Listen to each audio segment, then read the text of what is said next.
The wait is over.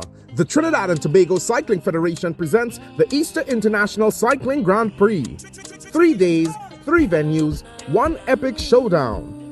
Get ready to witness the best cyclists from across the nation, the region, and the world, pushing their limits, chasing victory, and leaving it all on the track. It all goes down on April 18th, 19th, and 20th at the Ian Atherley Cycle Track, Skinner Park, San Fernando, the Arima Velodrome, and the National Cycling Centre, Vancouver. Racing starts at 5 p.m. on each day. Tickets are just $100 for adults and children over 12, and only $40 for children under 12. Unite, compete, conquer. Don't miss the Easter International Cycling Grand Prix.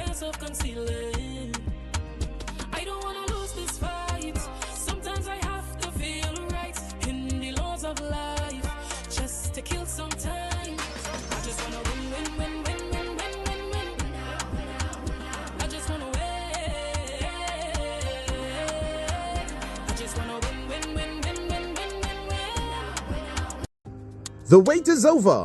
The Trinidad and Tobago Cycling Federation presents the Easter International Cycling Grand Prix. 3 days, 3 venues, 1 epic showdown. Get ready to witness the best cyclists from across the nation, the region, and the world, pushing their limits, chasing victory, and leaving it all on the track. It all goes down on April 18th, 19th, and 20th at the Ian Atherley Cycle Track, Skinner Park, San Fernando, the Arima Velodrome, and the National Cycling Centre, Vancouver. Racing starts at 5 p.m. on each day. Tickets are just $100 for adults and children over 12, and only $40 for children under 12. Unite, compete, conquer. Don't miss the Easter International Cycling Grand Prix.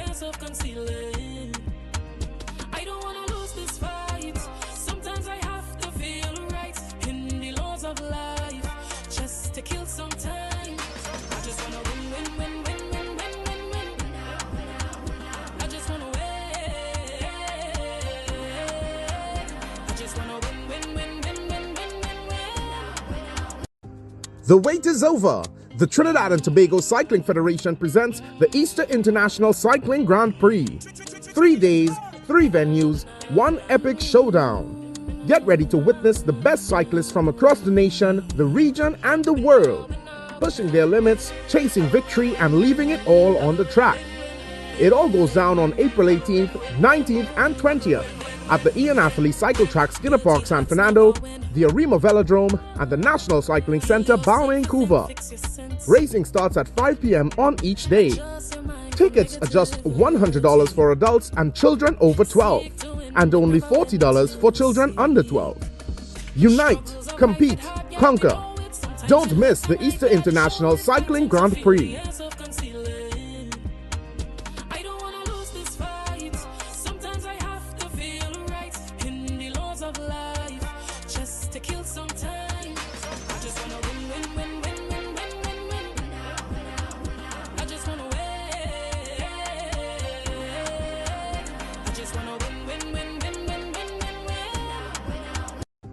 The wait is over. The Trinidad and Tobago Cycling Federation presents the Easter International Cycling Grand Prix. 3 days, 3 venues, 1 epic showdown. Get ready to witness the best cyclists from across the nation, the region, and the world, pushing their limits, chasing victory, and leaving it all on the track. It all goes down on April 18th, 19th, and 20th at the Ian Atherley Cycle Track, Skinner Park, San Fernando, the Arima Velodrome, and the National Cycling Centre, Vancouver. Racing starts at 5 p.m. on each day. Tickets are just $100 for adults and children over 12, and only $40 for children under 12. Unite, compete, conquer. Don't miss the Easter International Cycling Grand Prix.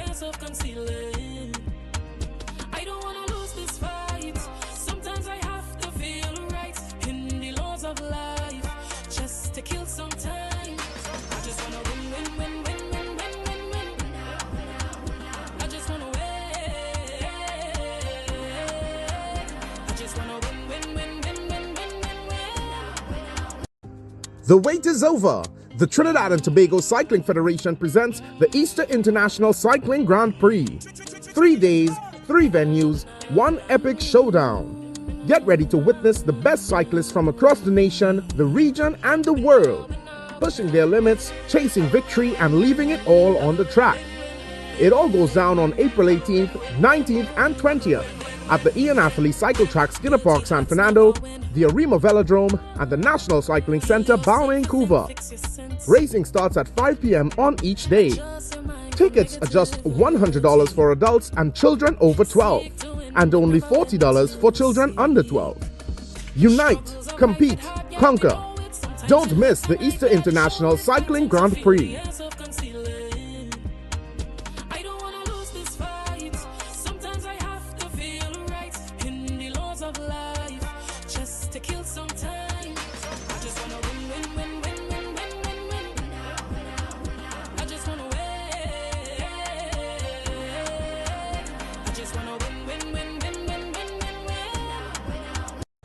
The wait is over.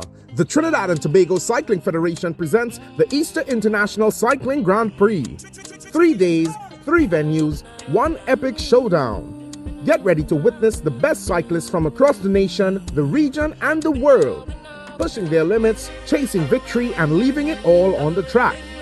It all goes down on April 18th, 19th, and 20th at the Ian Atherley Cycle Track, Skinner Park, San Fernando, the Arima Velodrome, and the National Cycling Centre, Vancouver. Racing starts at 5 p.m. on each day. Tickets are just $100 for adults and children over 12, and only $40 for children under 12. Unite, compete, conquer. Don't miss the Easter International Cycling Grand Prix.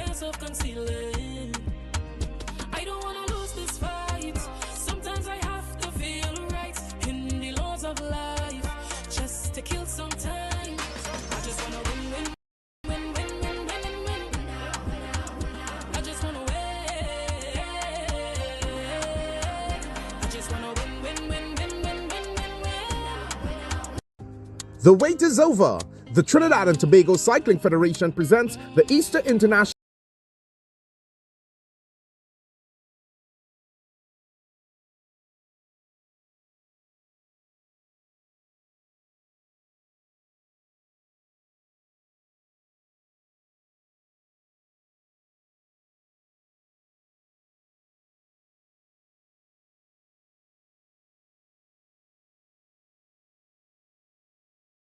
A very good evening to one and all as we welcome you here to the Arima Velodrome. It's Grand Prix night number 2 for 2025.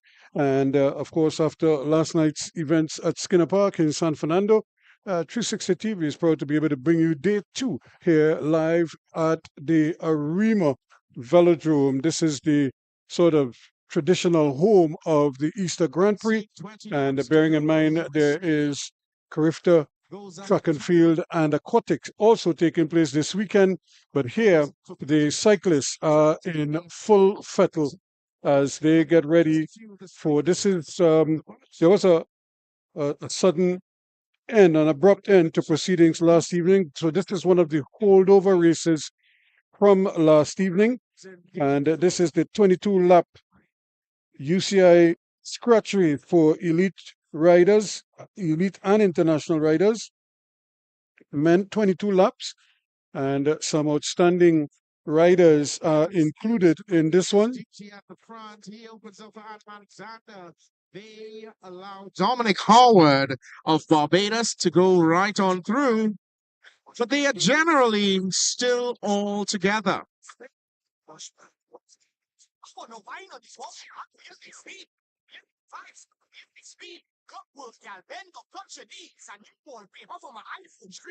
again, we watching action in the first event for today. This is one of the holdovers, about 4 events from last evening that will be completed before we actually start today's program. The scratch race. He opens up for that, I believe, Luke Fetzer. As the laps tumble down for this UCI scratch race event.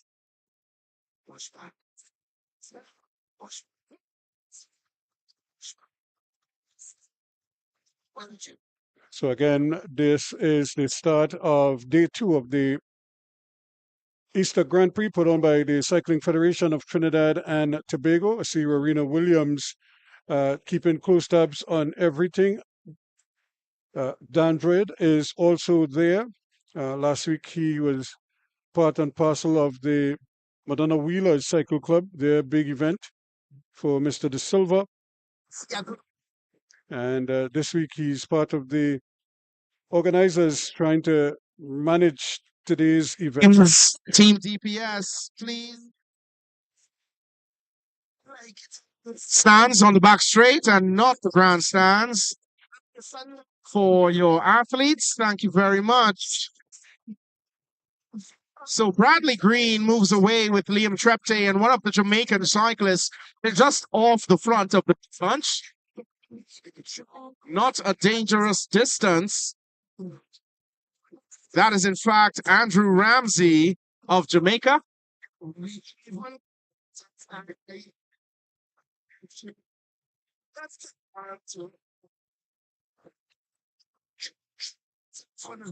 You'll see our starter pointing to the leaders on the track each time they come around.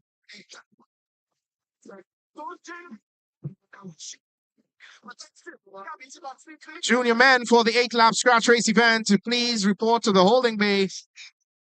Also, all masters, please report to the holding bay as well, so we can ensure a smooth flow of events in this afternoon's program.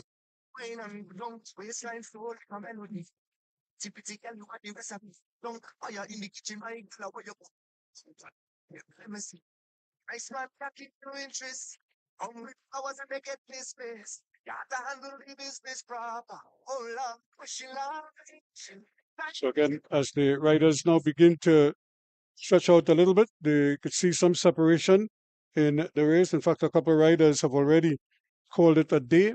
Obviously, just wanted to burn off their legs, didn't want to do too much. And right now, the pace is getting a little hot. He's been racing well all weekend long.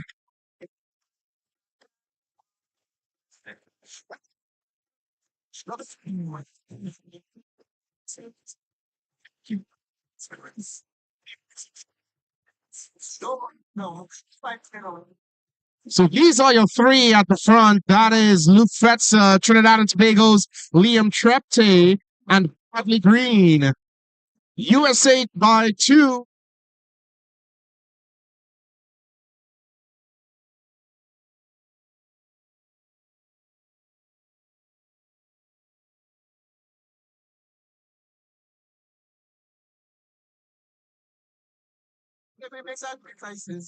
So again, the trio just trying to make sure that they keep their distance. Liam Trepte, Team Trinidad and Tobago.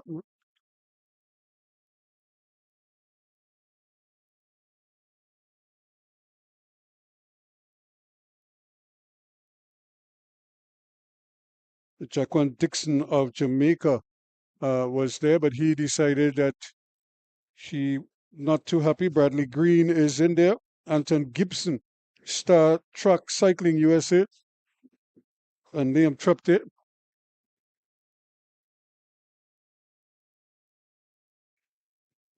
They are the three riders who are holding court at the moment. Trepte pulls wide.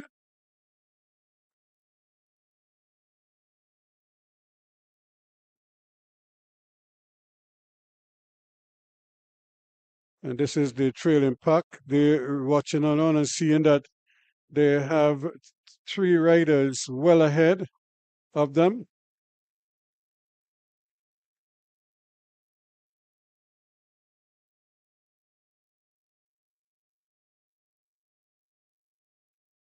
So you have Bradley Green and Anton Gibson from Star Trek Cycling.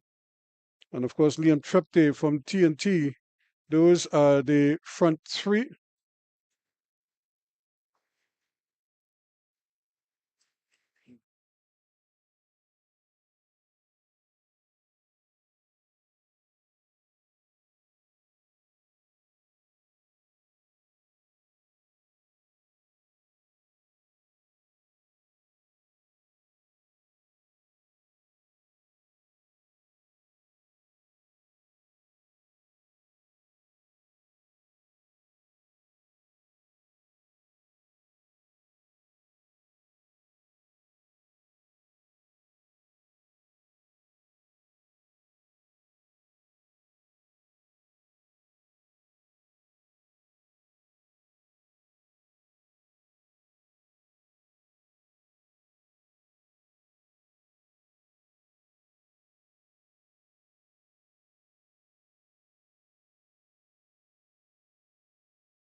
down to a three-man sprint for the finish. And we will have to wait and see. Yes, indeed. It looks like Liam Trepte is in the money here. Last week he won the Omnium and the points race as well. So he is very familiar to this here today. So we'll see if he's able to hold on to that.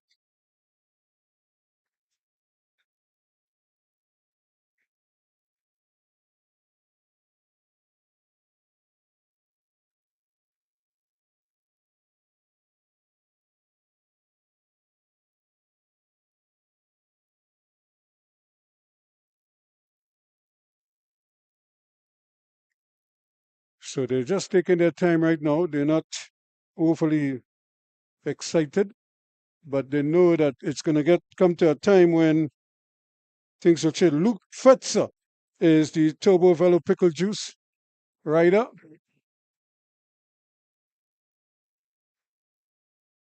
Together with Bradley Green.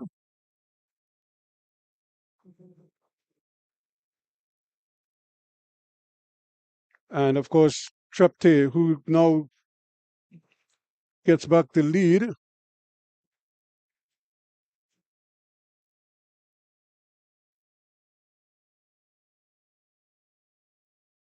So Fetzer, 497, doesn't lead for very long. He just takes the lead and then widens, as does Trepte.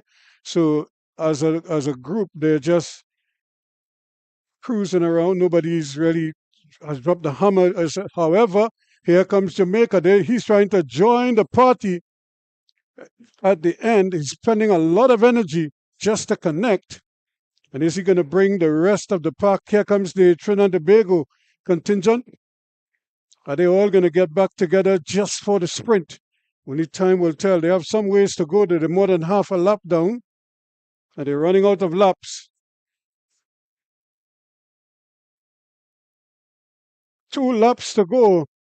So unless the guys in the back make a move now, then it will be too late shall be the cry, as Fetzer and Green up against the Trinidad and Tobago rider Liam Trepte.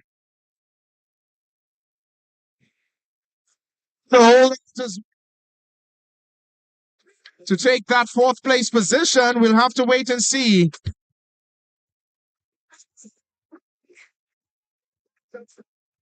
Three leaders very high up on the banking as they come down into turn 4.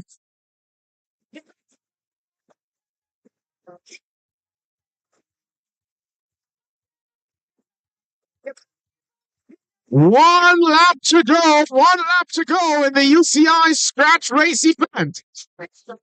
Luke Fetzer, number 497, dangerously leads this trio into the final lap. They are holding up, looking like they will give Andrew Ramsey the opportunity to connect. I'll confess these feelings but there goes the sprint. It is Luke Fetzer still at the front. Liam Trepte will have to do some work to come around, but it's Trinidad and Tobago on the outside, USA on the inside, and it's Liam Trepte of Trinidad and Tobago. Andrew Ramsey holds on for 4th place. And the sprint is on as Akil Campbell and Tarek Woods cross the line in the main bunch ahead of the rest. So a fine result there for Liam Trepte. Remember, this was one of the events held over from last evening. So this should have really taken place out at Skinner Park last night. But because of time constraints, they were unable to finish that. And a couple of other races, we're going to run those now. And then, of course, they will get into the main program for today. So again, Liam Trepte, Trinidad and Tobago, coming away with the victory in the scratch race, the UCI International event, the 22-lap scratch race.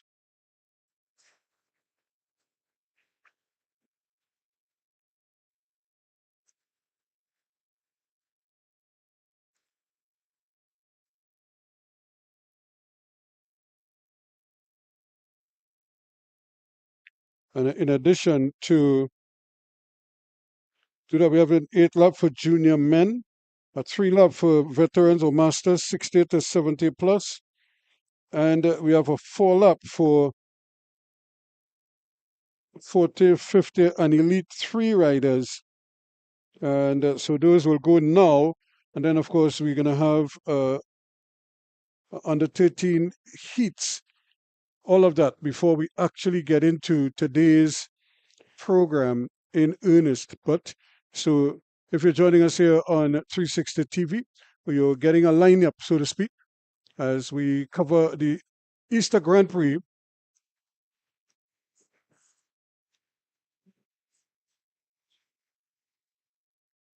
So this is the junior men's event.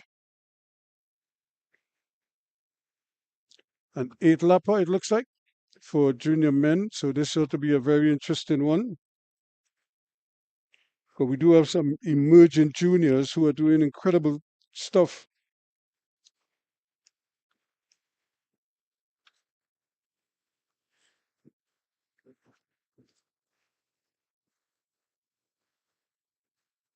So among them, Javon Ramroop, Judah Neverson, Jaden Alexander from Madonna Wheelers, Tristan Jaichan from PSL, Zion Lucas, Team DPS, Kyle Hospitalis, Team DPS, Kafele de Somoru, Team DPS, formerly of Arima Wheelers, Gabriel Fortune, unattached, Saquon Samaru, who's also riding unattached, and Matthew da Costa Hines, Valkyries, Barbados. And the Arima Wheelers not represented here, and that's because most of their top juniors are already in national colors, so they are short as far as the juniors are concerned.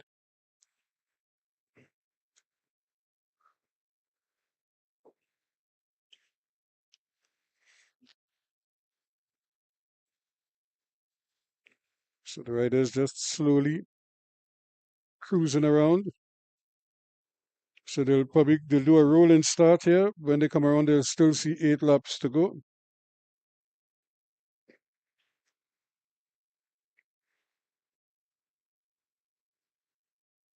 So they're just taking their time, not overly worried. Now they're going to come and hear the bell or the whistle to indicate the start of the race. By the junior men. That was, in fact, a rolling start, hence the light and easy pace. Tristan Jaichan of PSL, he's at the front in the green and black kit. DPS having a very decent contingent in this event. Madonna Wheelers, the Evolution Cycling Academy, and 2 unattached riders represented in this category.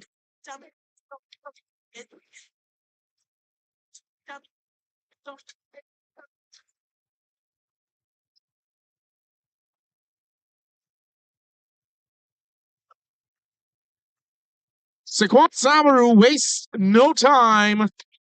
He moves to the front.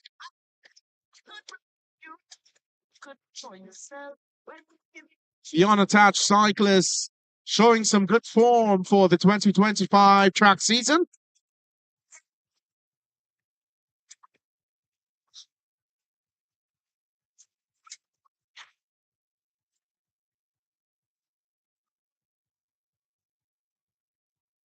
Saquon Samaru, your leader, with Matthew da Costa Hines on the front of the bunch. He opens up for Kafile Desimore.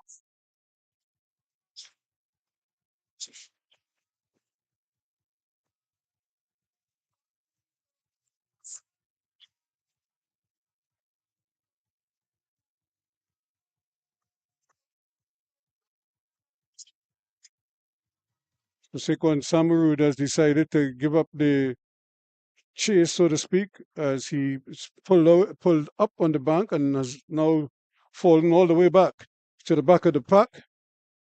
So he has decided to stick it out. But it just seems as if Tristan Jaichan was waiting for precisely that move. So he now has bolted and is stretching them out a little bit. But immediately he has company, and in fact, he has been passed. Daichan of PSL.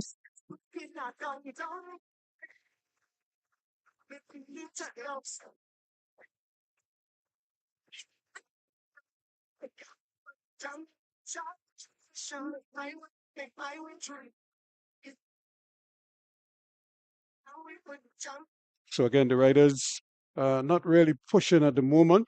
It's almost like if they were burning off legs, so they're now kind of setting up the last 4 laps or so, taking it easy.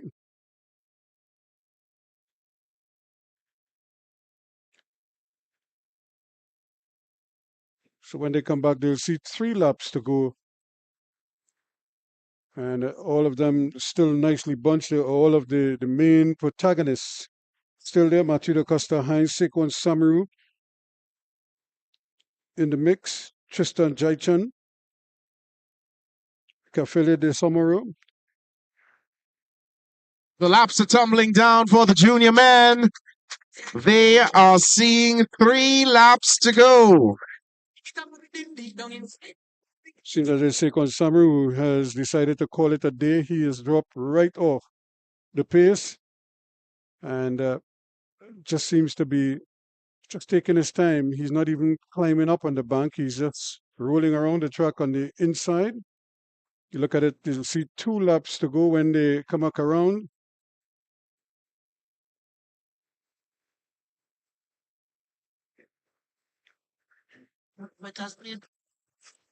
The pace picks up in the lead bunch as they are seeing 2 laps to go.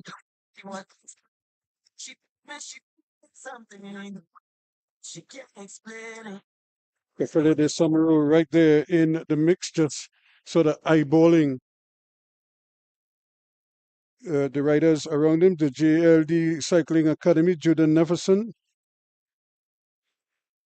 And here goes Jaichan again, as almost as if he hates to ride in the bunch.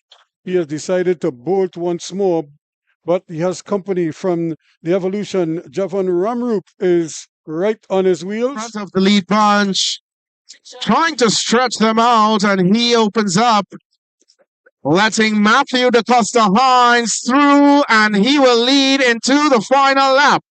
It is Mathieu da Costa Heinz out of Barbados as he races down the back straight. Will they be able to catch Mathieu da Costa Heinz? We will have to wait and see. They will have to go the long way around. It's going to be an almost sprint for the line. And that's the man there, Cafele de Somoro from Team DPS, who came up to get Capulate Gizmo had the rule, and he made it across the line ahead of the rest, unofficially, of course. And I'll bring to you those official results in just a short while.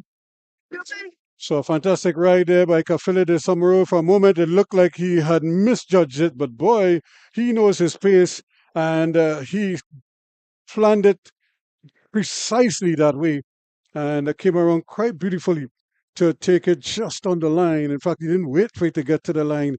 He just blew past and really left Mathieu da Costa Heinz wanting there, probably just to spare Mathieu da Costa Heinz. He could see the finish line, but he knows that he was a little bit short, and only to hear, I'm sure he could have heard the others coming.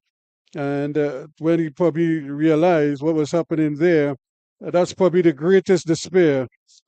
Getting the better of Mathieu da Costa Heinz on the line. An excellent race by the junior men. So that was the 8-lap event for juniors, another holdover from last evening. And I'm sure they would have loved to have been able to take that last night. You look at some of the riders, the international riders, under the tent. And of course, we have the 3-lap for Masters, 60 to 70. And we have a 4-lap for 40-50 vets and Elite 3. So it looks like that one is going to take place right away. The 4-lap for 40-50 and Elite 3 riders. Sheldon Ramjet, of course, should be involved there. Colin Wilson is also there, the 40-49 veterans.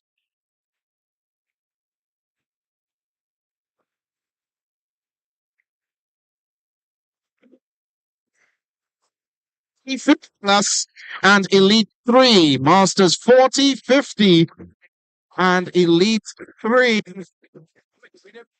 So again, confirmation there. So a pretty decent bunch there. Ansel Roberts, Rocky Hossein from Hummingbirds International, 50-59 veteran. Desmond Roberts from PSL. Roger Malco from Raiders Cycling and Multisport. And Marlon Joseph from Team DPS.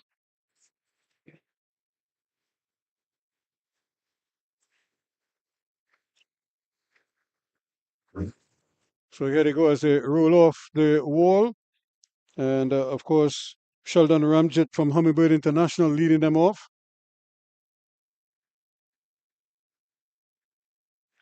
So when they come back, they'll see 3 laps to go. Colin Wilson has dropped right back in the pack. Well, actually, he's at the back of the race.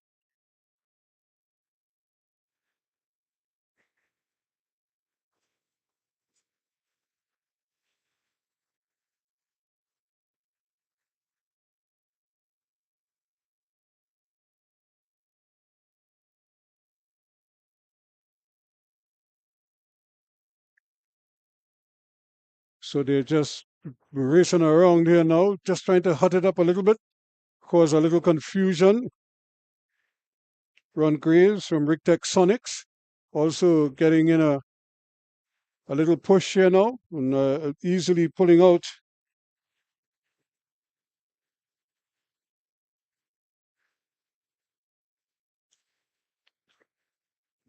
So they're not waiting here. They'll come back and see 2 laps to go. So now you'll see guys starting to jockey for positions maybe. Pushing it at the front. So Roydon Bacchus goes up high. So he probably is done.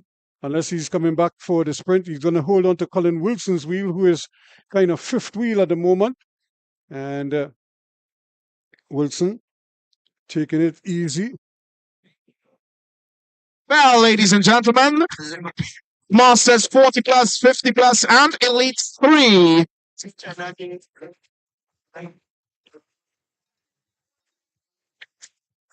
148 cyclists out of Valkyries in this event.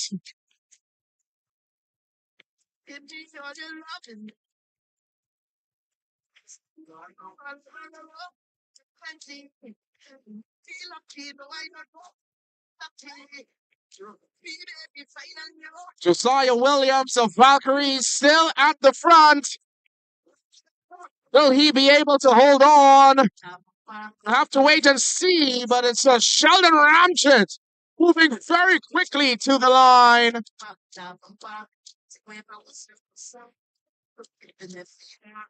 So Sheldon Ramjet coming up nicely there from Hummingbird International to take that one for Masters 40-49 and 50-59.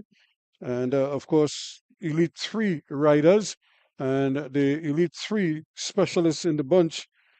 For a moment, you threatened to take the overall, but couldn't hold on down the stretch.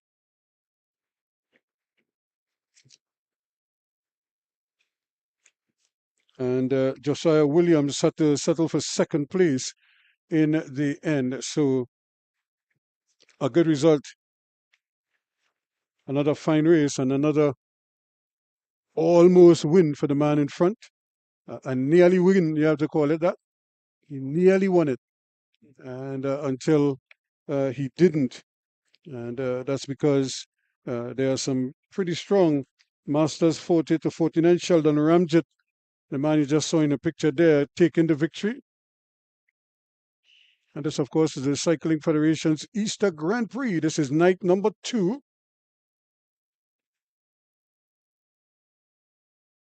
So pretty soon we should be seeing come into the line the Masters 60 and 70s. Yes.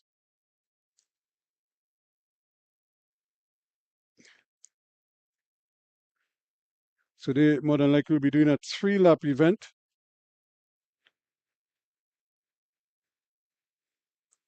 Now, the good thing about a race like this, it's not just the racing that is fun, it's the set of lyrics that will pass while they're racing.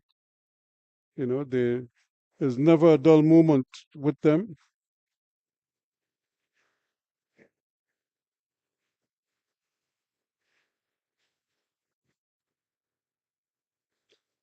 So they just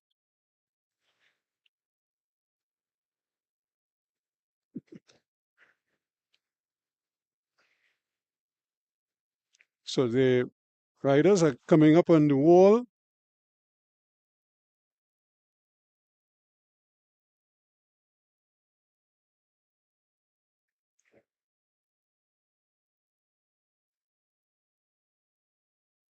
So these are the 40, these are the 60 plus 70 plus riders. These are the veterans who've been doing this event probably longer than you and I probably been alive, but they continue to come out here and do the business. In fact, they spend a lot of time on their bikes because it's kind of like it's in their DNA, if you know what I mean. It's what they do. And why not come and race on a Grand Prix? You might win a race or two. You never know. So here we go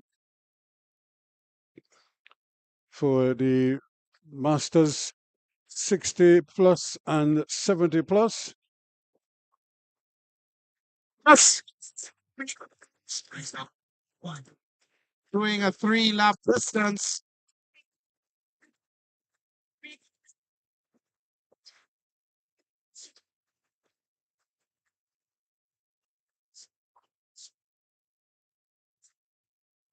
Wayne Samuel, Walter Paul, James Joseph of Guyana.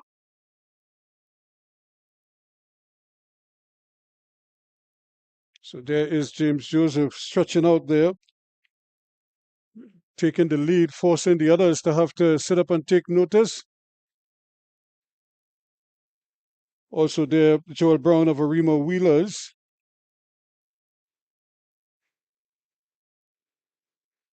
Rick Sonics also represented here.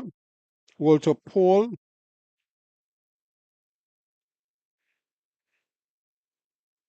But it's a man from Guyana who has just bolted James Joseph.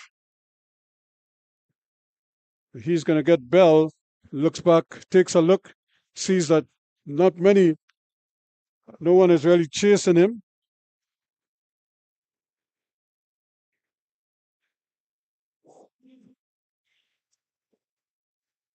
So Joel Brown is right there. Will they start the move? Brown is starting to inch a little bit, but he has company right on his wheel there. Wayne Samuel from Hummingbird International is right there. Can they catch him? James Joseph is fading quickly, and the race is coming. Here comes Joel Brown, but do they have enough? The cyclist out of Guyana, he might just have it in him to hold it all the way. The race is on. Cyril Fook passes Joel Brown on the outside as they cross the line. So Cyril Fook came up to take second, and of course, taken third place would have been Joel Brown from Arima Wheelers. For a moment, I thought he would have had second, but Fook came on the outside. Cyril Fook from Valkyries timed it nicely to pass on the outside. Again, when you come out of that bend number 4, you get a nice little push if you're high up on the bank, so you're coming down with a little momentum. And if you can hold the line, you could probably arrive unseen sometimes, as if arriving by stealth. Nobody sees you out there. In fact, they don't expect you to come out there a lot of times, but because of the momentum coming around that bend, it sort of catapults you into a sprint, and it's really a rush to the line. So congratulations are in order for the young man out of James Joseph out of Guyana, and he's probably saying to himself, "This was more than worth it." So I could come to Trinidad and get an opportunity to race, and not only race but win, and that's like doubly sweet for him. So that is.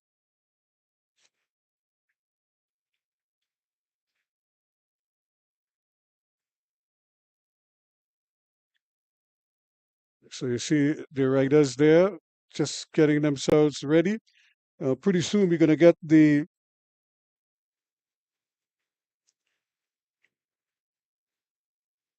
youth developers coming to do their thing. And of course, remember, they can't wait. They're always anxious to get on the track. As we've grown accustomed to. So we're getting ready to see what the plan to do, if they're going to go with the U13s right away, or they're going to just go into the youth development program for today.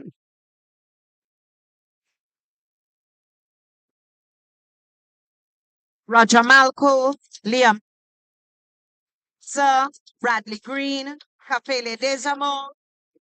So these are all winners who have won their prizes already today.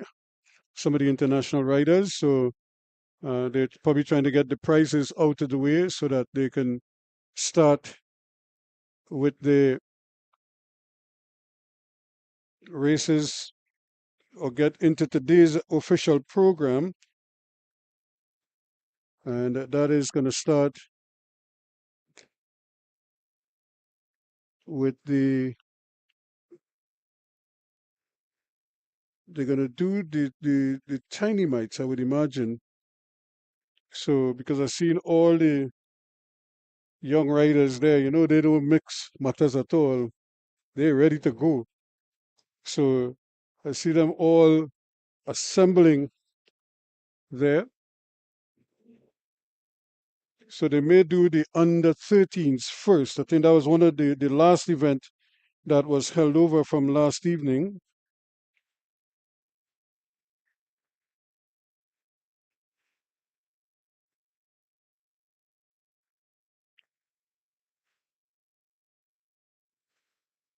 So they're going to do the under 13 heats for, I think it's both ladies and gents, but they all having their bikes checked.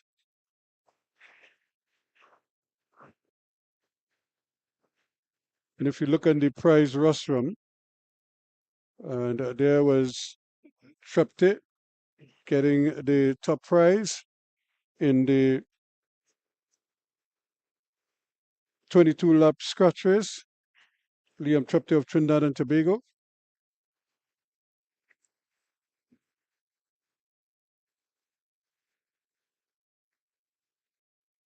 So remember, we are here at the Arima Velodrome. We're getting ready to really start today's official program. So hopefully things will move quickly.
So here we go. We're getting ready for, these are the heats for the under 13s. It's one lap.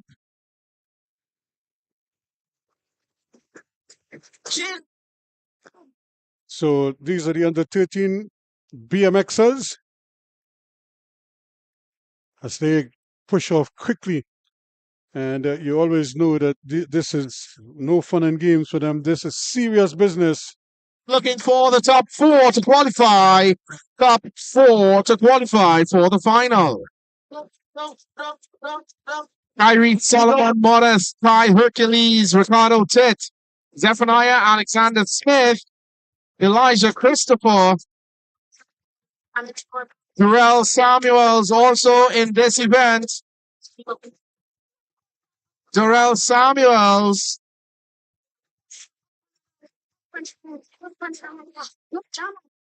So again, you can look at Rictech Sonics there, two from Vaporwake and one from Madonna Wheelers. So good qualifiers. We have another bunch of riders coming to the line quickly. Arima Wheelers represented here.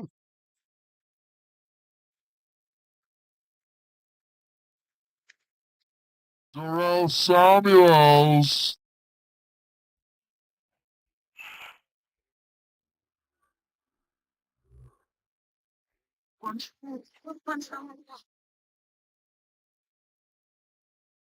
Samuel Joseph. Rictech Sonics also in the mix. Remember, it's 4 that they're looking to qualify from this group. As soon as they start, they will get the bell. It's one lap around.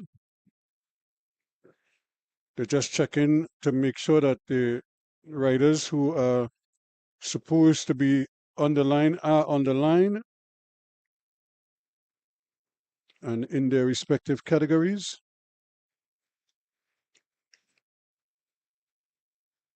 So as soon as Gregory Dandrad clears them, here they go. Mic check 1, 2. That's the start of heat number 2 for the under 13 boys. Mr. DJ, just a bit on this microphone, please. Thank you so much. So you look at the riders going down that back straight away. This is going to be tight. They're just clobbering each other over there. It's Arima Wheelers 1-2 at the moment, but Rictech Sonics not too far behind as they're coming over to bend number 4. This is where things get real interesting, and it get that way really fast as well as they come into the straightaway. Remember, the top 4 riders will go through. And here they come to, again, Rictech Sonics 1-2 and Arima Wheelers 3 and 4. So they will advance to the final of this event. So those are the 4 riders will go through. And here they come to Rictech Sonics 1-2 and coming away. So as I said, this would end the Friday night program at Arima, at Skinner Park rather. And now we're getting ready for tonight's events. So we have the youth development riders already in position, but I'm not sure if they're going to let them go right away or if they're going to go into the UCI keirin repercharge heats if necessary. So maybe we just go to the 8-lap event for Elite 1 and international men, but I'm not seeing any of the international riders making a move just yet. But over on the far side, we have the junior riders, the BMXers.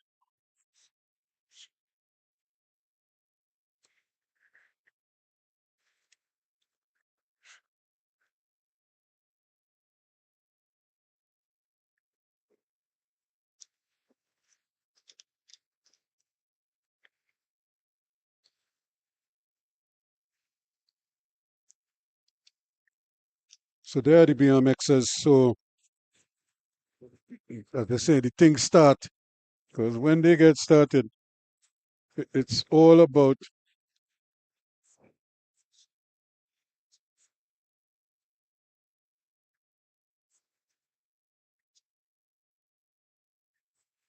so youth development is a half lap. So these would be the boys and girls under 7 and under 9s. Here they go quickly. And you could see the under 7s really at a disadvantage here because the under 9s, they show no mercy. They just go screaming around the track.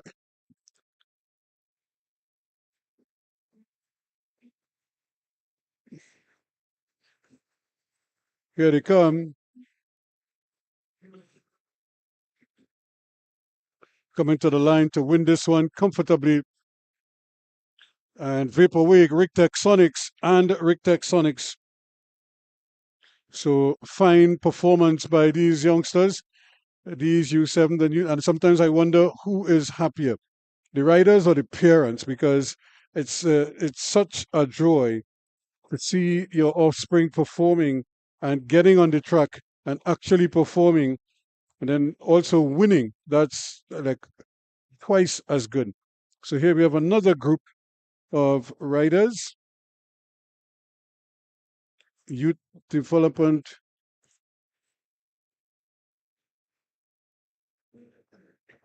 U7 and U9 boys.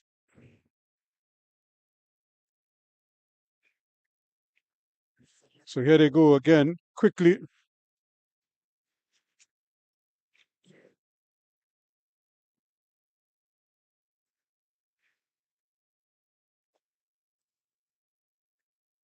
Here they come now. Good anticipation for this one. They're not holding back. So it's a serious push. That's the Tit Sisters as they cross the line ahead of Madonna Wheelers 3-4.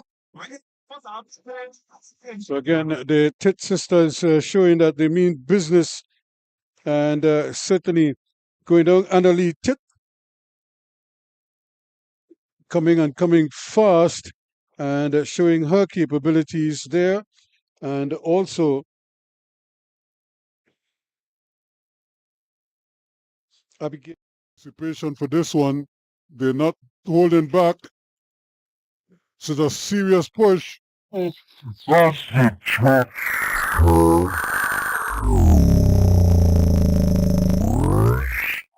As they cross the line ahead of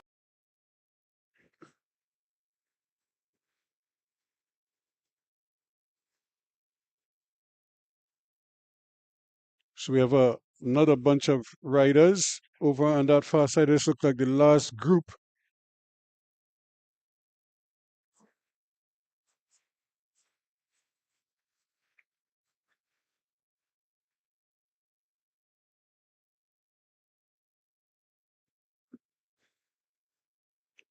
So they are at the ready now. So they should be getting their cue any moment now.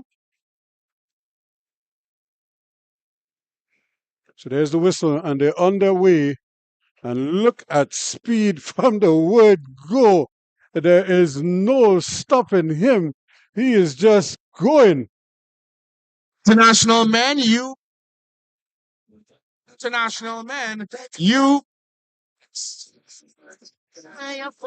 As we come to the finish, the BMXers, you developers, put your hands together, ladies and gentlemen, for the winners. As we go back to So there again, you just saw there Arima Wheelers really tearing up the track there for the BMXers, the youth developers, and they're just tearing up the track right now. This is their moment, so they're not wasting any time at all. And then they're so trained, they wait close to the prize rostrum because they know they have prizes to collect. And so they don't go very far. You don't have to call them twice. They are almost always ready. So now we're getting ready for the internationals.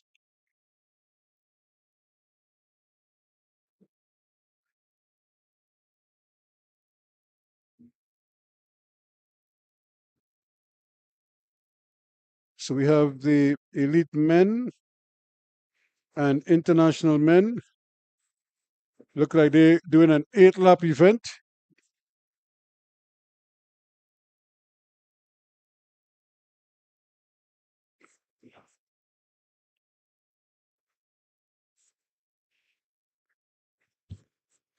So the Trinidad and Tobago contingent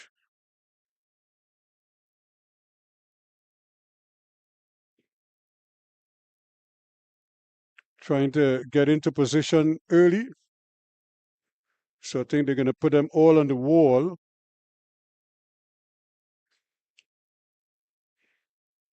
As they get themselves sorted out. So most of the riders are on the wall.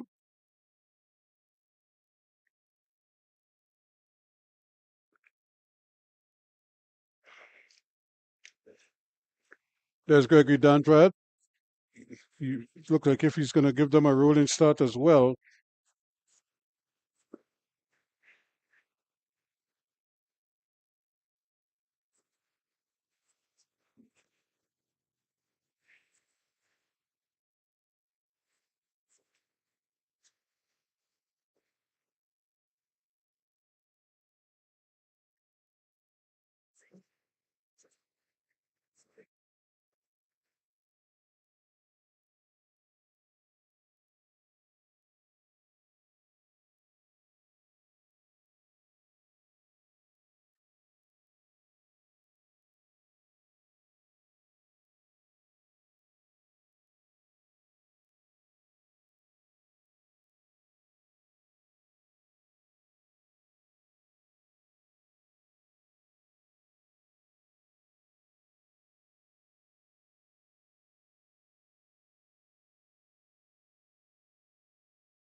So here they go, screaming around the track. Remember, this is an 8-lap for the international riders, an elite 1.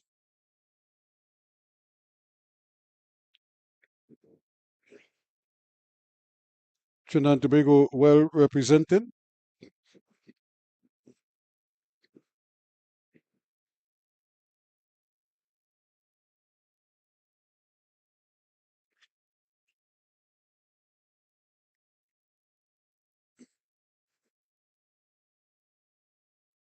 Ryan Dabro, Trinidad and Tobago starting to stretch it out a little bit.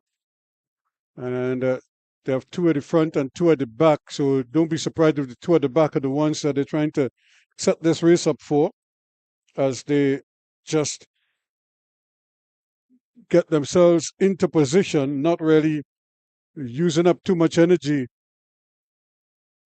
to begin with, while the other 2 at the front maybe act as what we call dummies, so that anybody who's covering attacks will cover them and not really worry about the 2 at the back. But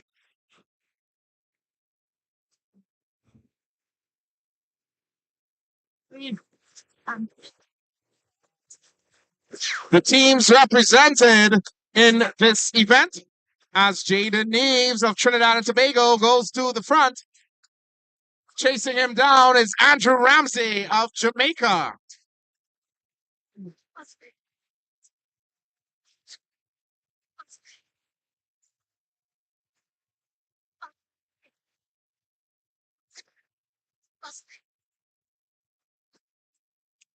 A lot has happened over the last lap.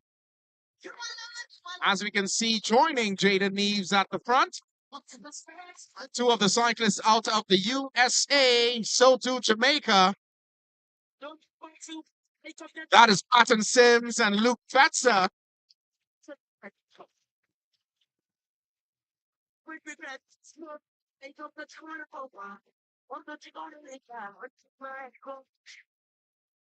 so again, the riders are just cruising around right now. They're not really racing per se. And as a result, the back bunch are coming back to connect. When they come back, they'll see 3 laps to go.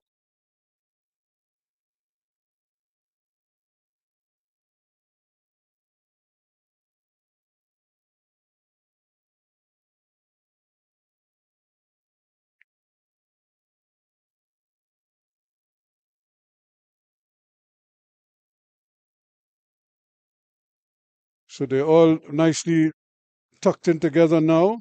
So it's anybody's race as they come back to see 2 laps to go. So don't be surprised if you have a brave attack quickly. Jada Neves still out front. The other Trinidad and Tobago riders are going to have to make a move. Somebody's going to have to connect there to render assistance. USA, and Jamaica. So here comes Trinidad and Tobago now as they have 2 riders in the main bunch. So an opportunity here comes to Bell. They're coming for Bell.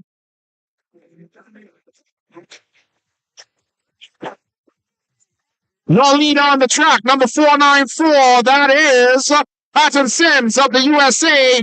He is at the front. Luke Fetzer chasing very hard. So too Jaden Neves and Liam Trepte as they race down the back straight into turns 3 and 4. Will it be USA or will it be Trinidad and Tobago? That looks like Luke Fetzer. He will take the top spot, followed by Jaden Neves, Liam Trepte, and Patton Sims. So Luke Fetzer from Turbo Vel Pickle Juice, USA, showing that he is as strong as any at the moment, coming back for a fantastic victory in the 8th lap for international riders. We have a 4 lap for junior, elite, and international women, and that should be coming up shortly.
So the junior ladies, elite, and international women doing 4 laps. They are on the wall at the moment, waiting on starters' instructions.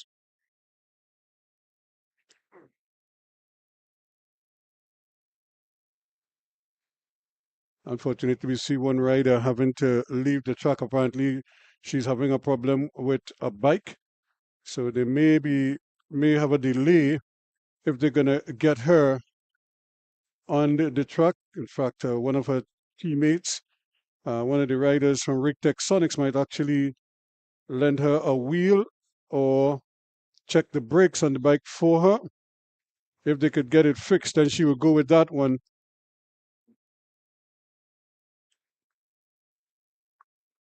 So she's coming back. So they'll just bring the bike for her so she can hold her spot on the line. So this is a 4-lap event. And the mechanics are trying to make sure that they adjust the wheel, the seat properly. Apparently there was a problem with her saddle. But I think they're satisfied that it is fixed and good enough for entry. So here we go with the elite international 4-lap event for women. So they're going to do a rolling start.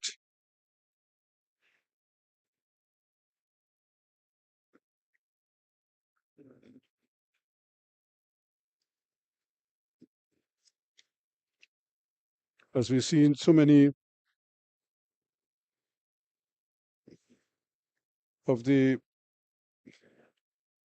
races tonight.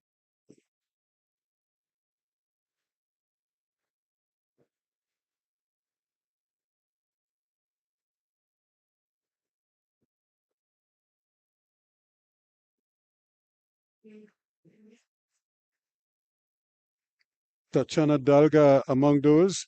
So the riders just cruising around. They're coming around for a rolling start to this event. Adriana Sejagat from Arima Wheeler. Alexia Wilson normally would be the ones leading the pack here. Adele Gian Sutim from Madonna Wheelers. Phoebe Sandy, also from Madonna Wheelers, but probably in national colors. Delia Palmer of Team DPS. Tatiana Dalga. So there is the start. International woman and junior woman. With the youth developers, they'll be coming in just after this event. So the remainder of the youth developers, they will be coming to do their final set of events, or their first set of events, some of them, this evening for today. They were just finishing off last night's program for them. So we look at the riders just making their way around. Madonna Wheelers, Team DPS, Team PSL,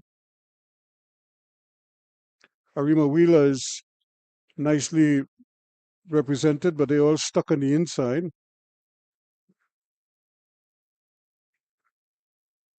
So they look around and see that they have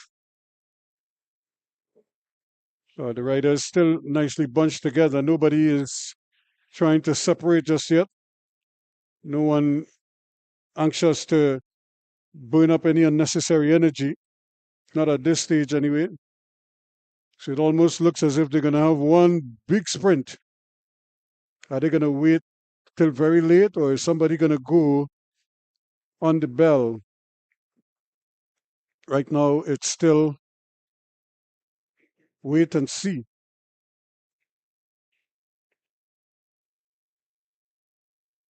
All together as they see 2 laps to go. Tatiana Dalga of Suriname riding for the PSL outfit. She's at the front with Phoebe Sandy of Madonna Wheelers.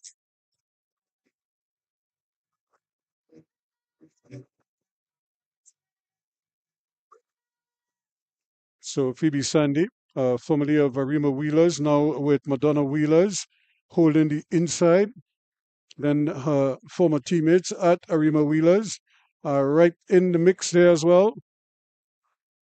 And of course, Tashana Dalga from Suriname, but riding for Team PSL. Take the bell. Phoebe Sandy holding a prime spot in the sprinters lane at the front. Arima Wheelers challenging on the outside.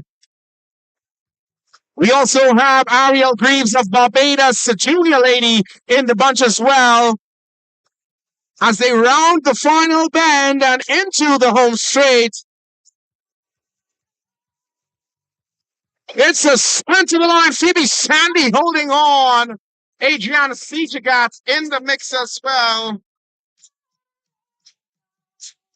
So there's Phoebe Sandy again holding off her former teammate at Arima Wheelers, Adriana Sejagat, and Phoebe Sandy taking that one. An impressive ride indeed. Well, she was always up in the front, so she never really allowed herself to get caught at the back, and then was strong enough to hold on for the finish. Certainly showing her quality. And here they are. The international riders haven't even exited the track as yet, but look who's at the line. They are ready to go. So the U development, boys and girls, U11 and under 13s, they're probably keen.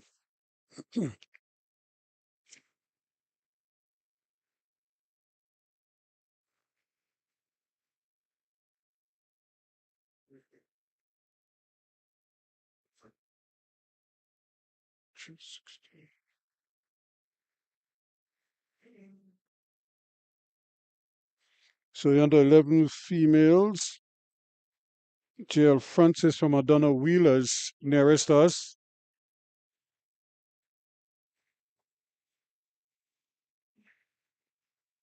Lachine Niblet also in the mix.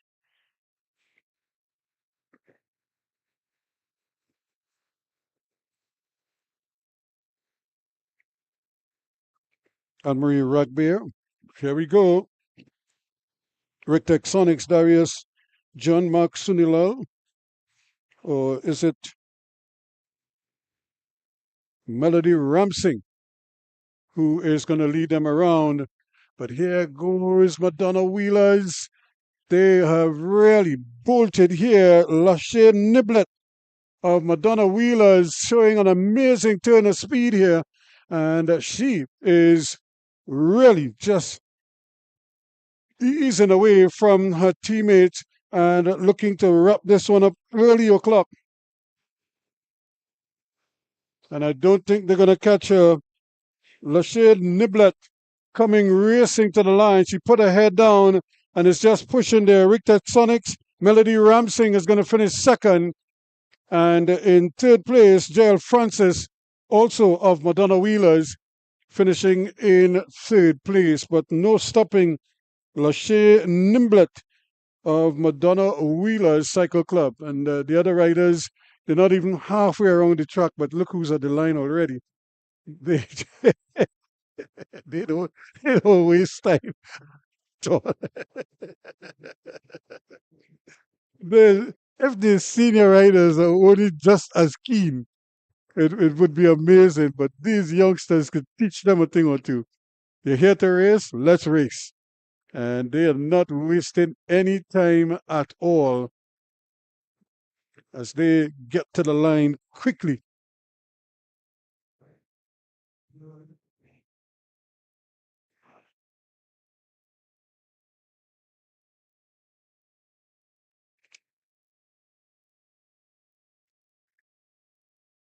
So they're just getting their final set of instructions. Luke Lowell from Arima Wheelers is right there.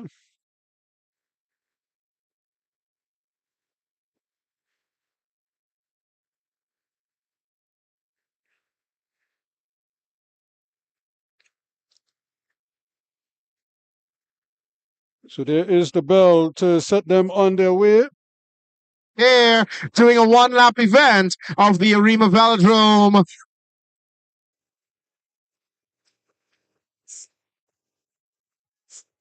Look out for Tarek Rivera, Vaporwing Multisport, Soto, Aiden Garcia, Luke Lowell, Zidane Budram, Kyrie Julian, Tyler Titt, just a few of our under 11 boys in this event. As they continue to fly around their track here, they're coming into the straightaway. A lot of jockey in there as they come to the line. Richter. It's a very close sprint. They are 3 wide as they come to the line.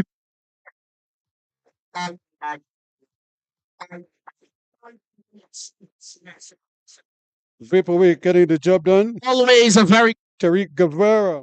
A lot of jockey in there as they come to the line. Richter. It's a very close sprint. They are 3 wide as they come to the line. Winners, Madonna or Arima Wheelers second. And here comes the next bunch of riders. Always keen to get to the line, the ladies.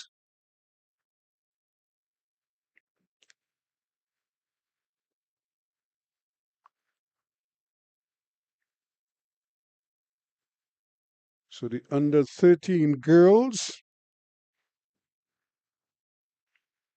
Scarlett Thorne.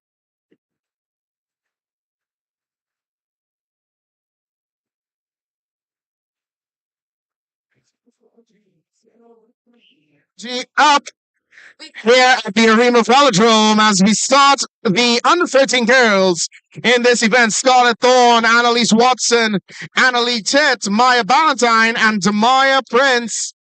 Another competitive bunch, the under 13 girls. And you're looking at Scarlett Thorne on the outside, trying to lead them home. She's dominated this category for some time, but she has company.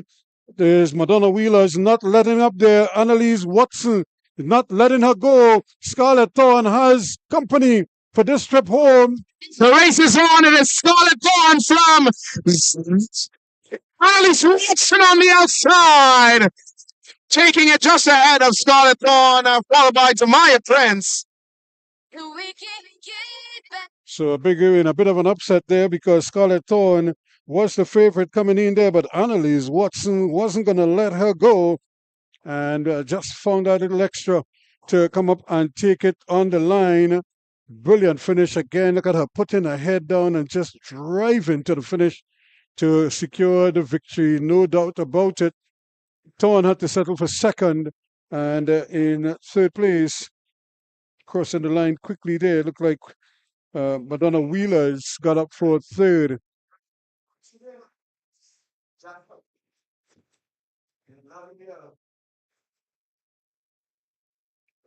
So we're looking here now for the under 13 boys, and this ought to be a pretty impressive bunch of riders.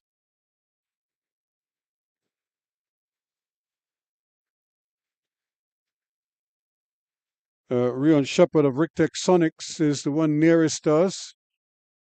And if you go down inside, you will see also there Kian Lamsey, also of Rictech Sonics.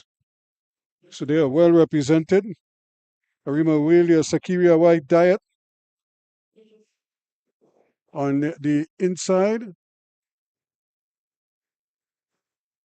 Down. So this is a one-lap showdown here with the instructions. And we should have the start any minute now. So here you go. It's the start. 1 lap to go for the under 13 boys.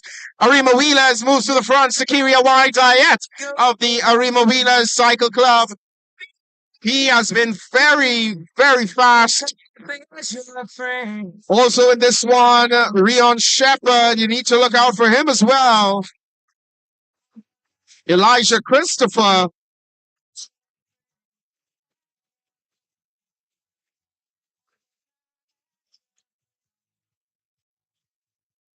So Rictech Sonics 1-2 at the moment as they bolted. And here they come to the finish line. Inside or outside, you take your pick. Young. Who will be the decided winner in this one? I think the judges are going to have to separate them. But hey, maybe we might be able to help them out here. You look at it. They're coming close on the inside. The man on the outside is right there, but on the inside, holding court. Does he get up in time? Just at the finish. Yes, the man on the inside, that inside wheel just crossing the line first. So it, it was as close as that. And what a way to close out the youth development program for, at least for now, because they're going to be back pretty soon. Again, doing their bit right after the intermission. But now the youngsters are just coming to clear the track. But what a good bunch of young up and coming riders. You see, they just see potential all the way.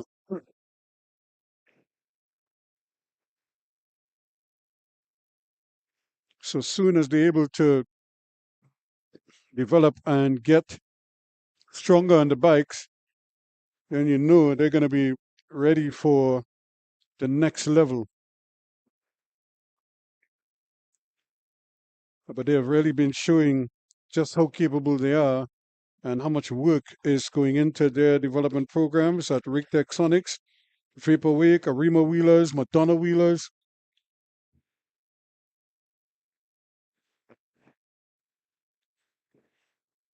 Those are the clubs right now that are leading the way with their youth development programs. And one or two others also putting out some solid talent. And remember, not everybody is going to develop at the same time. So there are some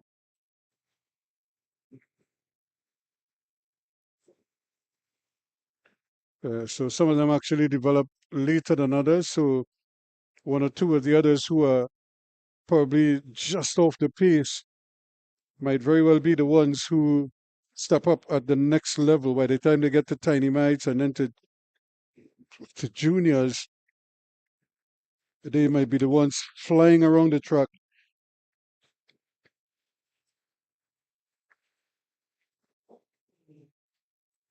Tiny mites, ladies. Maybe they're doing their 4-lap event. Yep. For Tiny Mite event number 46. For Tiny Mite ladies and Tiny Mites and Juvenile ladies. So they're the ones who, again, like we said, just got off of BMX. So they've just stepped up. And so Tiny Mites and Juvenile ladies.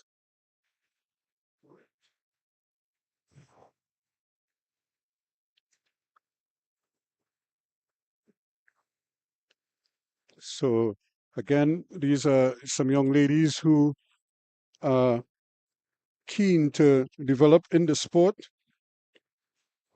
Maria Martinez from Madonna Wheelers, Krista Marie Julian, also of Madonna Wheelers, Tyra Tip from Rick Sonics, and Melina Lopez from Valkyries.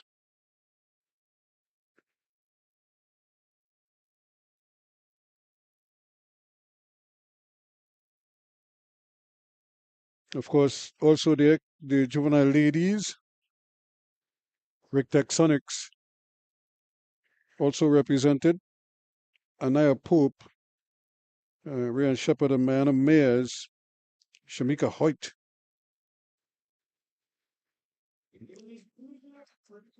Also represented. So they're not really racing. And so I won't be surprised if the officials ask them to step it up a bit. But here they come. When they come around, they will see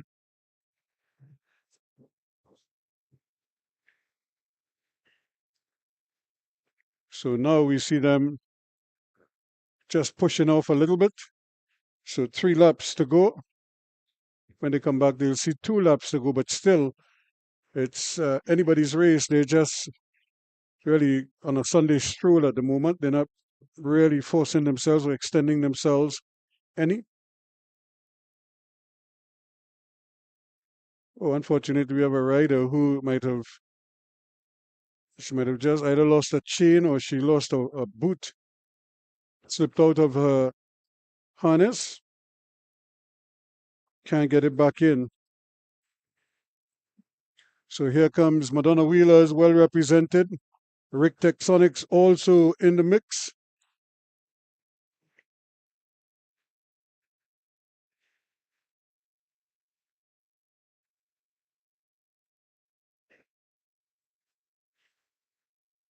Valkyries.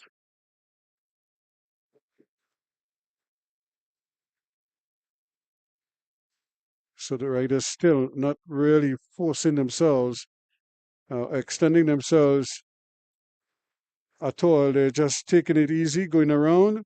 As they come back, they'll be coming for the bell. As they come around, 200 meters to go, they'll be coming for the bell. Maybe that might spur them into action.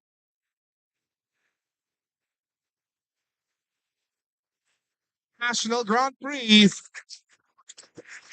And taking the bell, that looks like Ella Marie Young for Raiders Cycle and Multisport. She's at the front.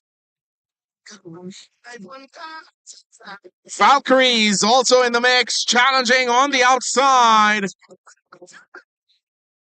Lots going on as we enter turns 3 and 4. Now that looks like Kylie Young of Madonna Wheelers at the front. She's a juvenile lady, and she's been very, very familiar with this position. It is Kylie Young of Madonna Wheelers crossing the line ahead of, that looks like Rayanne Shepherd, Ella Maria Young, and Melena Lopez. So a fine win there for the Madonna Wheelers rider there. Kylie Young, Kylie Young from Madonna Wheelers doing it in impressive fashion. Not really troubled from the time she got her gear up. She was able to just power past everyone and secured a comfortable victory in the end. And she lost a wheel earlier. She could have quit, but she was able to get back that foot back in the harness and from finish the race.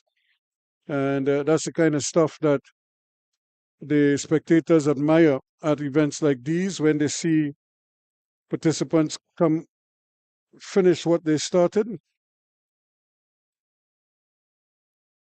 especially when they do so against incredible odds.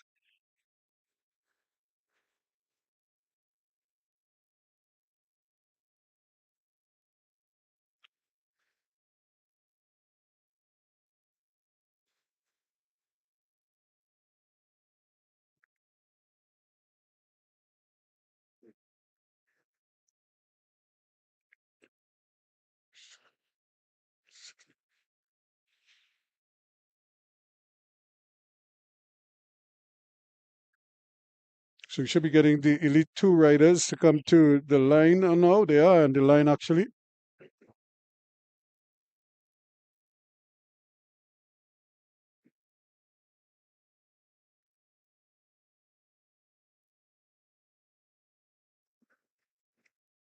And should be in the holding bay. The cyclist for the Elite Men UCI Keirin event. Please. So we're getting ready for the men's keirin. That should be coming up in a short while. But this is Arima Wheelers bolting out front early, 2 laps to go by the time he comes back around. So they do the 3 laps of Tiny Mites.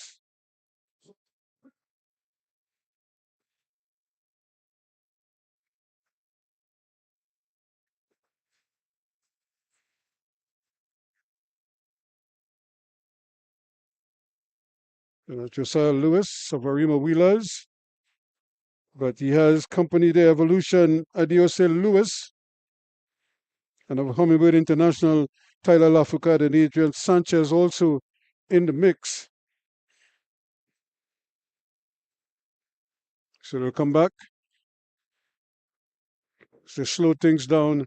They'll get the bell. So now it's time to move again. Oh, for the 39 men, still Josiah Lewis of Arima Wheelers at the front. Adiose Lewis of Evolution still in the mix as well. But there goes Elijah Green Jr. The cyclist out of Valkyries. He is in front all by himself. It is Elijah Green Jr. coming to the line ahead of the rest as the sprint is on, and it'll be a Hummingbird 2-3.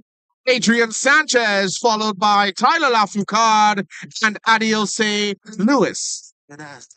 So there's the finish up there quickly. And Elijah Green Jr. for the last 2 years or so has been so dominant in the Tiny Mites category. I think it's only a matter of time before he steps up to the next level. Valkyries CC. And of course, Adrian Sanchez and Tyler Lafourcade from Hummingbird International also doing well. Those are the ladies on the inside who are taking care of business with the times and everything else, making sure that the riders who are registered are in fact registered and competing in the correct categories. So their job is not an easy one, but they've been doing it for a while, so they have a pretty good idea of how they do it, and they also register the results. And the Federation will then publish those results later tonight or first thing in the morning. So you'll get the full night's program with the results coming through. So it's certainly how they do it. So now we're looking at the next event. We see some of the riders coming in, some of the international riders coming for their keirin. And this is where Trinidad and Tobago is establishing itself among the best in the world. And of course, when you have speedsters like Nicholas Paul and Kwesi Brown, you're always in with a chance. And we just have some other youngsters who are showing that type of quality. We have Zion Polido also not afraid to put his wheel on the line.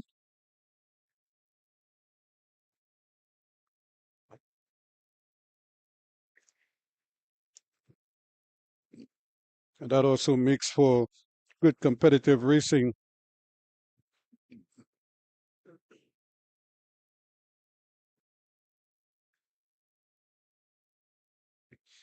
Yeah, it's really a pity that we have all these events being staged in Trinidad at the same time. So some are going to suffer maybe on one night. The good thing for the swimming, for the crifter swimming on the aquatics, is that they go up until Wednesday.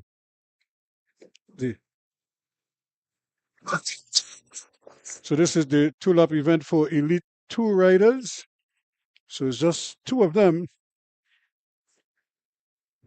It actually should have been a 4-lap event, but it's just 2 of them. So they just bolted. And already, they say there was a 2-horse race, but it's like a 1-horse race right now. If you could still call it a race. They're coming for the bell.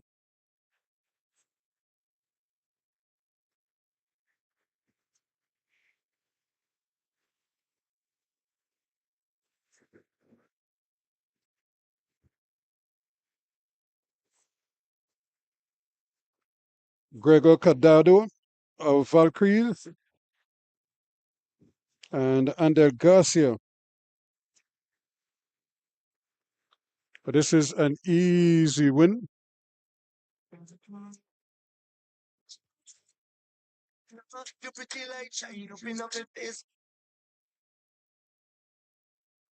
He's coming home to register a comfortable victory. Andel Garcia taking the top spot from East for the Elite 2 as we look forward to the Elite Men keirin event.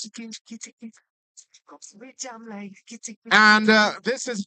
And of course, that would have been Trinidad and Tobago, Neves Trepte, and of course, the young man out of the United States who would have won that event in impressive fashion, Luke Fetzer. And so congratulations to him. So I think they're still up there taking pictures. So, but they'll be back in their saddles pretty soon, because we have the men's keirin event upcoming.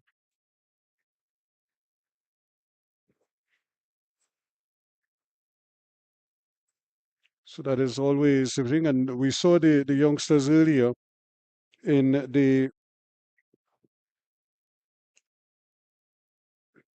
youth development sections. Now is the other part of the whole exercise. This is the time when they receive their prizes.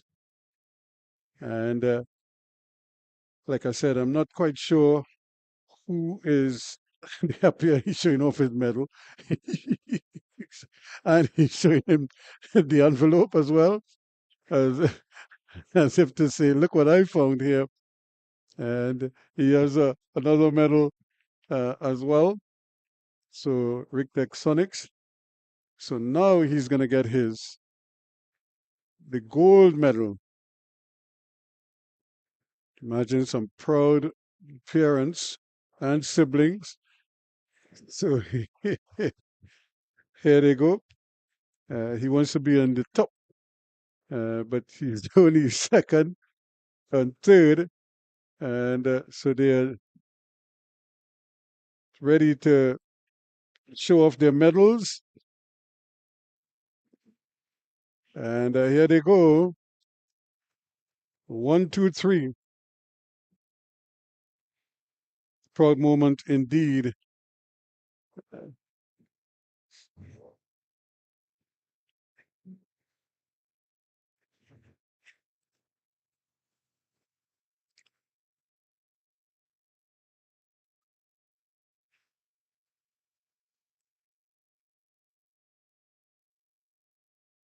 Xavi Wadili of Suriname, Judah Neverson of the JLD Cycling Academy, and Jelani Ned of Trinidad and Tobago.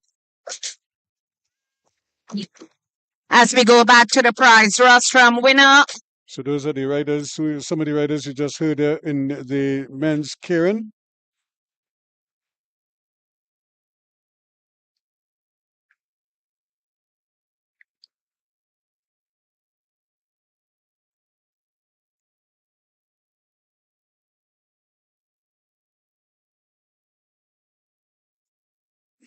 So these are the elite under 23 riders. So they're going to do their keirin event.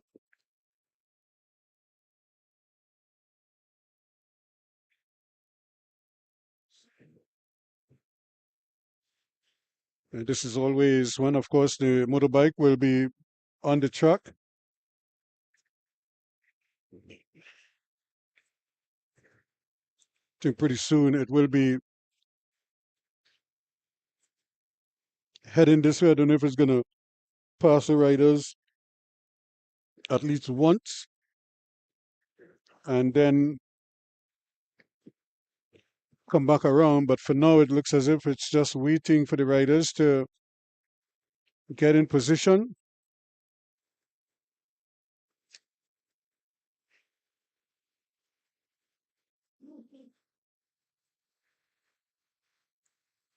Fine.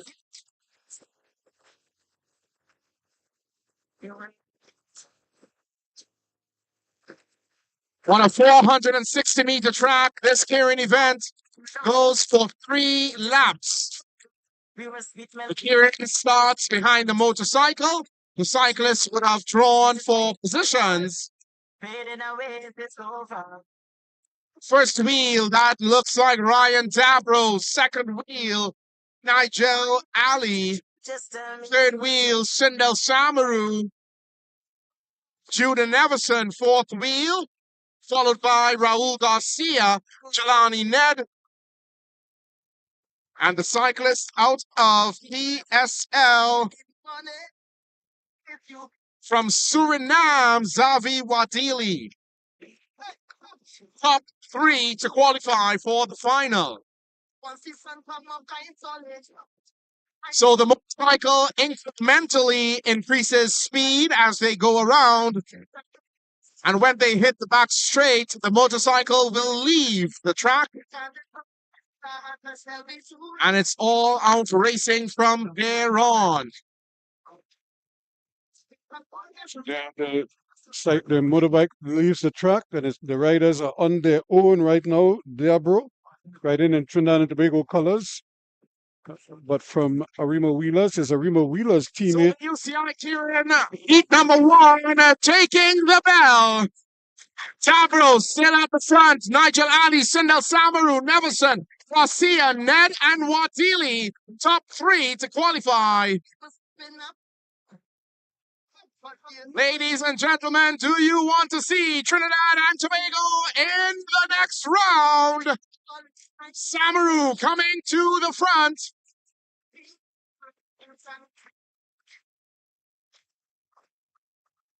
It is Dabro on the outside. Dabro, Samaru, and Jelani Ned, it looks like. Neverson on the inside may just have to hold on to fourth place in that heat. So again, a good ride there. Dabro, for a moment, he looked like he was under threat when, of course, Neverson flew past him, but he began when Cinder Samaru got it into gear ahead of him, but he was able to regroup and was able to cruise home quite comfortably in the end. He really switched off a long way out, so both of them were just eyeballing each other as they crossed the line. It would be interesting to see who actually finished in third if the other TNT rider was able to get up there in time, Jelani Ned, to secure third place. Remember, it's three of them advancing. So we'd be keen to see if Jelani Ned was able to make it through. Number 244. Just coming up. You could see the two men just sort of eyeballing each other. There they go as they cross the line. And it looks like Ned just got up there in time to secure third place. So he too will be in the next round into the finals. So we're getting ready for heat number 2 now. For the men's keirin, another very fast heat on the inside. Gracie Brown riding for Arima Wheelers. He's on the inside, just above him. That looks like Zion Polito. Just above him, Quincy Alexander making his track debut for 2025. Also in the mix, Kyle Carabai for DPS. Arnell James from Trinidad, Tobago. Being spotted in there. That is a secret killer for Madonna Wheelers.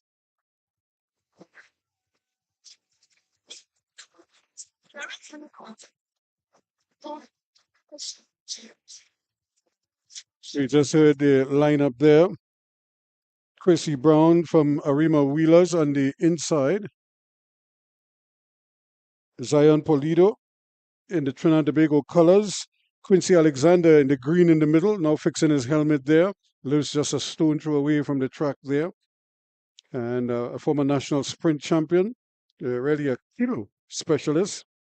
Then, of course, Carabai for Trinidad and Tobago. Zarnell James, a young improving Arima Wheelers cyclist, and Ezekiel Keller, the veteran, former sprint champion. So there they go with the motorcycle on the track. And they're going to try to tuck in nicely behind the wheel. And Quincy Brown is just inching up there. He's been off the track for quite a while because of, from the Olympics, he had a spill in the keirin and damaged his back. So he has been nursing his back to full fitness. And I'm happy to see him back on the track and racing. But this is a long way. It's a long recovery period for him.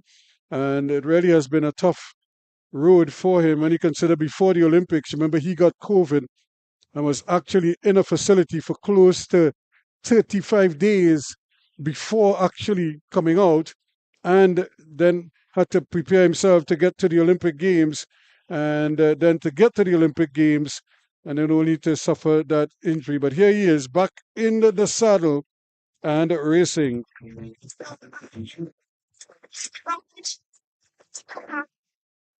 So, Chrissy Brown, they come for the bell. That's the bell. That's the bell. Quincy Brown finds room in the middle, but Luke Fetzer is at the front. It is Fetzer from Brown, from Trinidad and Tobago, Zion Polito, as they race down the back straight, looking for the top 3 to qualify. top 3 to qualify.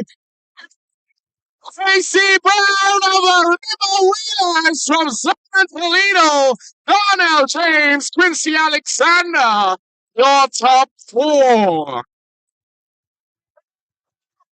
Gracie Brown, ladies and gentlemen, has shown his skill and experience in this keirin event, finding the room just as the bell was rung and held on to that fantastic position. So there is Gracie Brown with a welcome return to the track and showing that he still has some of that Olympic speed that he acquired over time. There's Quincy Alexander, probably just failing to get up into the top 3. So he would be disappointed. I'm sure he would have loved to have been racing in the final. Velodrome, let's hear it for Gracie Brown. Trinidad and Tobago also grabbing 2 qualifying spots in there. Back to the prize rostrum.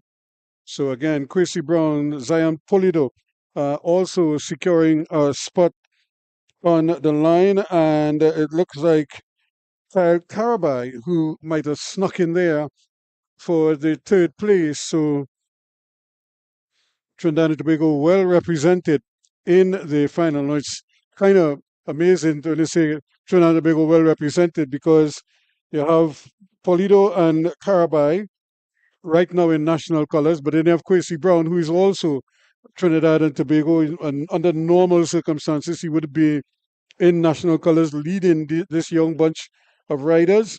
And then, of course, we also saw Ryan Dabro earlier and Jelani Ned. So Trinidad and Tobago certainly in the mix there. It goes without saying they at least could win a medal in the keirin final. So let's look at some of these youngsters again on the podium.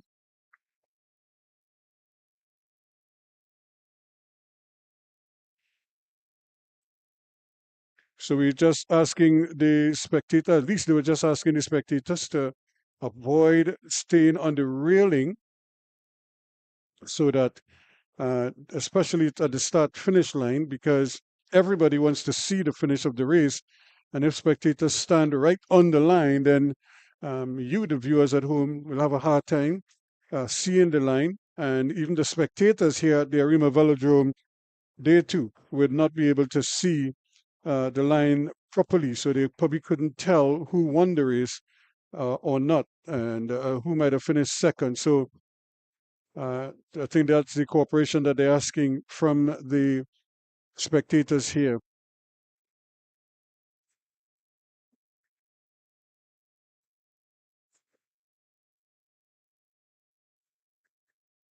So we have another event. This looks like a category. This looks like a Masters 40 to 49 event. It's an elimination race. So this is a devil.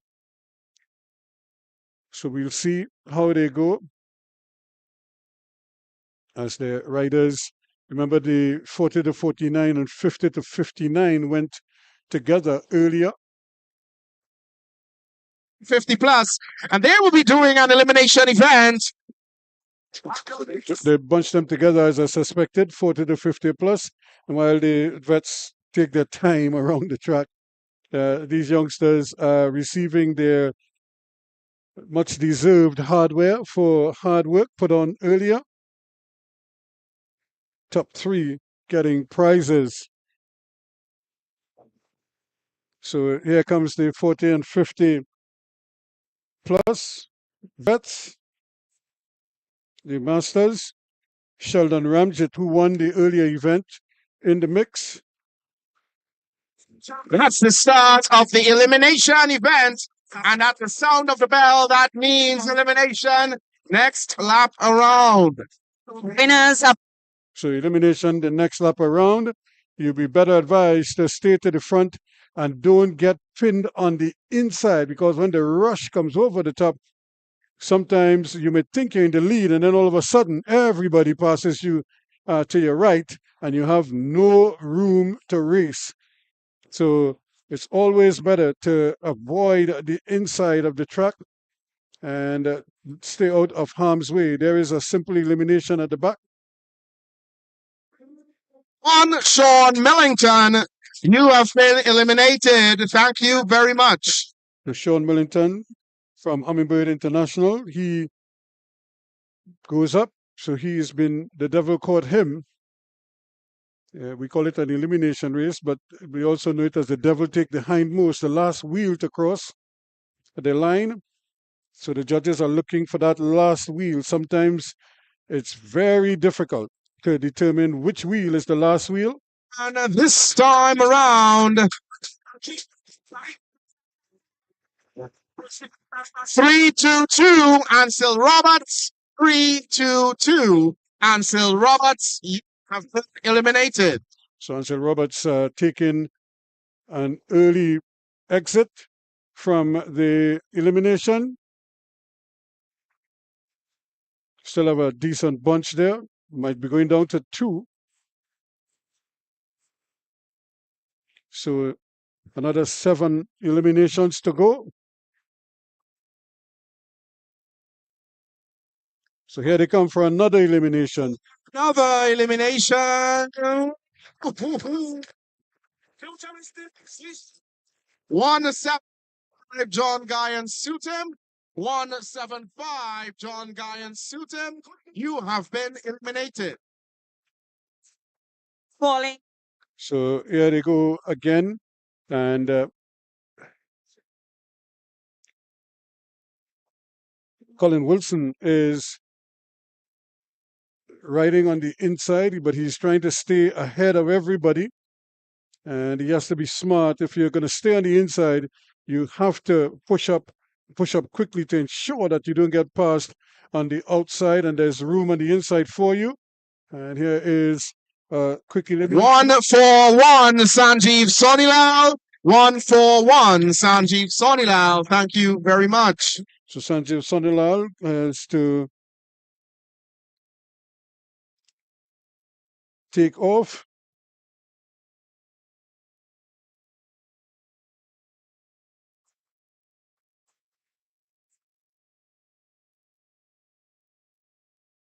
So Sanjeev Sonilal goes through. Colin Wilson still hugging on the inside.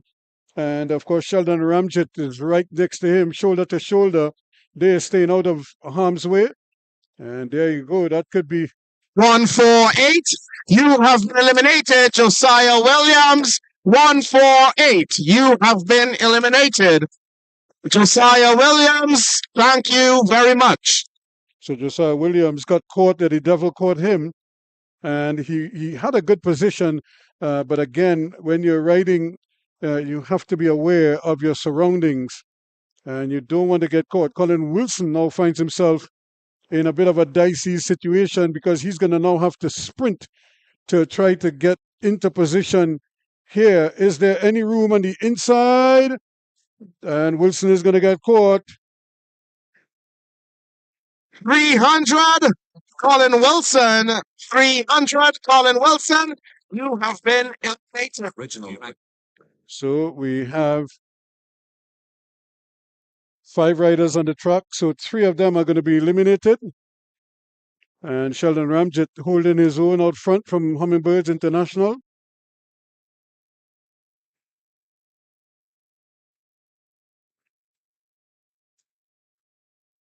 So here they start to jockey for positions now. The man on the inside from Rigtech Sonics could find himself in problems, but he has a simple elimination. Easy elimination. Number 3-4, Marlon Joseph. Thank you very much. So Marlon Joseph is out. The man from Team DPS. So making it easy for the officials.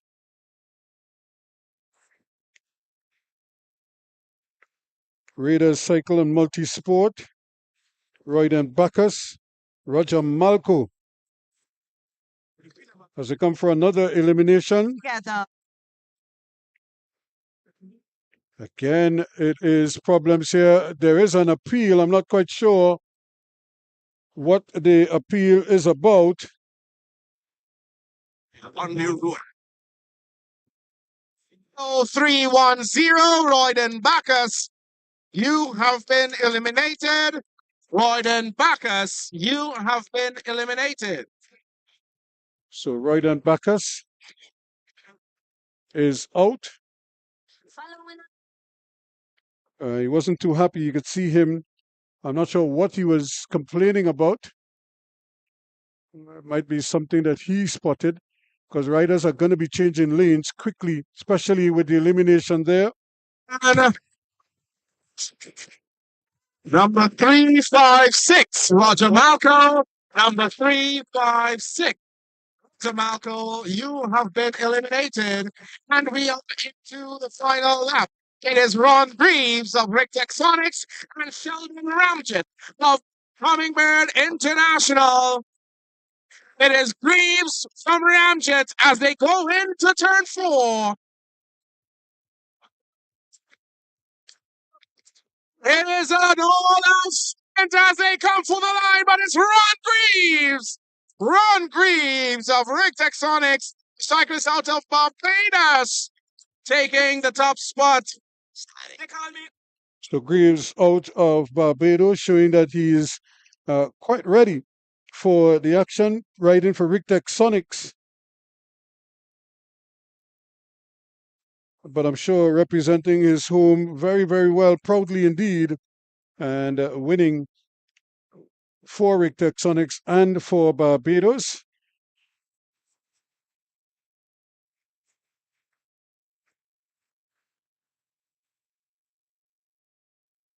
So a very interesting race, the elimination race.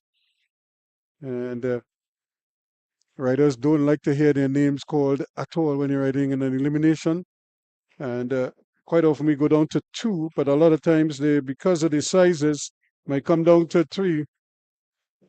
So man from Barbados, showing his way, Ron Graves from Rick Texonics Cycle Club here in TNT. Popular winner at that.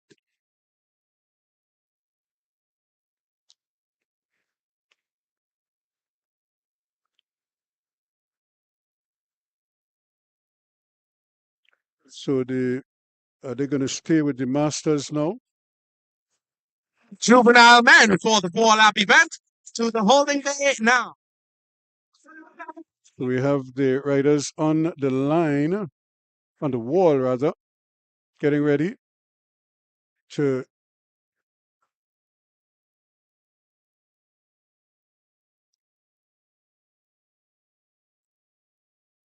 so they're just waiting to get final instructions. And they're doing a 4-lap event.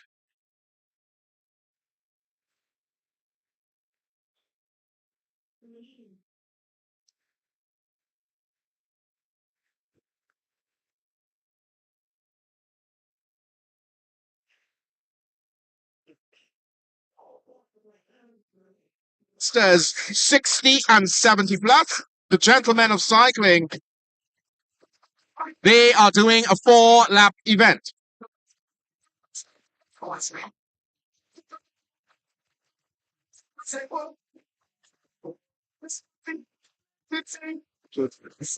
So these are the 60 and 70 plus. They're doing a 4-lap event.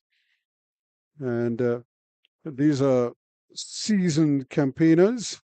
So they understand what is going to happen there. Nobody in the bunch is prepared, as they say, to take God out of thoughts and try to sprint from early. They would never live it down back on the inside there. They might tie them to the post next time around.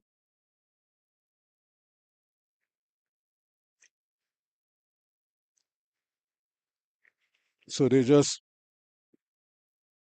almost in unison develop a strategy. It's like a group thing. Nobody wants to burn anybody too early. And I'm not quite sure if they have the energy to do that. Probably years ago, somebody might have bolted to see if they could catch the group napping. Nobody chases, and then they just ride away with the top prize. But because they're so probably evenly matched at this point in terms of fitness, and of course they match in terms of age. So here they go, and they're asking them to probably just pick it up as they give them like a rolling start and send them on their way. Hummingbird International, well represented there. Wayne Samuel, Peter Hernandez is also in the mix.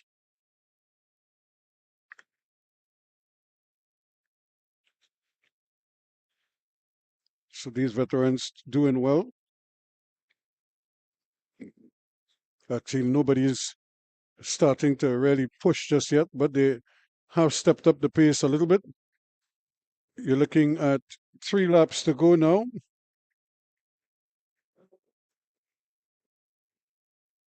We saw Quincy Brown earlier. His father is out there doing battle. Joel Brown, the president of the Arima Wheelers Cycle Club.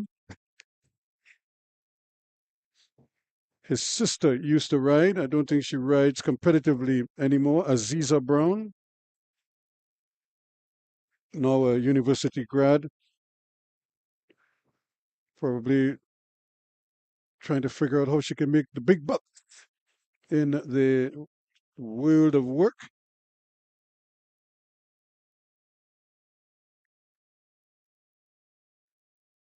Valkyrie's Cyril Fook.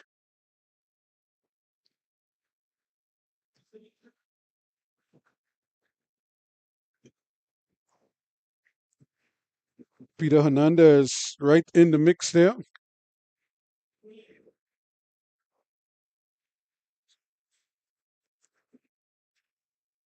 So now there's a little bit of a separation as they come for the bell.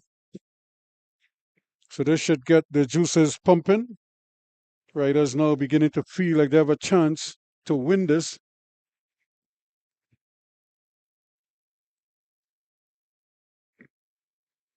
Hernandez just widens.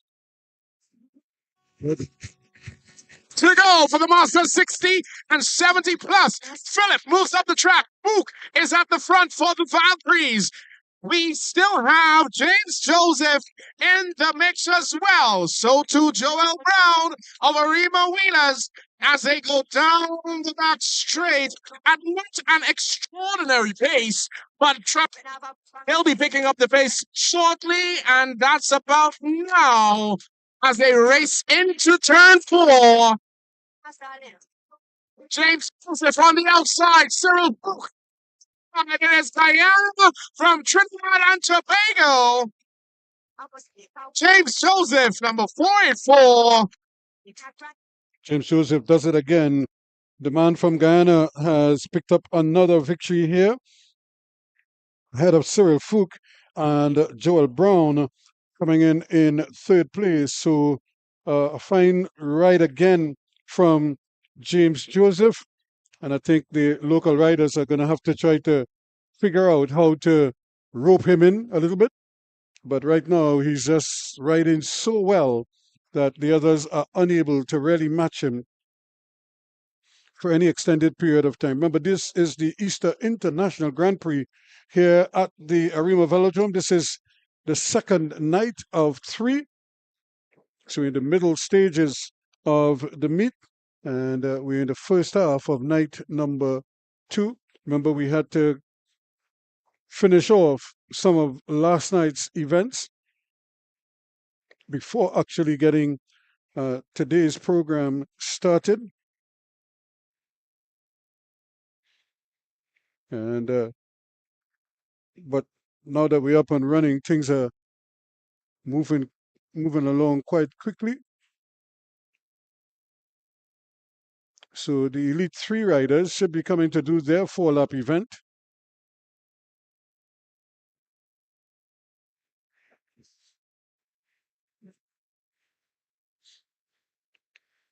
So riders are hoping that this might be the opportunity for them to Kowski of Canada, just ensuring that the juniors on the line are in fact registered to race for this event. All UCI events offer world ranking points.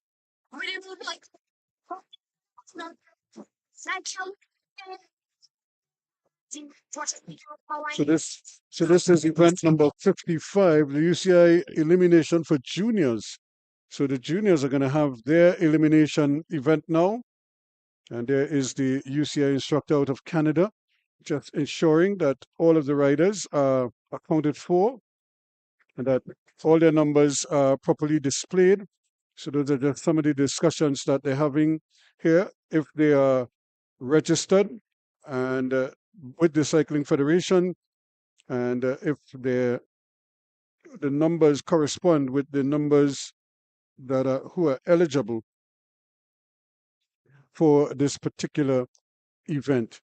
And of course, the authorities with the dogs just trying to keep the spectators from the wall where the riders are, so that everybody can see what is happening out there. So here they go. The juniors. So this could be an interesting battle here.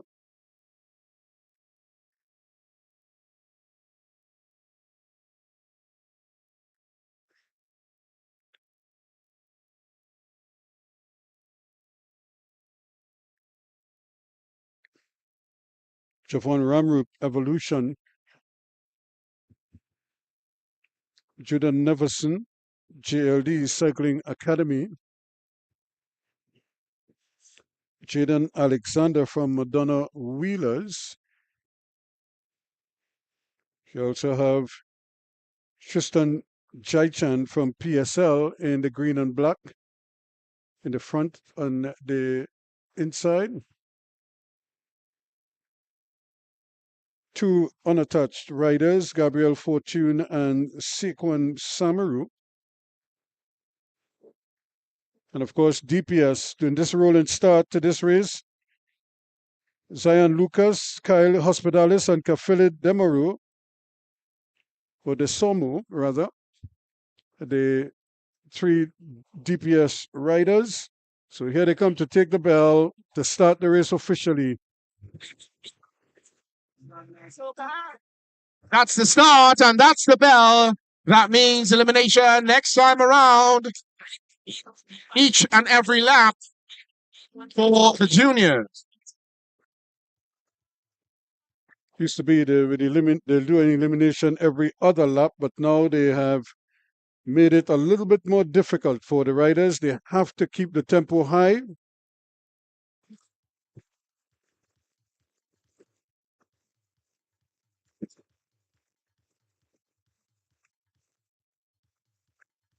So we come for the elimination.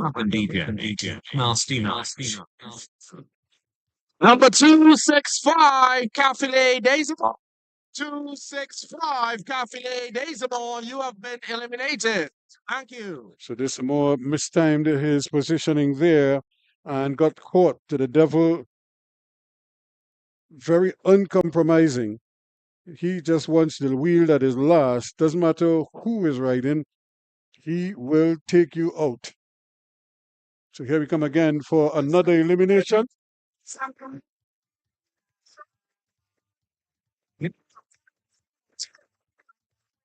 241, Saquon Samaru. 241, Saquon Samaru. You have been eliminated. Thank you very much. He thought the devil didn't see him. But again, as we say, the devil have eyes all in the back of his head. So once that wheel crosses last, the devil will take you out. And here we're looking now at Tristan Jaichan having to come over the top. He might be in trouble, Jaichan. In fact, he isn't. Easy elimination. That is 249, Tristan Jaichan. 249, Tristan Jaichan, you have been eliminated. Again, leaving a little too much to do at the very end, and that could be very fatal sometimes. And here they go again. These riders are pressing early. They're not waiting as they come for another elimination. The man on the inside from Team DPS is in trouble. You could see it from here. No room on the inside. 247, Kyle Hospitalis. 247, Kyle Hospitalis, you have been eliminated. Again, Team DPS on the inside riding into trouble there. So just 4, but also right in there, Gabriel Fortune is doing a risky ride. He's just flirting with elimination. Only this time he's decided, hey, let me just go way over the top. Sekon Samaru, man on the inside in trouble. G45, Zion Lucas, thank you very much. So all Team DPS riders have been eliminated here now. So they come in for one final elimination. Samaru holding his own. Evolution, Javon Ramrup right there in the mix. And the race is on. This could be an easy elimination, or will it? Just getting up there, but not good enough. 240, Javon Ramrup. 240, Javon Ramrup. Well, Javon Ramrup from Evolution has been eliminated. This is the finale. It is Matthew DaCosta Hines up against Gabriel Fortune of Trinidad and Tobago, riding unattached. It is Fortune from DaCosta Hines as they come around. Who will it be as they come to the line? Gabriel Fortune, number 246. Gabriel Fortune crosses the line ahead of Matthew DaCosta Hines. What an exceptional finish. So Gabriel Fortune riding unattached, and Matthew DaCosta Hines of Valkyries and Barbados just not strong enough in the end. And that's partly because of the amount of work he was doing earlier in the race, just to stay alive. And when it came to the finish, just didn't have the little extra that he needed. But what a ride from Gabriel Fortune, who is riding unattached today. The man in the white top. And in doing a very, very good job indeed to winning the elimination event for juniors.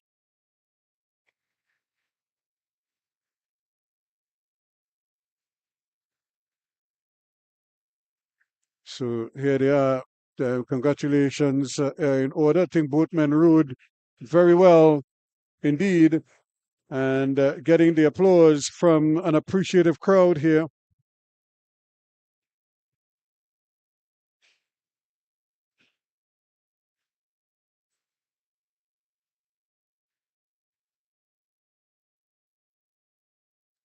So we just did the elimination, the UCI elimination for juniors. And what if they're going to bring the juveniles back out? Several of them on the line, or just a couple of them. They might be waiting on a couple more, but we'll see how they stack up.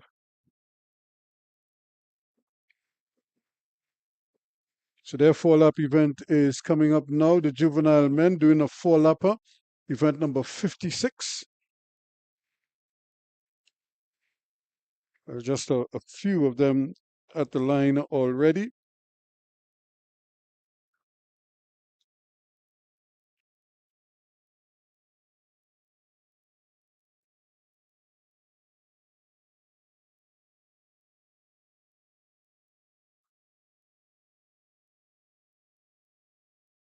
So they push off quickly. 7 of them making the trip this time around.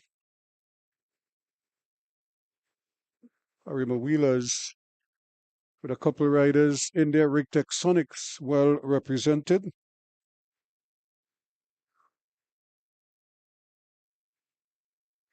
Valkyries with a couple of riders there as well. Maurice Lopez and Elijah James. Josiah Prince from Rigtech Sonics now making his way forward.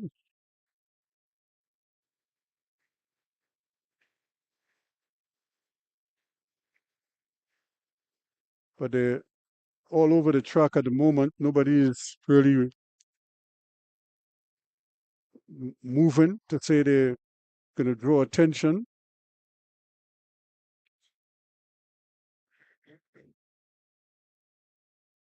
And it's good because a lot of these riders have been racing in recent meets.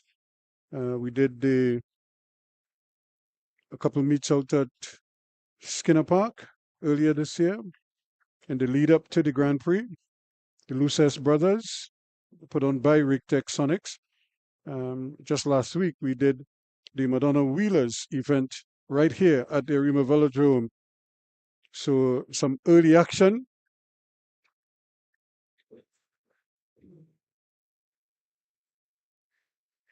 Vaporweight, Christian Nelson, Jaziel Jacob. We also have the duo out of Valkyries. That is Elijah James and Maurice Lopez. Josiah Prince of Rigtech Sonics also in the mix.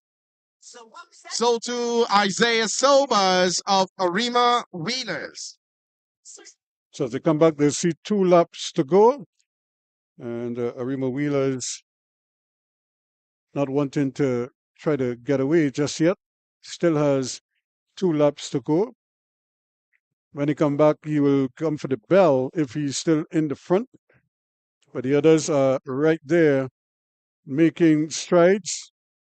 As they start to jockey now, you can see the tempo increasing ever so slightly. As guys try to position themselves. So going from last to second, he's not first just yet, Arima Wheelers. And you could just see the Vaporweight rider positioning himself in the middle of the track. And that's a good position to launch from. And again, the good thing here, the riders learn strategies, so they develop over time. For the bell. 1 lap to go. 1 lap to go for the Juvenile men. They are all looking at each other as they go around. Arima Wheelers and Rigtech Sonics at the front.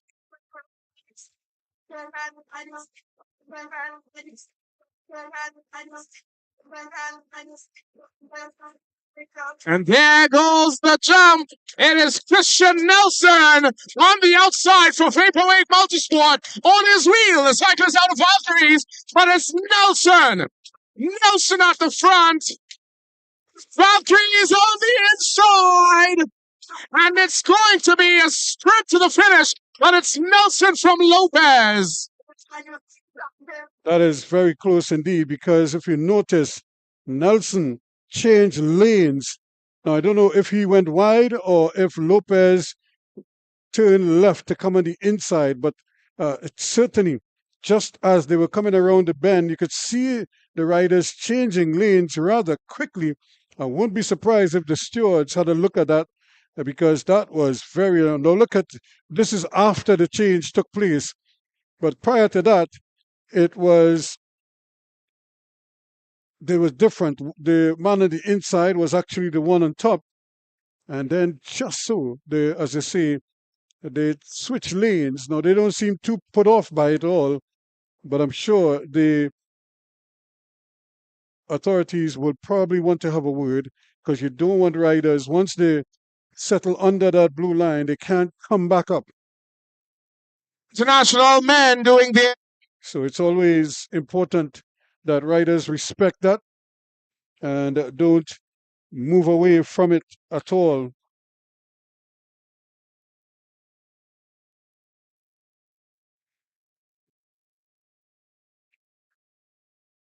So some of the spectators here This is Dad's little bud, is it? And he gets a nice little lift up because he probably wants to see the racing a little bit better.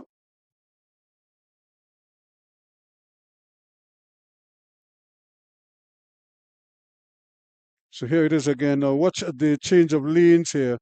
You see he's on the outside and then he just suddenly ducked. Now I don't know if Lopez ducked under because look at how far outside he is after being on the inside lane just before the curb. Now, like I said, it probably would go unnoticed because they didn't touch or anything like that. But when guys are sprinting, that kind of sudden change could be very dangerous in the end. And luckily, it was just the two of them, as opposed to it was a big bunch. Then it probably could have caused some confusion. So here we go. As we have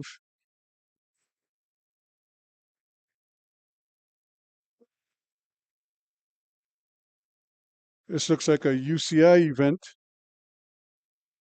The points race, elite and international riders.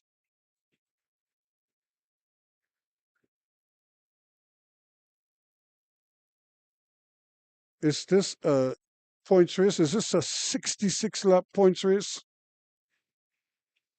This is going to be a tough ride. And to put that amount of laps on early, it certainly is. And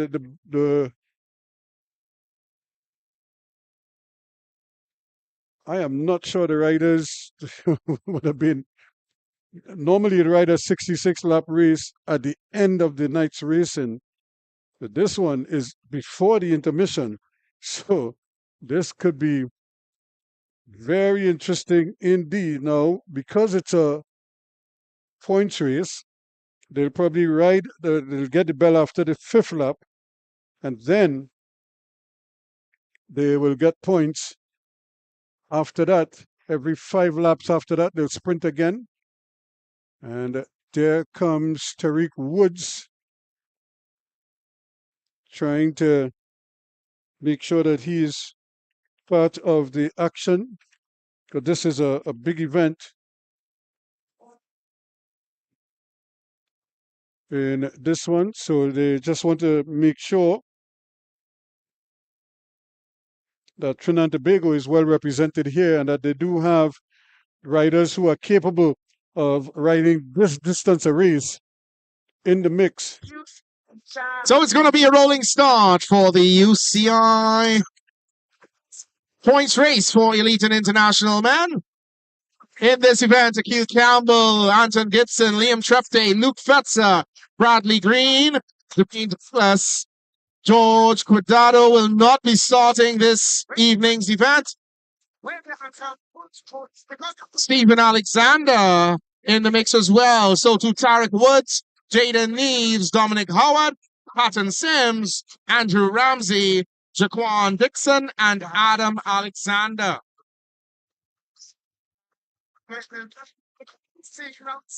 So the riders are just coming for the bell to officially start the race. 66 laps. It sounds painful, but once they start racing, those laps diminish rather quickly. Position. So there's the whistle to signal the start of the race, as the riders again are gonna just ride, and then they'll get a bell after 5 laps, so they get a whistle, and then it's going to be a sprint the next lap around.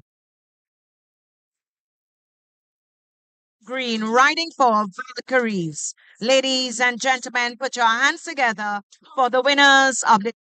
So here they come again. Not really. Adam Alexander is in the mix there. They certainly keeping tabs on each other, but it's about setting yourselves up for the long haul. This is a 66 lap event.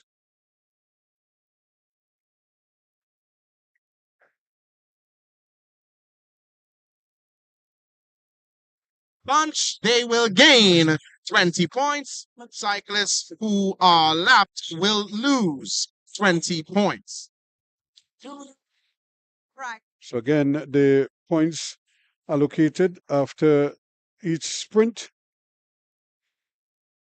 And of course, you go 5, 4, 3, 2, 1.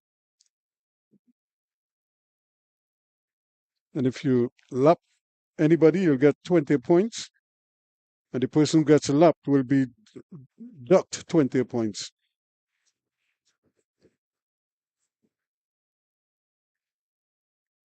So riders are aware of, as I say, what the state of play is. And they just have to adjust their techniques and their strategies accordingly. We have a breakaway of 3.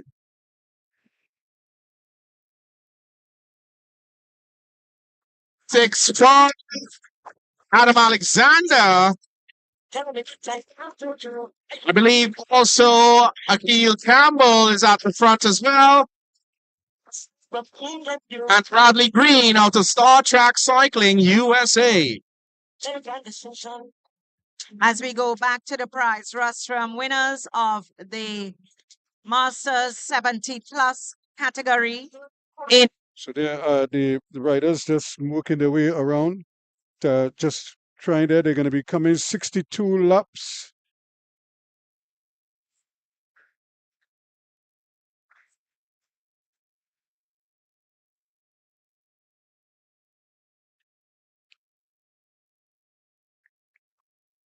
So again, they're trying to mow down these laps rather quickly. Liam Trepte just holding the lead bunch back a little bit.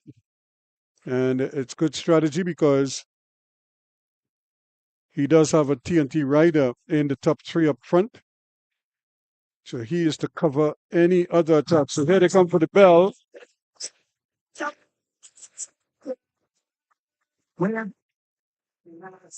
So once you hear the bell, they're going to be sprinting for the next lap around.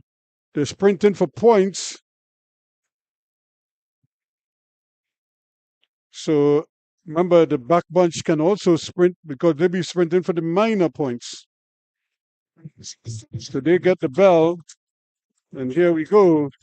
Points, points, points. Next time around, our 3 leaders at the front. They will be grabbing our points, but in which order, we'll have to wait and see. Adam Alexander. as we go back to the prize. So it looked like Adam Alexander ahead of Green with Campbell settling for the minor points. And who will get the Liam Trepte is coming up there.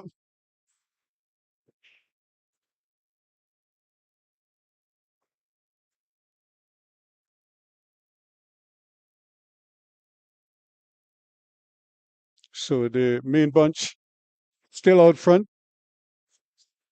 Will the bunch, the main peloton, will they work together to try to pull this group back? Yeah. Adam Alexander taking 5 points. Bradley Green taking 3 points. Akil Campbell 2. And Liam Trepte 1. As we go back to the prize, rostrum winner. So here they go again. So again, Alexander taking the 5 points. Green took 3.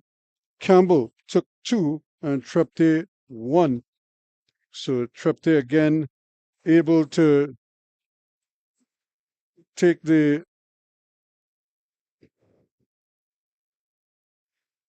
a point. So he has been riding and is in good form.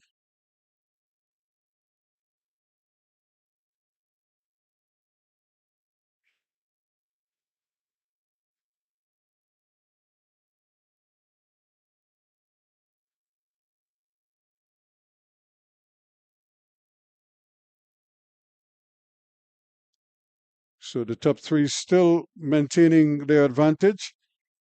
Not fully a half a lap, but they still have a good distance on the main bunch.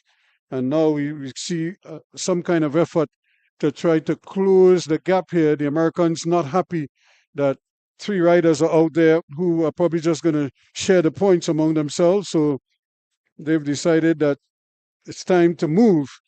And that more than likely is going to bring the whole bunch back together pretty soon. That's unless these 3 can do something. There they get a bell again, so they're sprinting for more points the next time around. And the main bunch right there on their heels. Liam Trepte also in position, so TNT starting to move as they try to get into position. Points next time around. We still have our 3 lead cyclists out in front.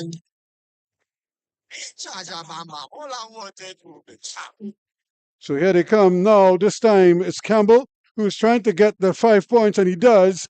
Campbell gets it from Green.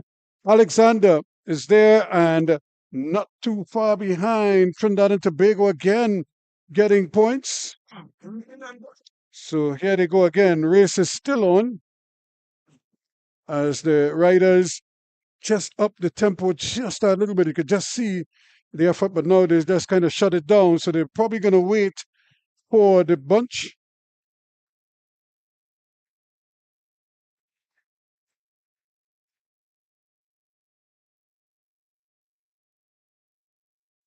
And right in position there. So 2 Americans trying to join Green, but Trinidad and Tobago also sending 2 red shirts to link up with Campbell. Akil Campbell, of course, the brother of Tennille Campbell. We haven't seen Tennille on the track. I'm not sure if she's out of the country, but she raced last weekend and was dominant. But we'll see if she factors in the elite women's racing. Herself and Delia Palmer always have a running battle, so to speak. So the race is nicely positioned now. We have a main bunch, and then we have 3 stragglers at the back. So where we had 3 to the front earlier, they have now sort of sat up and allowed the others to come and share the load. It was just the 3 of them doing all the hard work. Now they have more than enough riders to assist. What they have to be careful of is that somebody don't launch another attack here and catch everybody relaxing, waiting for points.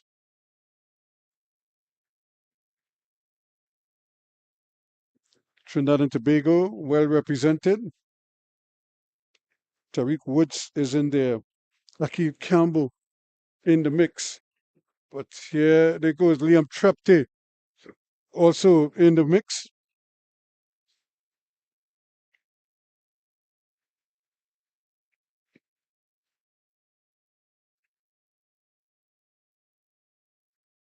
So they come for the That's the bell. That's the bell. Your leader on the track, Jaden Neves. Sprint for points next time around. As we go back. So Jaden Neves has bolted. And now who is going to follow him? That's the big question here. The Americans are well positioned. And so they might very well be challenging him. If they can't catch him, at least they're going to get the 3 points. But here comes Jaden Neves. He does have company, though. And can he hold on for the 5 points? Might just miss out. And he does just on the line.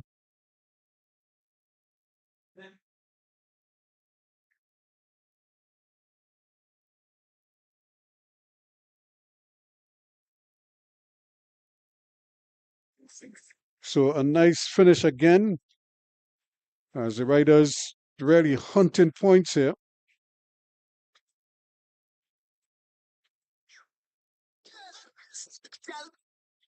Remember, this is the 66 lap event, and they're going to realize that those laps are moving rather quickly. Points account in that sprint. So that was Luke Fetzer who went out there brilliantly to win. just ahead of Graves.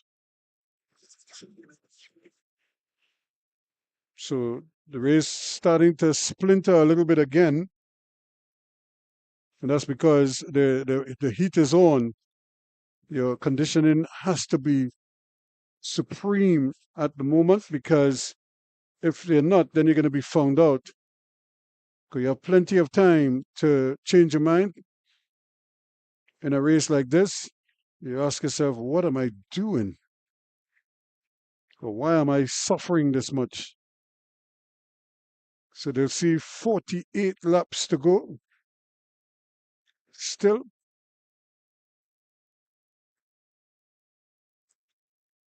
Track in this UCI points race event.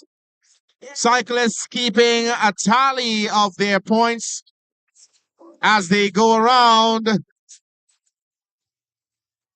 A race of strategy and mathematical calculations for the UCI points race. Again, it's 5, 3, 2, and 1. And the officials also have to be mindful of who is leading the race. And in terms of the points, so the riders can be educated as they come around. They're going to be coming for Bell.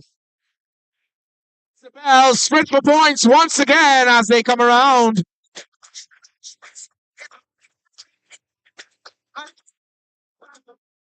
So here they go again. Trinidad and Tobago well positioned, but the USA is also within striking distance.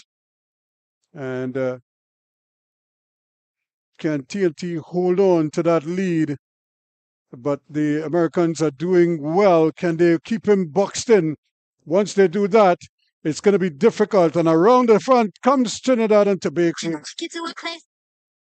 And to take the 5 points. So good strategy there.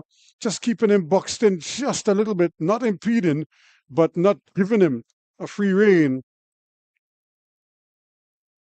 And again, good strategy by Team Trinidad and Tobago, but now they have to be careful, because this is where the Americans will love to just sneak away just as you kind of take your foot off the gas. Well, they keep the hammer down and keep going. But good strategy by this young TNT team, staying focused. And I wouldn't be surprised if by tomorrow night they are joined by Quincy Brown, and to add even more depth to the national outfit. In this UCI points race event, as the cyclists are seeing 44 laps to go. So still a long ways to go. We haven't even reached the halfway stage, and we started to get some stragglers. And that is the demand. That's why I was saying it's tough to have a race this long, this early. Normally, this is what kind of closes out the program. But boy, this one is really going to hurt. And it would be interesting. I know Tariq Woods, I don't know what type of form he's in, but he is type of rider that loves an event like this. He can just drop the hammer, and he could ride out front for long stretches.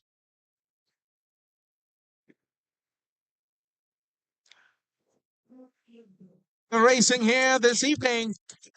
So again, it's certainly you could see the Americans just trying to get away. They're taking turns in the front, and if they only catch you lapsing, then they'll just keep going and going. This time is Bradley Green is the man out front.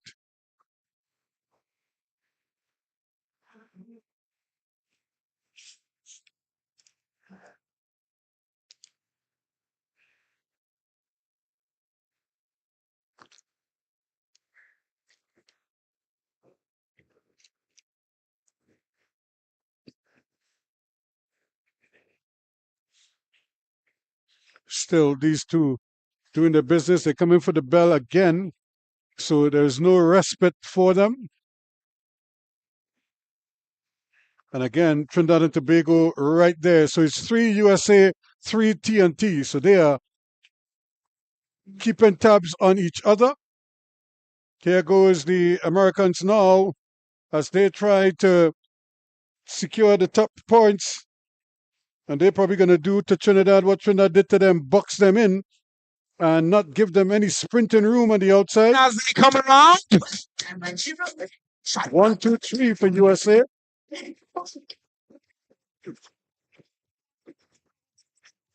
So Trinidad just mistimed that there just that little bit. So the USA really beginning to assert themselves here now. They're right in well as a unit. Young Trinidad and Tobago, though, would probably have a plan of their own.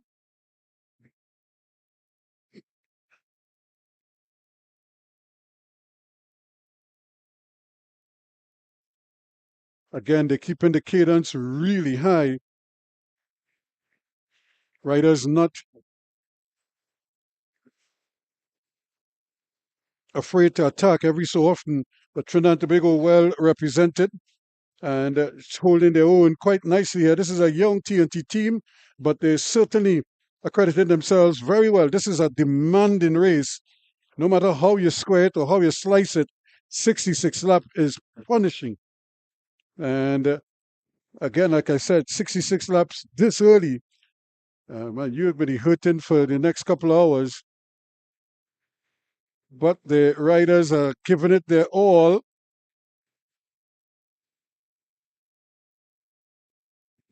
So again, Liam Trepte right back in the thick of things.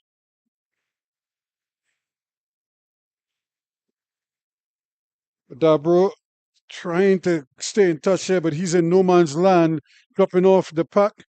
He might be better advised to drop back and wait for the group of 4 that is coming up. Part in the points race. So Liam Trepte is right there in the mix.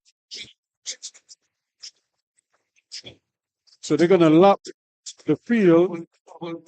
So if Trepte connects first, he will get the 20 points.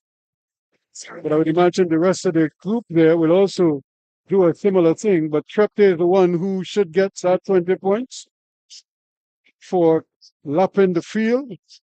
But as he pulls up, look at the Americans again trying to sneak away. But Trepte is alert. And they come for Bell again. That's the bell. That's the bell. Points up for grabs. Next lap around. Sprint number 6. Bradley Green again, the man leading them out there. Trepte not giving up though. He doesn't have to worry about Green. I don't think is the man behind him is the one he has to be mindful of. As they come over the top, Trinidad and Tobago well positioned now, and that goes like Graves is taking off. He's looking for 5 points, and the Americans were caught napping there.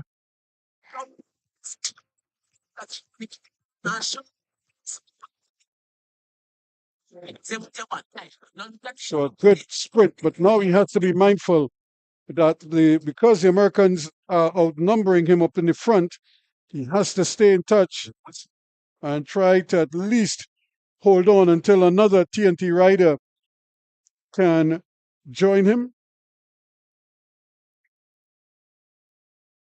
Still 34 laps to go, so we're just approaching the halfway stage. This is a very demanding race.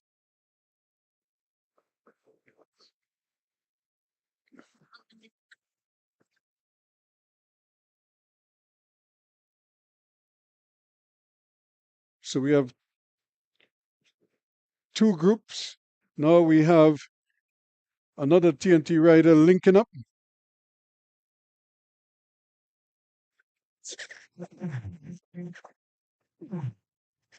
Then we have a back group also. So they're all over the track right now.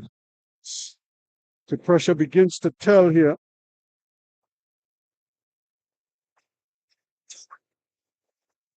Also in the mix there, Patton Sims. Liam Trepte keeping close tabs on him.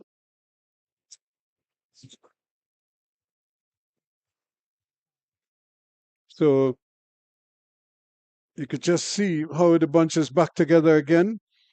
Trinidad and Tobago and the United States it's like they have this all to themselves here, trying their best to maybe separate, but so far nobody is being allowed to go for any distance.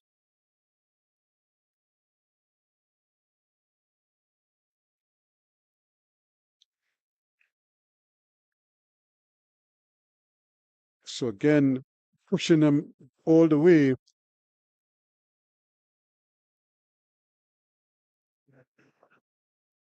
So the riders, again, respecting each other, respecting each other's abilities. Alexander is also in the frame.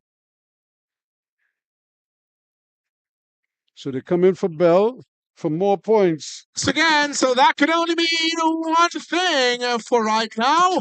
31 laps to go and points up for grabs next lap around. Liam Chupday of Trinidad and Tobago making a move to the front. Jaden Neves on his wheel, but the guys from the USA, they have a very close eye on these Trinbagonian cyclists.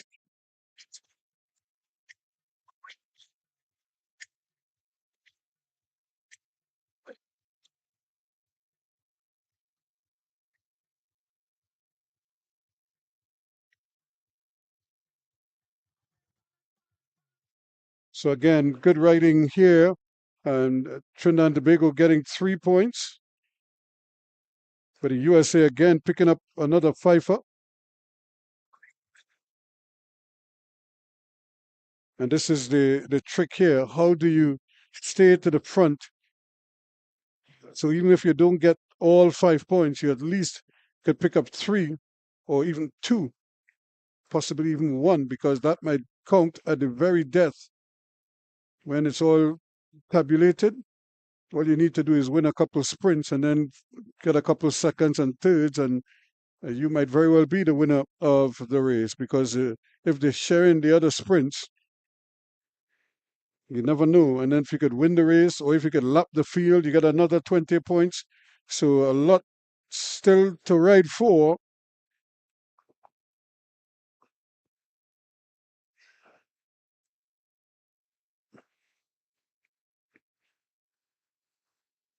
So we have these multiple attacks, but they're not sustained attacks, really. Guys are just trying to preserve energy for the sprints. But every so often, somebody threatens to go away.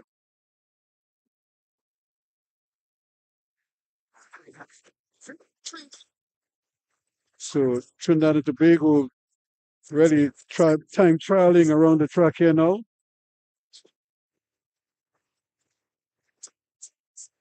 Again, nobody is allowing them to go at all.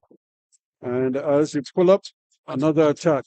So this is The really pace a is demanding- high. Luke Fetzer driving it at the front. The cyclist out of Turbo Fellow Pickle Juice out of the USA.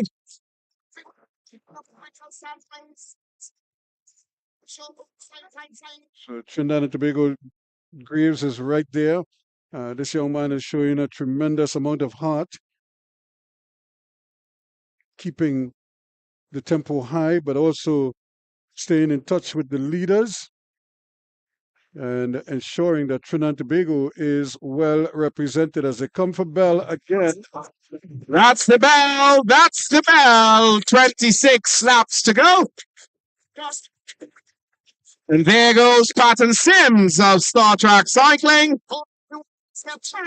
He's looking to grab top points. But let's see what will happen as they come around. So USA looking for another 1-2 here.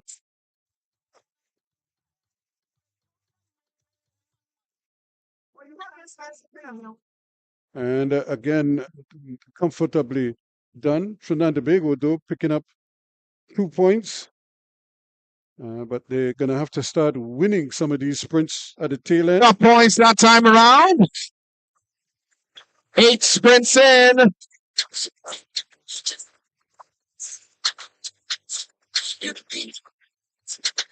So Trinidad's probably going to have to ride together to bring them back into the lead. But every time they connect, the Americans are just launching again. Here we go once more, another attack. So there is no respite. It's down to the board they're going. So they're really keeping the cadence high. And if you're short of fitness, well, you're going to be found out here tonight. This is the man, Luke Fetzer. He just is as determined as they get.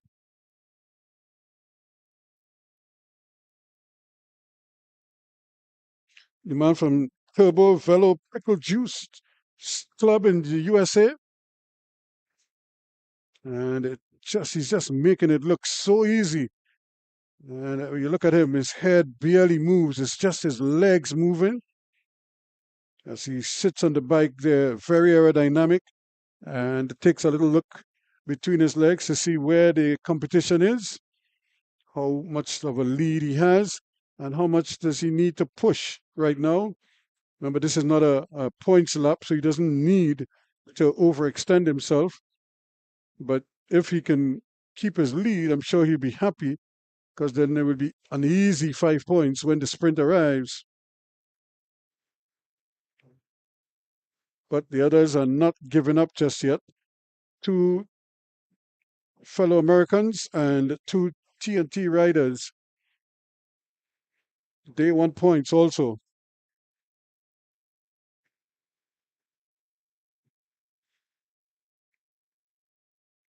So this man is really, Luke Fetzer is as determined as they come. Here he comes. Well, he's all by himself. The cyclist out of the USA, very dangerous in these types of events. Liam Trepte, Jaden Neves leading the charge for Trinidad and Tobago. So still out front, riding comfortably.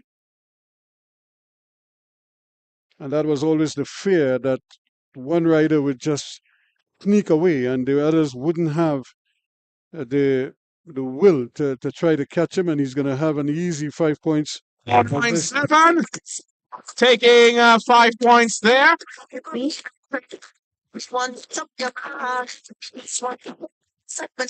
So Fetzer again with another 5 points. And Liam Trepte just dropping off the pace here now, but young Graves rather, is right there. Jaden Neves rather is still holding his own.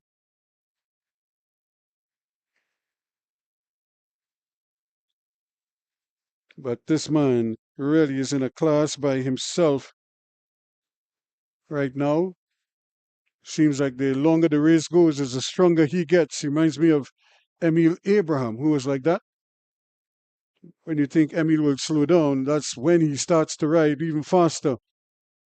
And even better yet, when he's on the roads of Tobago, it just seems as if the road somehow seems shorter for him than everybody else. And this is exactly what we're seeing here from Luke Fetzer. As we're down to 18 laps to go. Remember, we started with 66. He's just looking around. He too is probably just feeling the heat a little bit. Anton Gibson.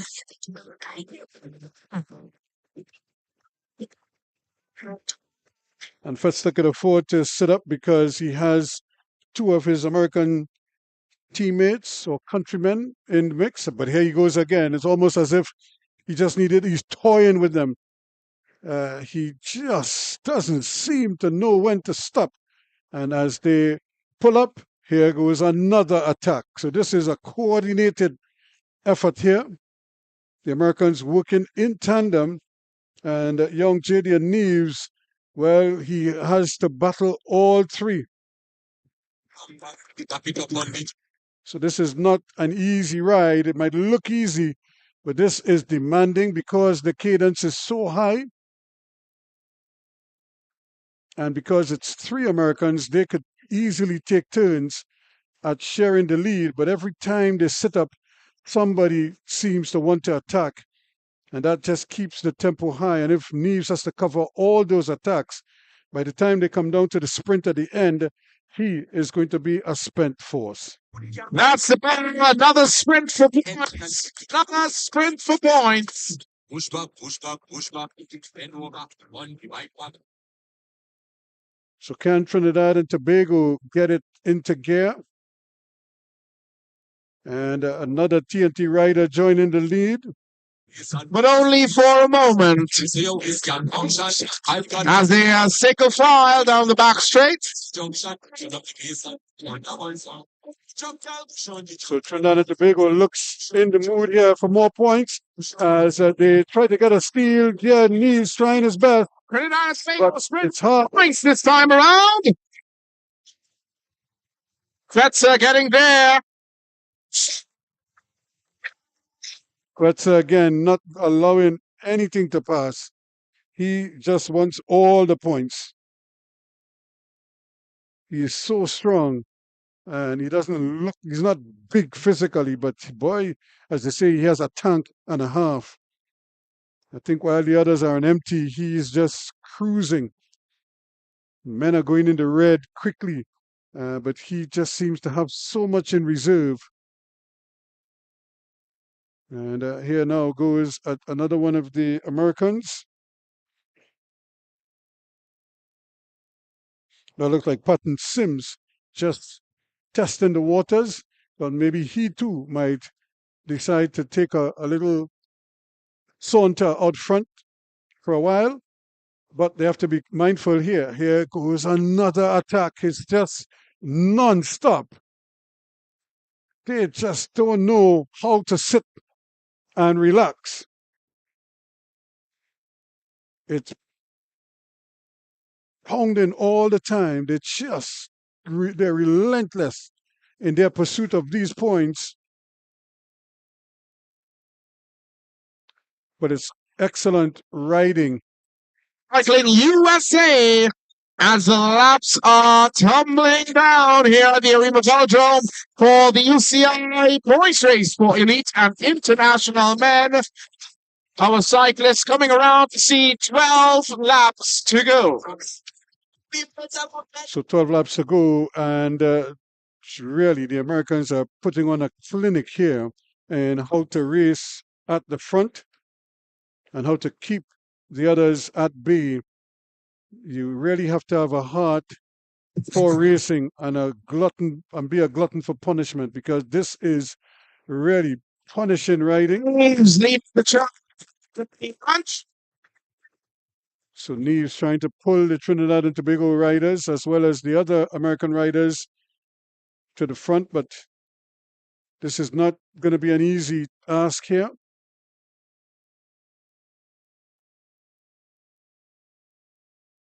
And I think what happened is that Fetzer, probably in his mind, he's probably calculating that Trepte was the one who connected first, so he probably got the 20 points for connecting. So Fetzer probably wants to win back those 20 points, and he's trying to take every sprint the rest of the way. But here comes Trepte now. So this is where the battle really and truly is on. And for once, Festa looks like he's beaten, but here comes the train on the outside. It's a large bunch sprint. And again, Trepte doesn't have it. Neves, this young man, showing real determination here for TNT, but he still won't get another 5 points. You'll have to settle for 3. Again, they're taking turns and attacking him from every side, as they say. But he's not giving up. He's showing real heart here. And I think he's going to get a standing ovation from this Arima crowd once he stays in the hunt. And also, if he could stay in the saddle, this has to be painful. And they'll come back and see 9 laps to go.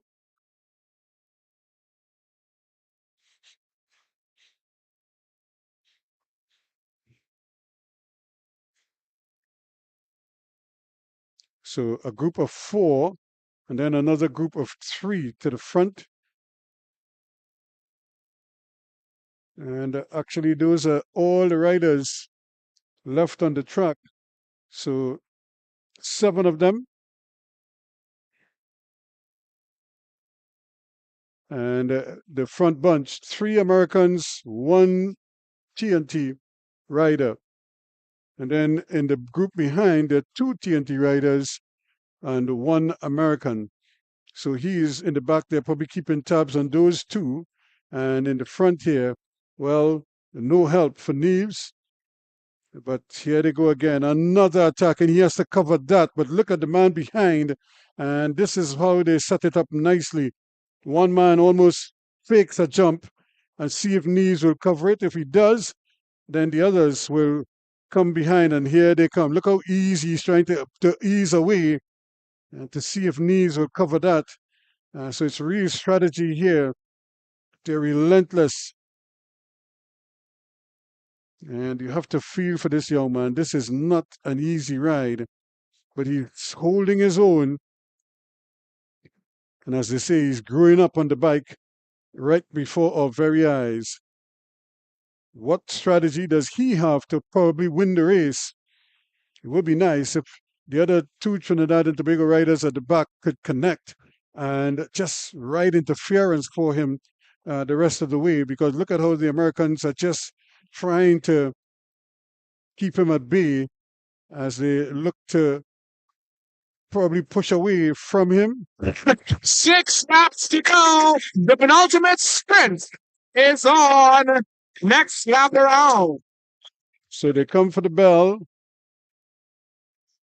And the riders at the back are right in reach out and touch me distance, but they don't connect. And here they go. Really, they needed to connect immediately, but they didn't. And now the front 4 are racing again. And on the inside, that's a dangerous position for Neves because he can't get out on top. This could be a 1-2-3 for the US if he's not careful. Let's go. But he too could come around the top and get inside. Sub grabs this lap around. Guess who? 14. So again, and that man Fetzer not giving up at all. He just knows where the points are and how to position himself for points. It's a kind of ability that Gene Samuel had. He just always knew where the finish was and how much he had in reserve. And the final sprint, it's double points for the cyclists racing around. So 4 laps to go. And with double points on offer, I don't think they're going to allow him to get very far, because they know if he goes out there, he's probably just going to ride away. So guess who is in pursuit?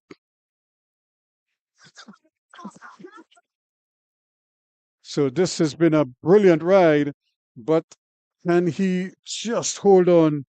There, he's come back to see 3 laps to go, wishing it was only 2.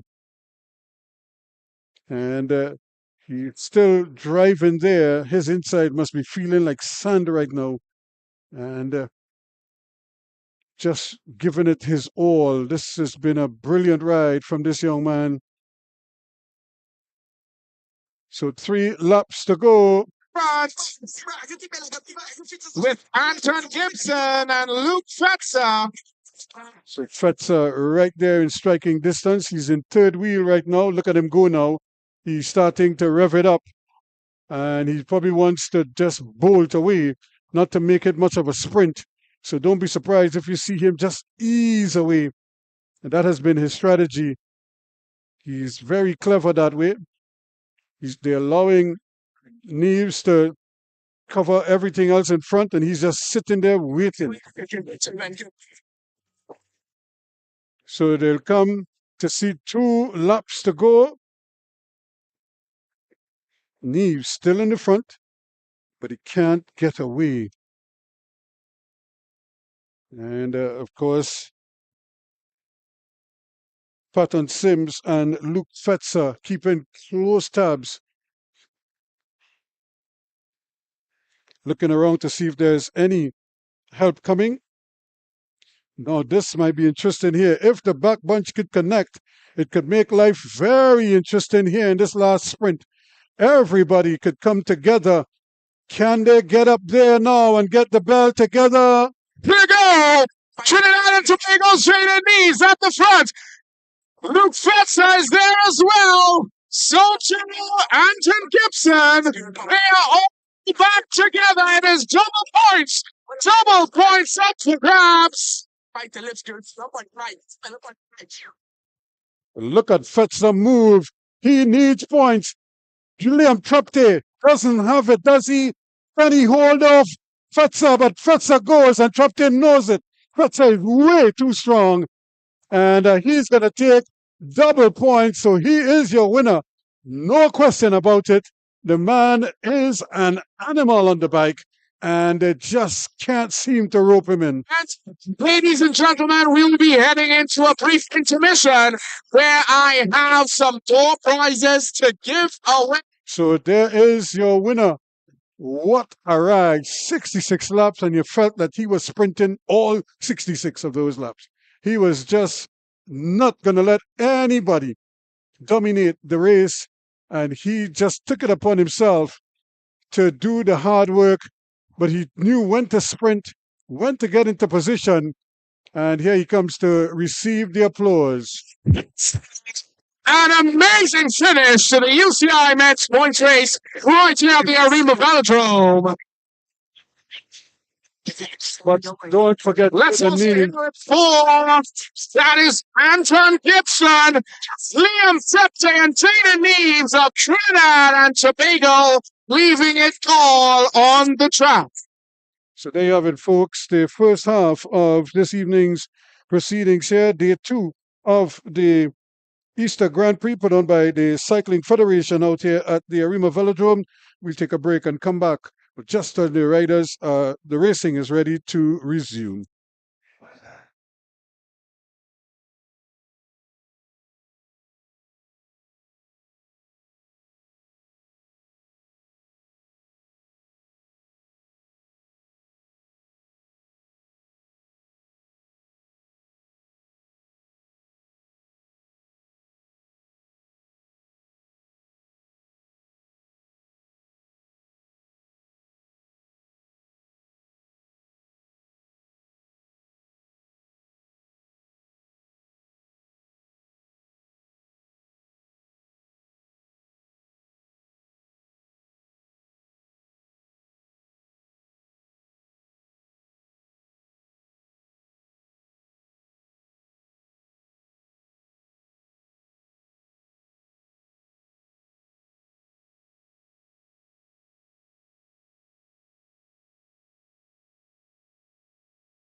Cycling Grand Prix. 3 days, 3 venues, 1 epic showdown. Get ready to witness the best cyclists from across the nation, the region, and the world, pushing their limits, chasing victory, and leaving it all on the track. It all goes down on April 18th, 19th, and 20th at the Ian Atherley Cycle Track, Skinner Park, San Fernando, the Arima Velodrome, and the National Cycling Centre, Vancouver. Racing starts at 5 p.m. on each day. Tickets are just $100 for adults and children over 12, and only $40 for children under 12. Unite, compete, conquer. Don't miss the Easter International Cycling Grand Prix.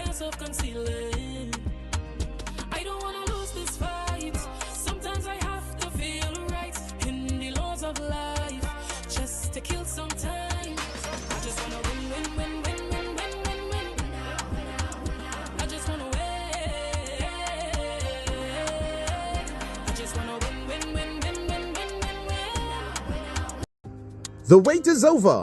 The Trinidad and Tobago Cycling Federation presents the Easter International Cycling Grand Prix. 3 days, 3 venues, 1 epic showdown. Get ready to witness the best cyclists from across the nation, the region, and the world, pushing their limits, chasing victory, and leaving it all on the track. It all goes down on April 18th, 19th, and 20th at the Ian Atherley Cycle Track, Skinner Park, San Fernando, the Arima Velodrome, and the National Cycling Centre, Vancouver. Racing starts at 5 p.m. on each day. Tickets are just $100 for adults and children over 12, and only $40 for children under 12. Unite, compete, conquer. Don't miss the Easter International Cycling Grand Prix.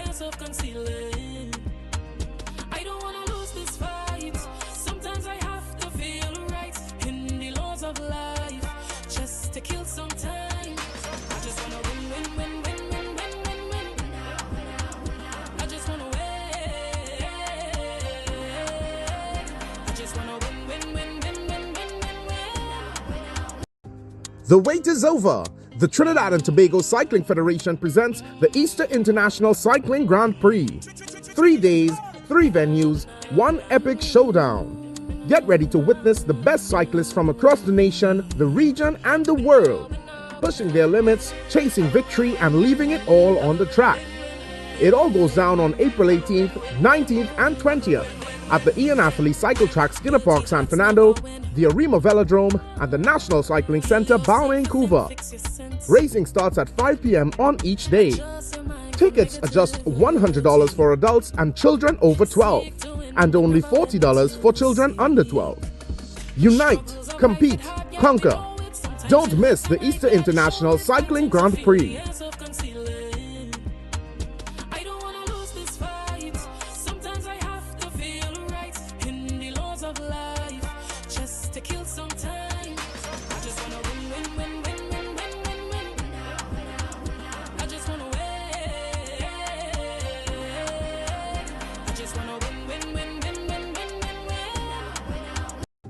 The wait is over. The Trinidad and Tobago Cycling Federation presents the Easter International Cycling Grand Prix. 3 days, 3 venues, 1 epic showdown.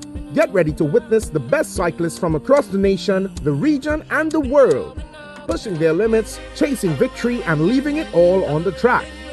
It all goes down on April 18th, 19th, and 20th at the Ian Atherley Cycle Track, Skinner Park, San Fernando, the Arima Velodrome, and the National Cycling Centre, Vancouver.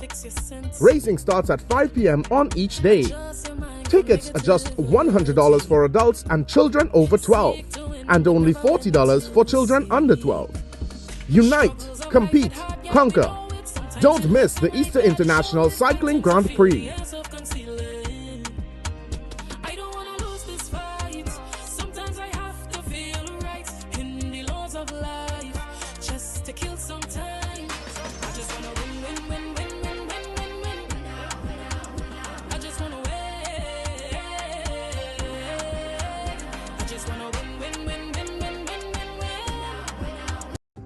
The wait is over.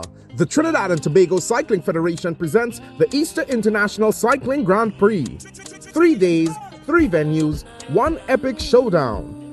Get ready to witness the best cyclists from across the nation, the region, and the world, pushing their limits, chasing victory, and leaving it all on the track. It all goes down on April 18th, 19th, and 20th at the Ian Atherley Cycle Track, Skinner Park, San Fernando, the Arima Velodrome, and the National Cycling Centre, Vancouver. Racing starts at 5 p.m. on each day. Tickets are just $100 for adults and children over 12, and only $40 for children under 12. Unite, compete, conquer. Don't miss the Easter International Cycling Grand Prix.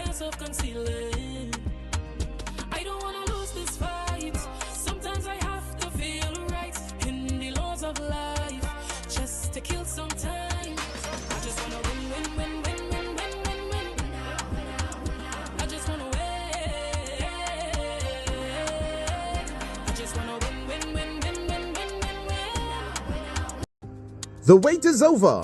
The Trinidad and Tobago Cycling Federation presents the Easter International Cycling Grand Prix. 3 days, 3 venues, 1 epic showdown. Get ready to witness the best cyclists from across the nation, the region, and the world, pushing their limits, chasing victory, and leaving it all on the track. It all goes down on April 18th, 19th, and 20th at the Ian Atherley Cycle Track, Skinner Park, San Fernando, the Arima Velodrome, and the National Cycling Centre, Vancouver. Racing starts at 5 p.m. on each day. Tickets are just $100 for adults and children over 12, and only $40 for children under 12. Unite, compete, conquer. Don't miss the Easter International Cycling Grand Prix.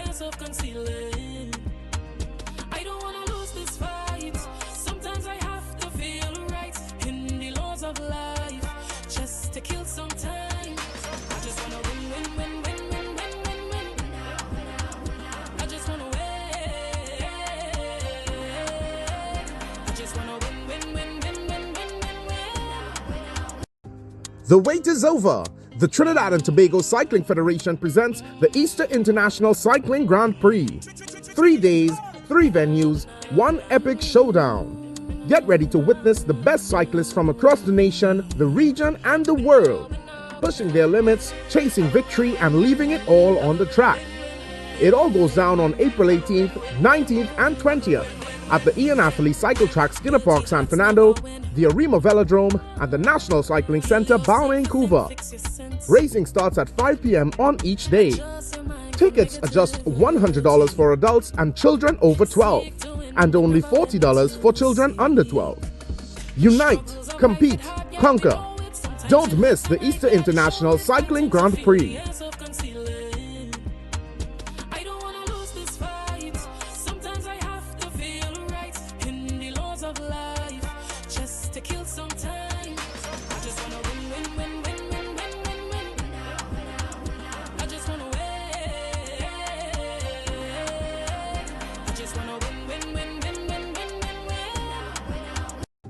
The wait is over. The Trinidad and Tobago Cycling Federation presents the Easter International Cycling Grand Prix. 3 days, 3 venues, 1 epic showdown. Get ready to witness the best cyclists from across the nation, the region, and the world, pushing their limits, chasing victory, and leaving it all on the track. It all goes down on April 18th, 19th, and 20th at the Ian Atherley Cycle Track, Skinner Park, San Fernando, the Arima Velodrome, and the National Cycling Centre, Vancouver. Racing starts at 5 p.m. on each day. Tickets are just $100 for adults and children over 12, and only $40 for children under 12. Unite, compete, conquer. Don't miss the Easter International Cycling Grand Prix.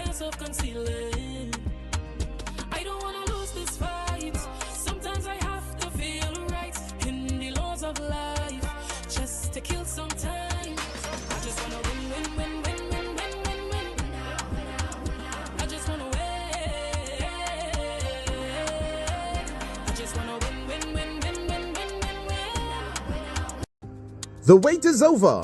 The Trinidad and Tobago Cycling Federation presents the Easter International Cycling Grand Prix. 3 days, 3 venues, 1 epic showdown.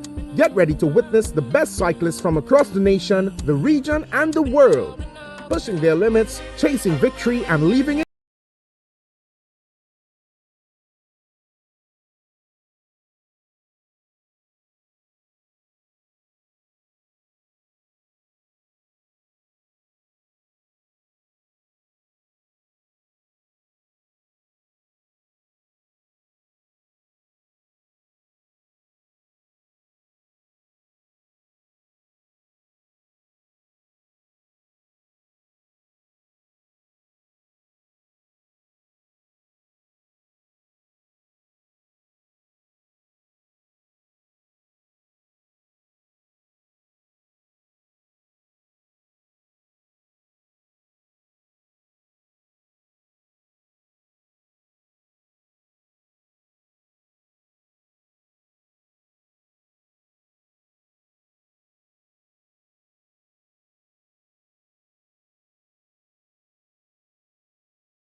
As I welcome you back here to the Easter Grand Prix, day number 2 out here at the Arima Velodrome. You're getting ready for the first set of racing after the intermission.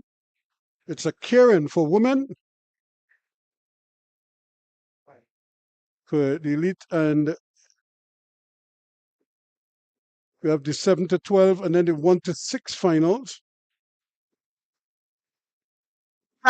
The ace, position number 1.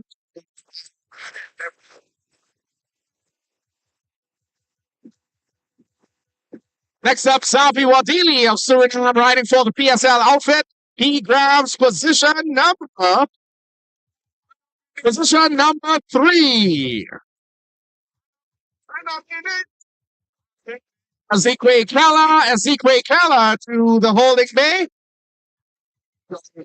Was sales spades. 30,000 people love different background confusion, please. So they're just doing the draw for the positions. The men's keirin, but the women are on the line as they get ready to do their keirin event. And here comes the motorbike. Remember, it's 3 laps around. The first lap and a half, the motorcycle will stay on the track, and then when it exits, then the riders, well, they're on their own. Mustn't. The women's UCI can. First wheel, Renal Bernard, followed by Adriana Siege Williams. Alexia Wilson, Phoebe Sandy, Tashana Dalga, and Cheyenne Y. 3 laps around the Arima Velodrome. 1.5 laps behind the motorcycle. And 1.5 laps of all-out racing for these ladies. The best in the country, the region, right here at the Easter International Grand Prix 2025. So Sejagat, Williams, of course, Sandy, Dalga, Awai. Where can I find? Still trying to. The bike is going to leave the truck now, and they're on their own. The motorcycle has now left the track. It is time to go racing. Phoebe Sandy immediately goes over the top of everyone and comes through the front. Sandy will lead into the final lap. Adriana Siege got this there. Keirin Williams is there as well. As they go down the back straight. Phoebe Sandy still holding on to the lead. The Madonna cyclist racing at home here. Sandy on the inside, Peach Gavin on the outside. It's Tana Talca. And it looks like Renal Bernard, your top 4 unofficially. So that was the first heat. Then we have the second group. Well, what a fine finish again. Phoebe Sandy showing that she has the form right now. Even she could take it long, she could take it short. Doesn't matter. She is in the pink of form, as they say. Turns for the 1 to 6 finals. We'll be starting with Zindel Samaru of Valkyries. Every one of them that's to beat your heart just like a punch. So Sindel Samaru is getting ready to take to the track. Number 3. So you can see the riders now getting ready to assume their positions on the track. Of Team Trinidad and Tobago.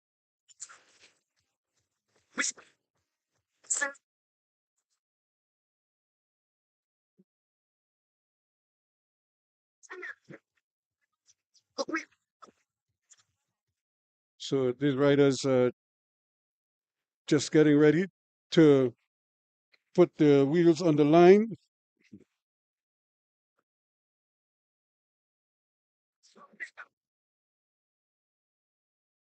This, of course, is the men's keirin event.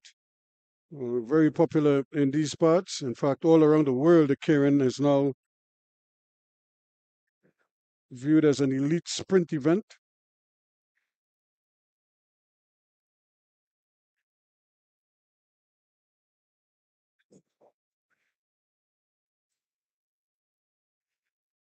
So you can see the riders just making sure that all the equipment is A-OK.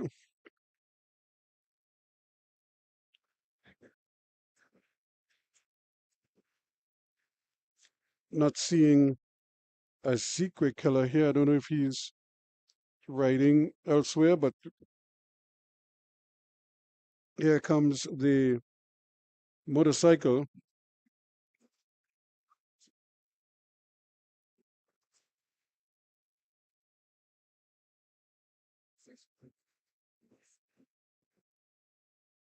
See the start of the 7 to 12 finals.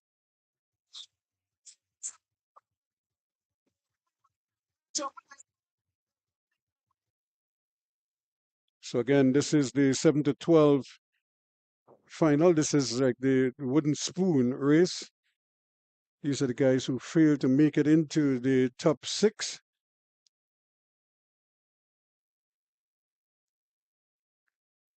This should be an interesting battle.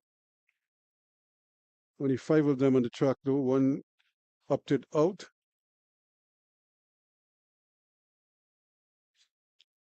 Could see Quincy Alexander at the back right now.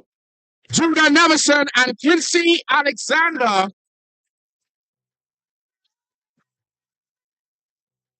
As the motorcycle leaves the track, it is time to go racing for positions 7 to 12.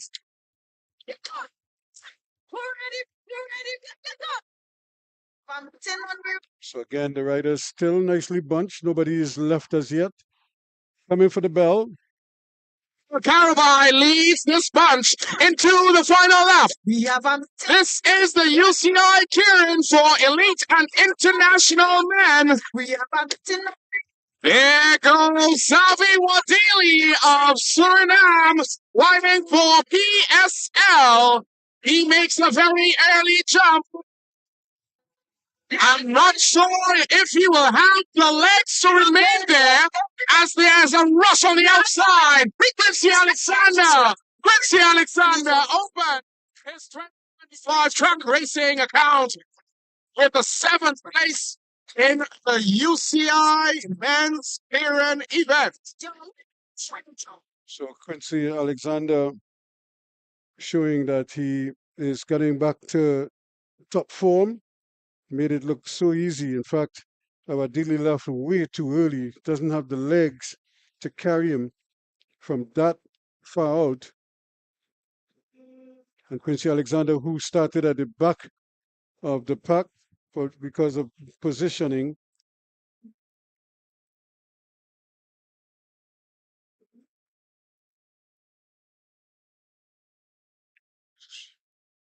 So we have the finalists now, 1 to 7, 1 to 6.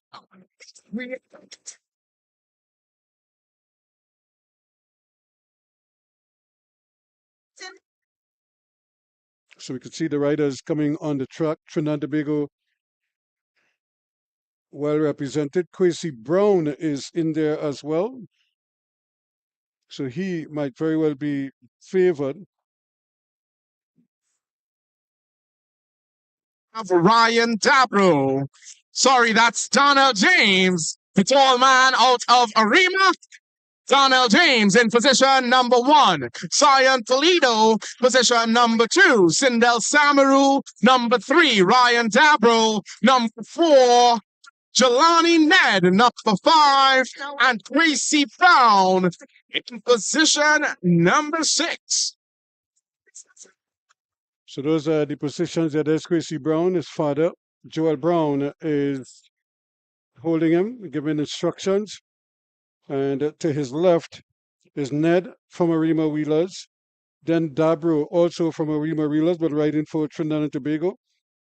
Sindel Samaru, Zion Polido from Rictec Sonics, riding for Trinidad and Tobago. And on the inside, Darnell James, another young sprinter, also from Arima Wheelers. So Arima Wheelers with some outstanding sprint talent on show here. Can they get the gold? The motorbike just waiting as the riders get their final bit of instructions.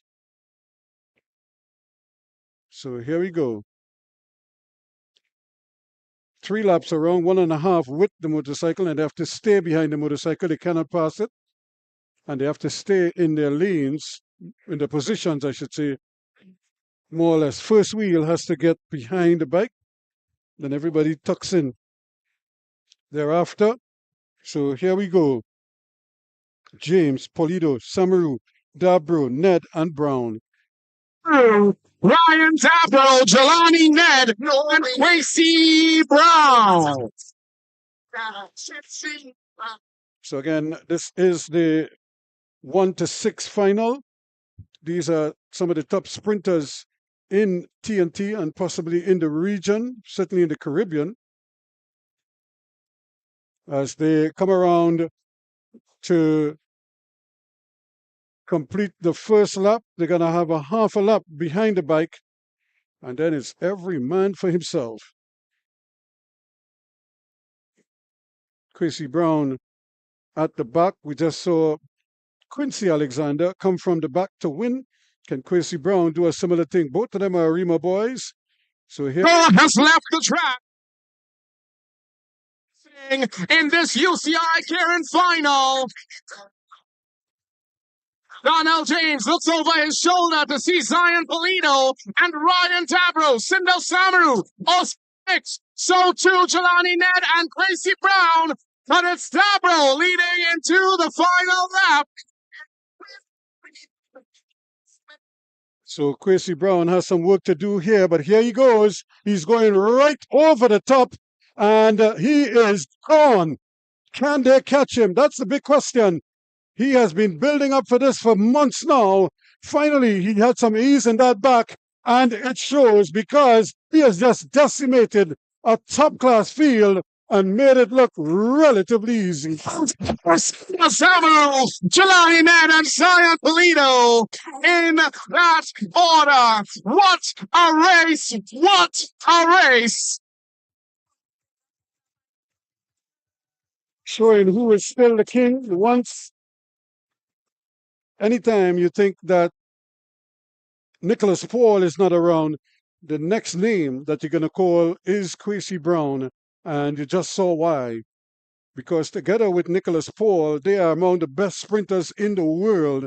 And you just got a glimpse of it up close as he comes around for thunderous applause from this crowd here.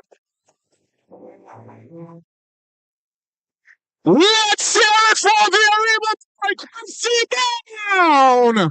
What a ride! What a ride! Certainly an amazing ride, and really his story is such a unique one. He started as a BMXer, just as you see the other BMXers rush into the line. He was among those when he first started out, and here he is now, 2-time Olympian, and really flying the national colors very high indeed. And like I wouldn't be surprised if tomorrow he is in national colors, given the form that he's showing here tonight. So it will be interesting to see where they go from here. And guess who's at the ready to take the track?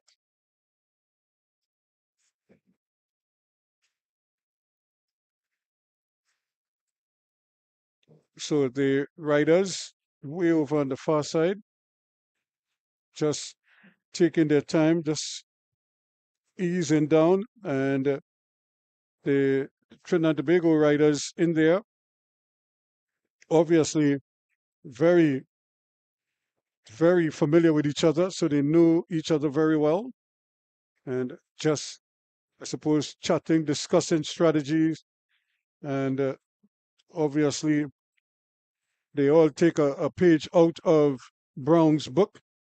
So he's probably giving them some advice and some encouragement.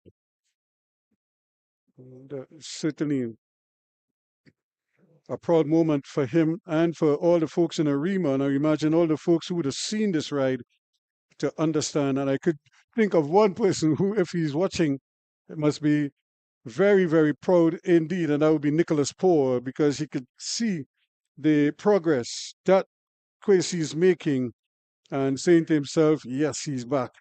And I'll be looking to welcome him back to the UCI Center in Switzerland pretty soon.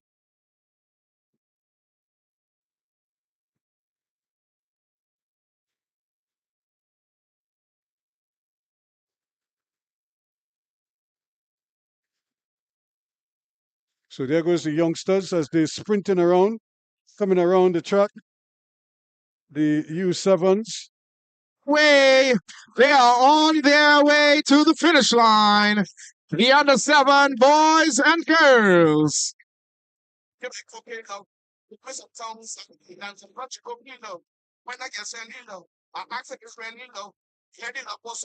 So again, another nice finish there against Vapor Wake and Rictech Sonics.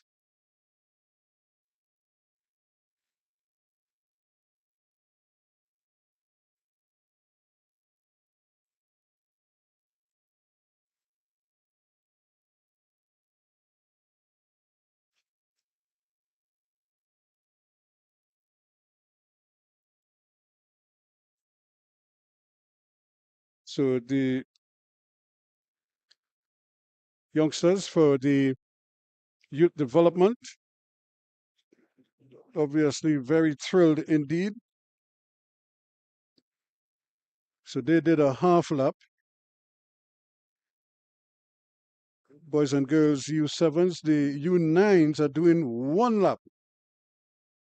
Make them feel like they're big boys, boys and girls. So they're going to do a full lap. So they will come to the start line here. And as I suspected, they're already on the line, ready to do battle.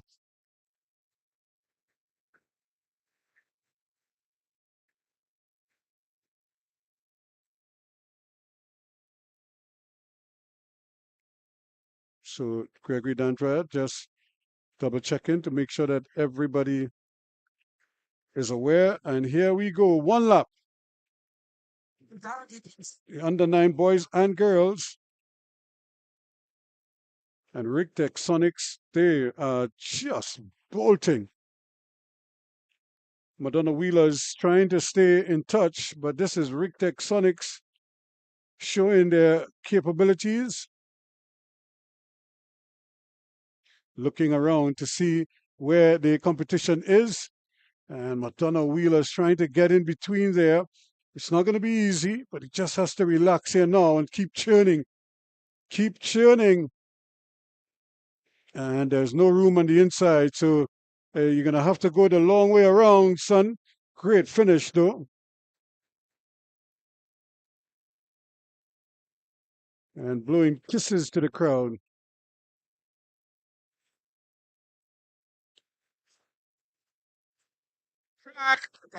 So these to finish, ladies and gentlemen. These youngsters again showing what they're capable of.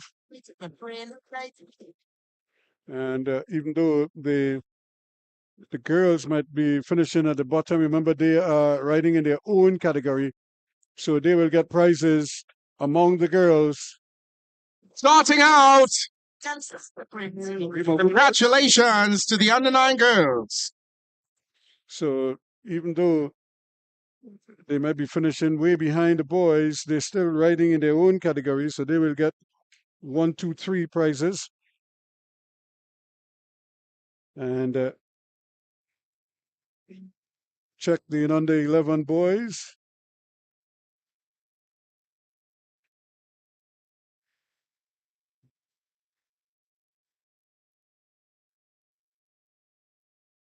So they're doing 1 lap as well.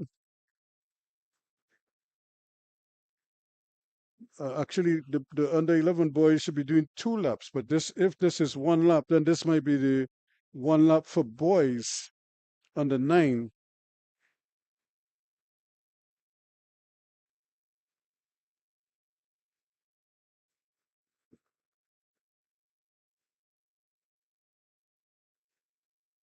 Again, Dandra just trying to ensure that they know what is happening.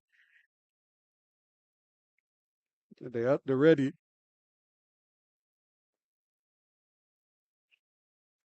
The start for the under 9 boys for their 1 lap event.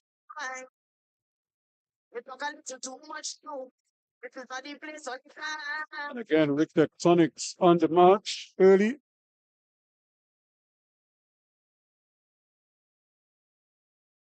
But up on top, look at Arima Wheeler's flying over the top. Does he have enough? He's still going, and he just eases off a little bit. And but can he get it back into gear? Probably should have just kept going. He just seemed to back off a little bit, but now he's getting that second win. Boys.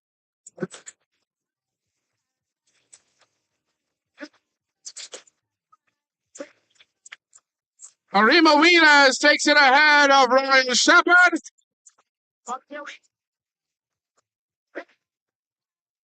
So Arima Wheeler is 1 and 3. Rick Tectonics with Shepherd in position number 2 in the under 9 boys category.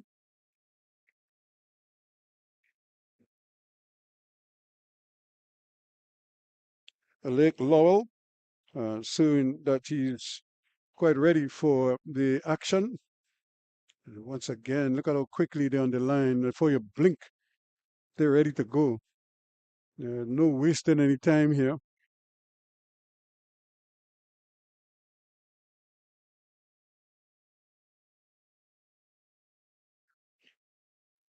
So they're going 2 laps here now.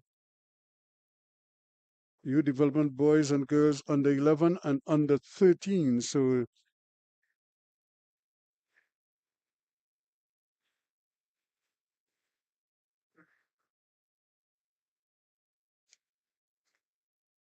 here we go to start proceedings here.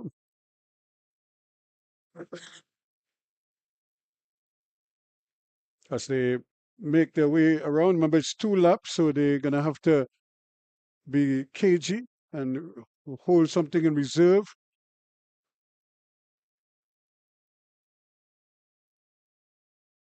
Madonna Wheelers just ahead of Rick Tectonics.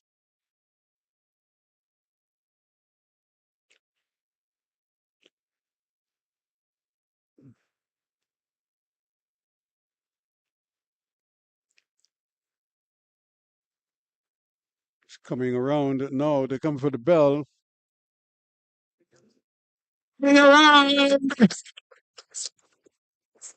This is a 2-lap event for the under 11s.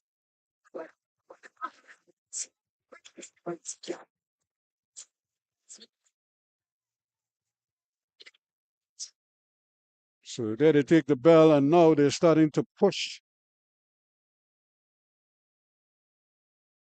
Ashley Suhan, Lashe Niblet from Madonna Wheelers. Please.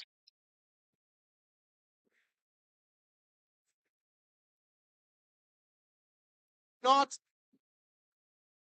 So here they go as the riders come around the top here, coming into bend number 4, as they make their way into the straightaway to make the push for home.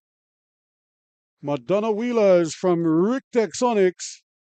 And the Madonna Wheelers here at the front. Across the line, followed by Rick Tectonics. Q9, bring your body in. So a comfortable victory there for Madonna Wheelers.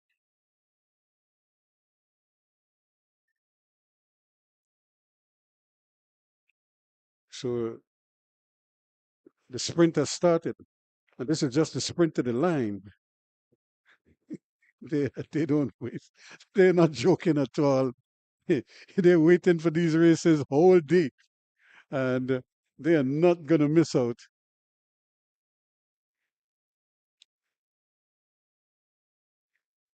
Put the bike on the wheel, mommy. We're ready to go.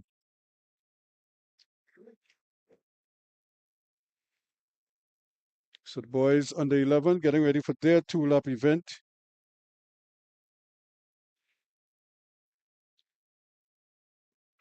And this is a big bunch represented by Arima Wheelers, Madonna Wheelers, Rictec Sonics, Vapor Wake, Multisport. So they have a nice spread.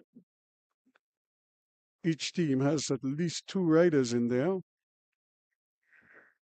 So this should make for an interesting battle. Apart from the individuals, the clubs are also battling here for the club of the Grand Prix title, one with the most points. So here they go. For the under 11 boys for their 2-lap event. Rictec Sonics, Arima Wheelers, Vapor Wake Multisport, and Madonna Wheelers represented in this one. He takes an early slice at it, and he hold on. He's pushing away, but he hasn't been able to open up as big a lead as he probably thought he would have. Nevertheless, he's still going. Arima Wheeler is way out in front for the moment anyway. Can they close him in? And it looks like they're making good progress doing exactly that. But his teammate is also coming over the top. So this could be interesting. They get Bell.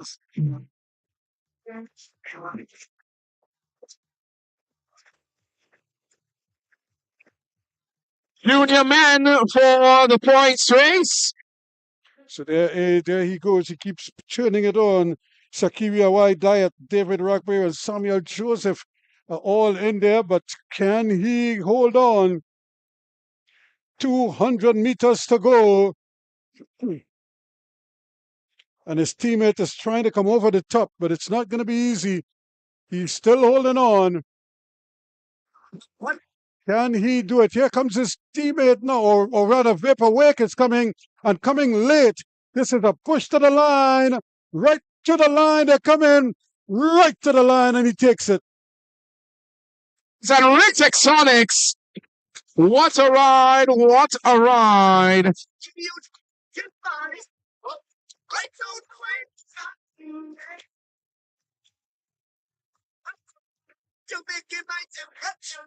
Top 4 in the under 11, top 4 in the under 11. Report to the judge. So again, another fantastic ride.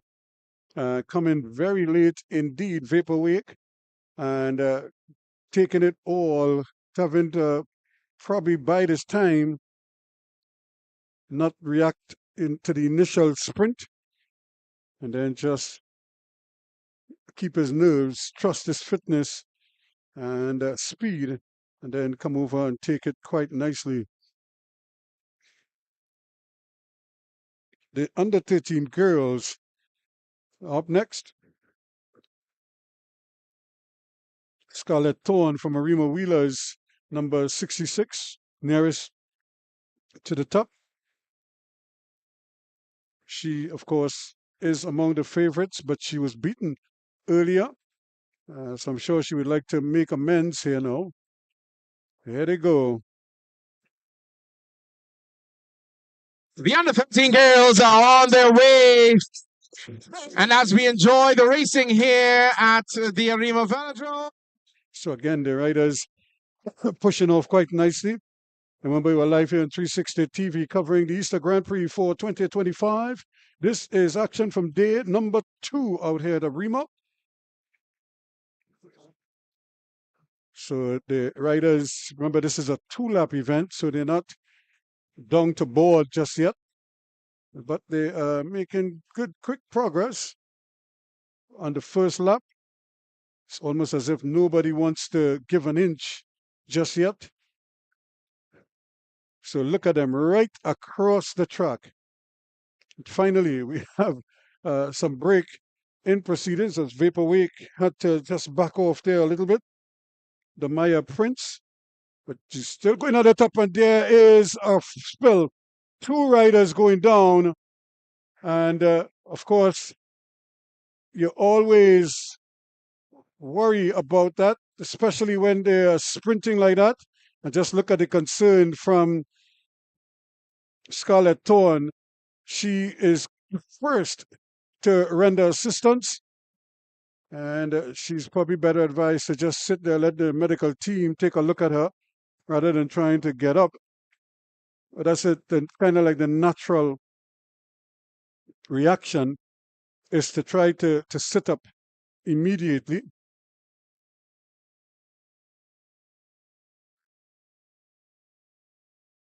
So it looks like 1 rider from Rick Texonics and 1 from Madonna Wheelers.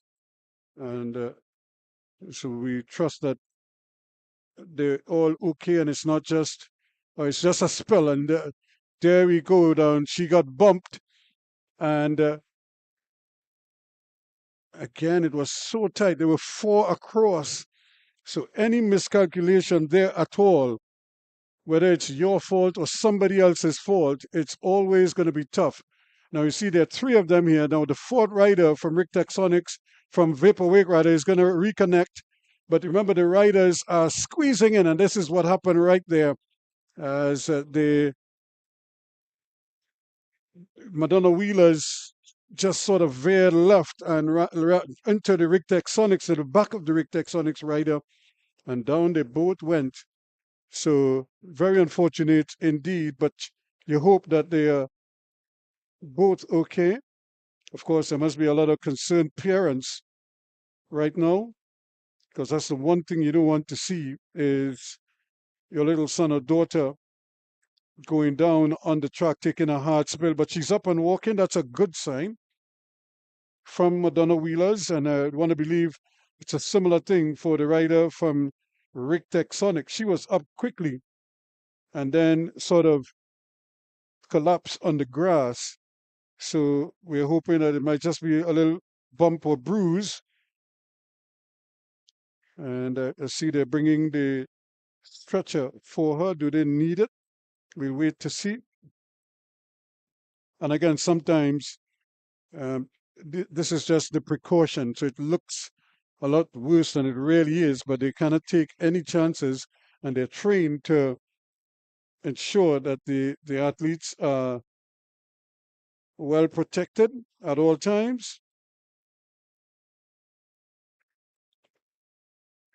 And if they need any further assistance, well, then the hospital is right just next door, if you know what I mean. So there are 2 ambulances here. So if one goes, the other could stay, but they wouldn't have any races. If both of them have to leave, they will have to wait until one or both come back. But right now, it looks like the Rick Texonics rider is the one with the greater concern. In fact, yes, she's being stretchered into the ambulance.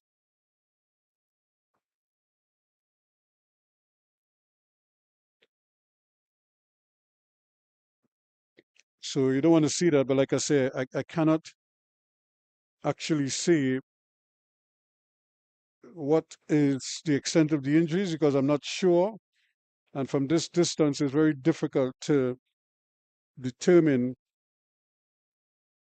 what you're seeing as they had her in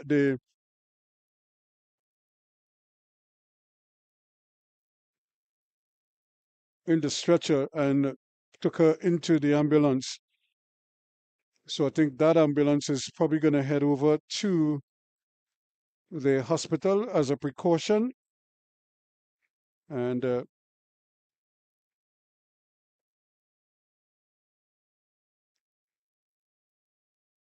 so if the other ambulance stays, then they may be able to continue with the racing. But if not, we will have a delay until one or both ambulances are back in position.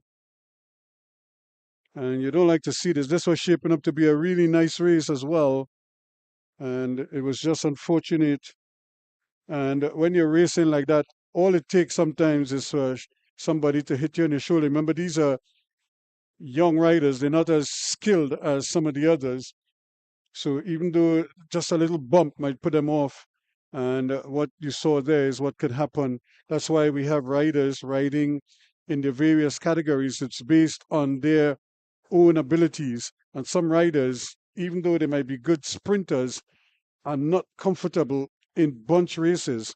Once they're close together, they tend not to they tend to back out of it quite a bit. They're not as comfortable doing it that way. And that's why sometimes we have a lot of European riders come to the Caribbean for precisely this reason, because they don't get that much bunch races, especially on the roads, other than, let's say, Tour de France or stuff like that. But they could come to a track like this and engage in bunch racing.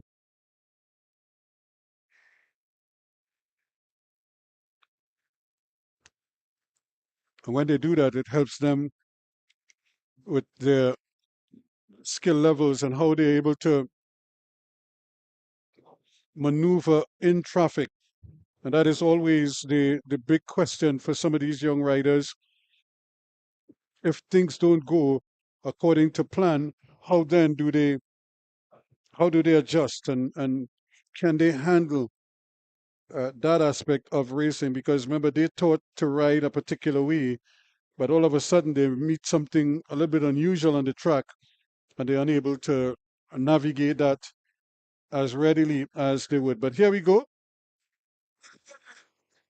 The under 13 boys all looking at each other at the start of this 2-lap event. Look out for Sakiria Y Diet, so too Rion Shepherd. Filled with powerhouses in the under 13 boys category. So here goes they're not waiting any time. This is a 2-lap event, but they're riding it like it's a 1-lapper. I wonder if they remember it's 2 laps. But guys are certainly extending themselves early on. But you could see them just almost sitting up in the saddle. Now they're going to start to push again as they get bell. Vaporwake Multisport number 388. He leads the bunch into the final lap. Astante Samuel from Vaporwake doing his bit at the front. But he's being shadowed closely there by Rion Shepherd. And here goes the sprint now. And again, look at the acceleration. Straight! That looks like Rion Shepherd out of Prix Tectonics. It just might be.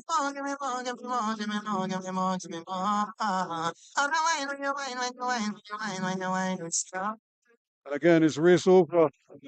The way to the line, Rion Shepherd. Prix Tectonics 1-2, Vaporwake and Madonna. So Rion Shepherd again showing his capabilities. The second race he's winning here this evening. And again, our thoughts are still with the young ladies who fell down a short while ago. Their race was aborted, but hopefully the bruising isn't too bad on the 2 riders who fell.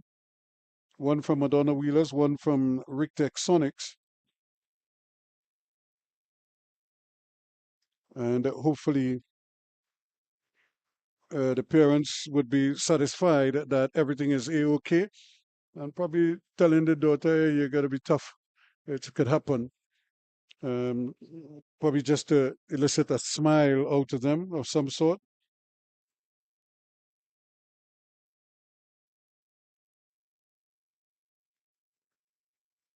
And the good sign is that the officials went ahead with another race. So it could be that, if anything, one ambulance will leave. The other one is probably going to come back into its position. So we'll see if both of them have to leave. Well, then we may have a delay in proceedings here.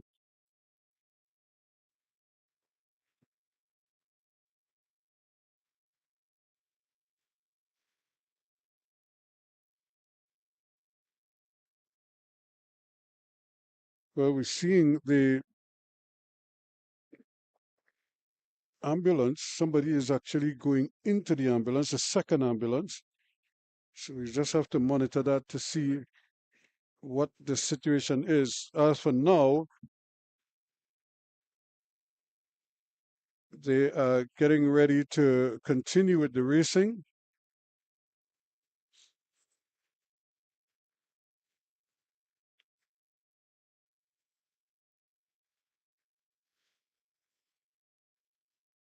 The under 13 girls is about to get cracking. Annalise Watson, and Scarlett Thorne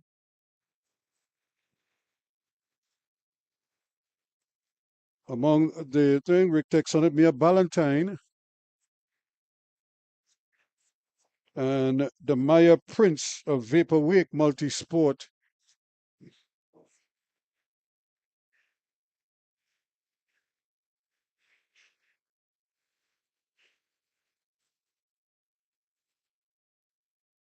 So we're looking at the three riders.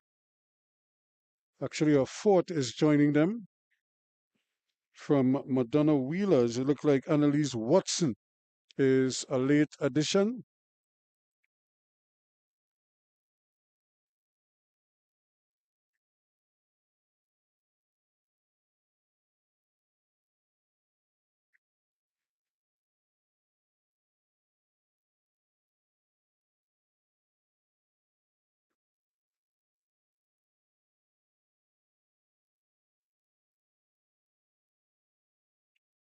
So Watson just joined the fray here.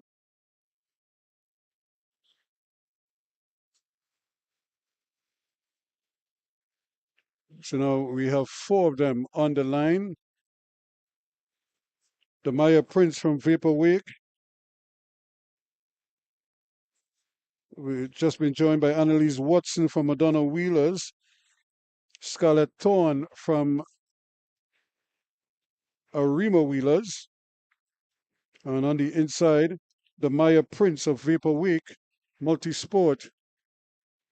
Annalie Titt from Rictec Sonics is the fourth rider.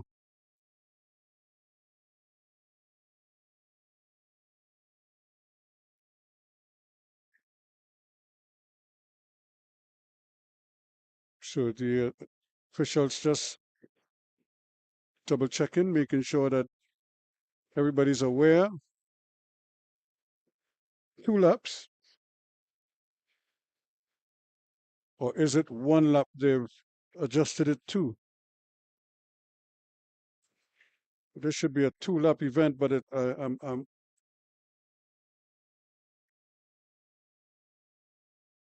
so they may adjust it to just a 1-lap event. We have to wait to see if they give them bell immediately.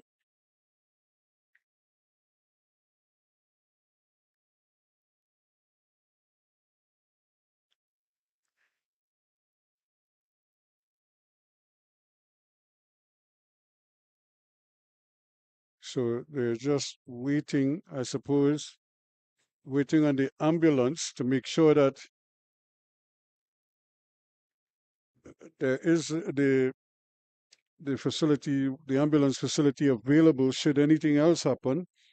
Right now, the both ambulances seem to be working overtime on the 2 cyclists who fell earlier.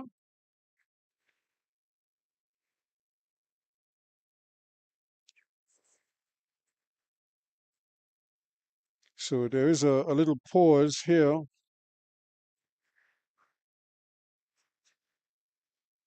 So if both ambulances rather, have to take the 2 riders for assistance, then we may have to have a pause until the ambulance returns, which I think is what happened at Skinner Park last evening. And there is Phoebe Sandy from Madonna Wheelers. Really the outstanding cyclist here among the women.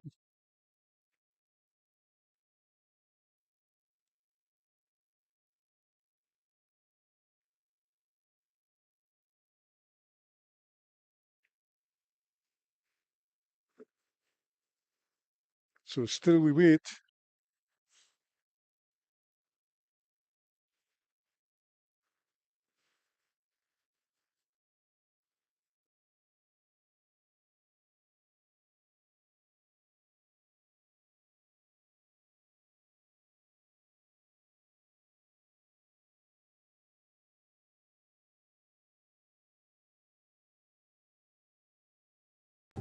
The wait is over.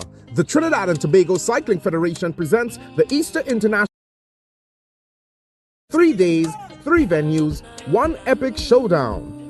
Get ready to witness the best cyclists from across the nation, the region, and the world, pushing their limits, chasing victory, and leaving it all on the track. It all goes down on April 18th, 19th, and 20th at the Ian Atherley Cycle Track, Skinner Park, San Fernando, the Arima Velodrome, and the National Cycling Center, Vancouver. Racing starts at 5 p.m. on each day. Tickets are just $100 for adults and children over 12, and only $40 for children under 12. Unite, compete, conquer. Don't miss the Easter International Cycling Grand Prix.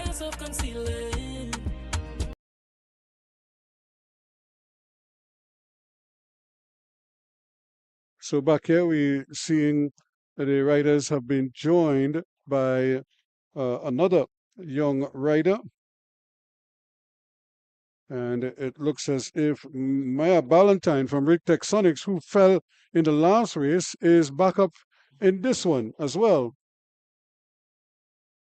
So the under 13 girls, here they go again. 1 lap this time around. So again, Scarlett Thorne, Annalise Watson, Annalie Titt, Maya Ballantyne, and the Maya Prince.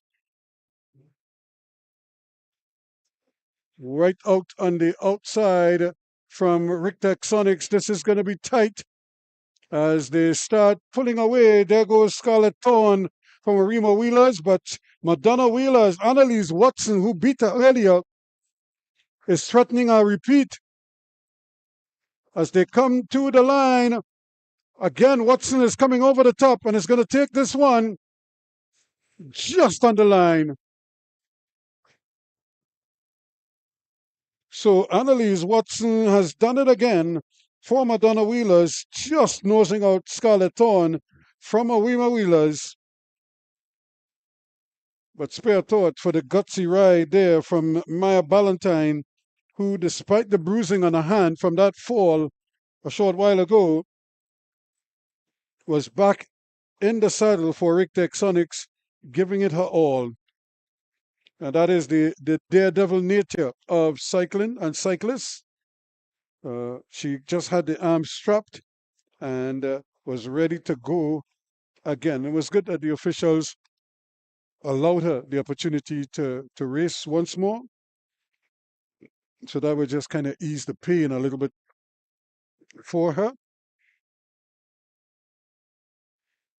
And it didn't matter how she finished in the race. The important thing was she got up and was racing again and completed that race. So a good event for them.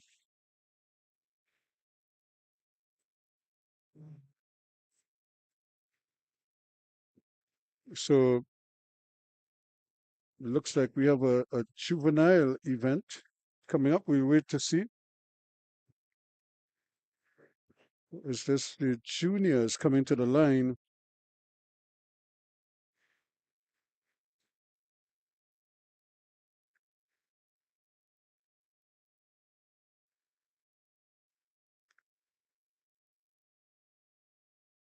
So we're happy to say that both ambulances have remained. Neither one has had to leave the ground to head over to the hospital. So it means that both riders are able to continue. So that's always a good sign.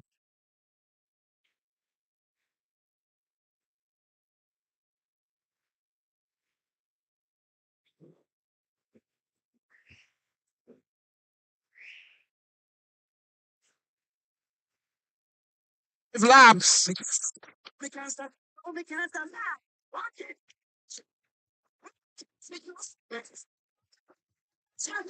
So the junior men are off and running. They're doing 45 laps.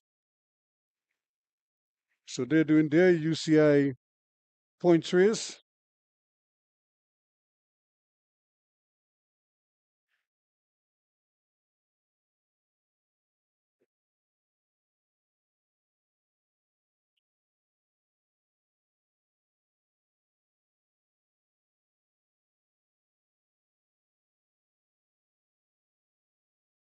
So as they come around, just you'll see 200 meters to go.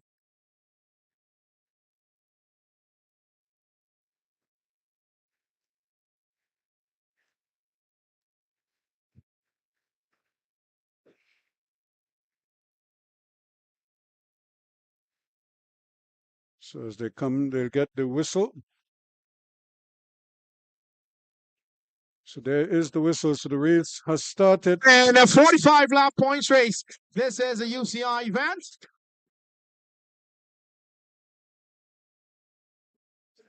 In this one, sprint every 5 laps with points up for grabs, as we saw earlier on.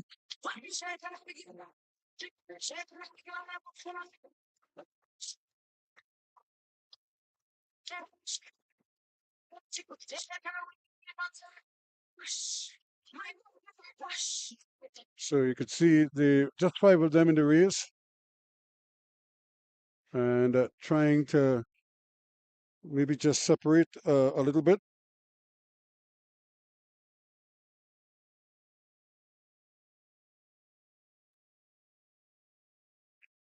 Tristan Jaichan pushing out in front. Matthew da Costa Hines from Valkyries and Barbados in the yellow in second. Of the 2 unattached, Gabriel Fortune and Saquon Samaru.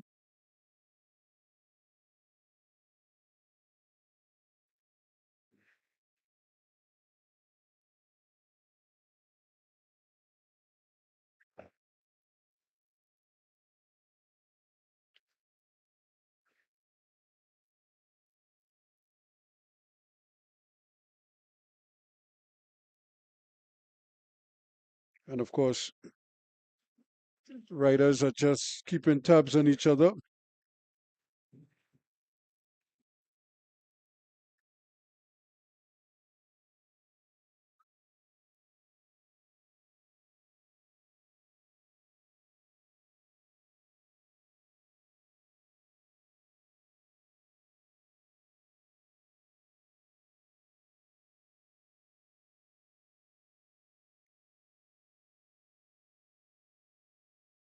So the riders just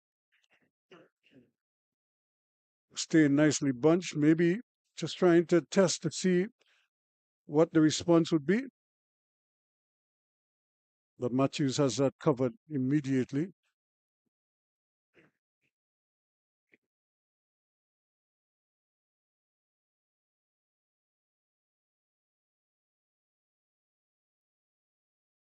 And again, another attack coming from the inside again, another unattached rider. Fortune and Samaru taking turns. They get the bell, so this could be sprinting time. That's the bell. That's the bell. Points up for grabs next time around. Saquon Samaru leading into the sprint lap.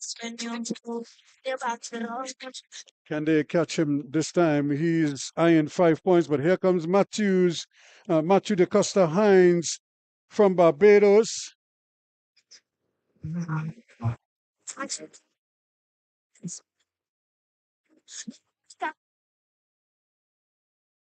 Here they come now. Matthew da Costa Hines is going to take the 5 points.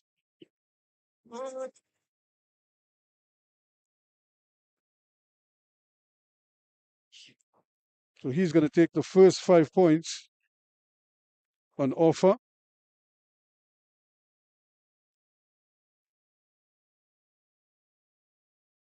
And just probably just backing off there just a little bit. Saquon Samaru.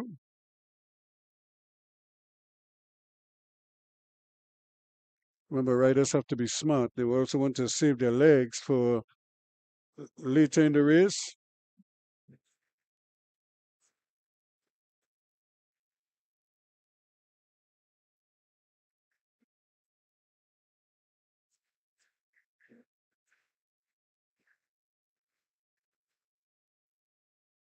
So it's the man who really accumulates the most points will win the race, not necessarily the one who crosses the line first.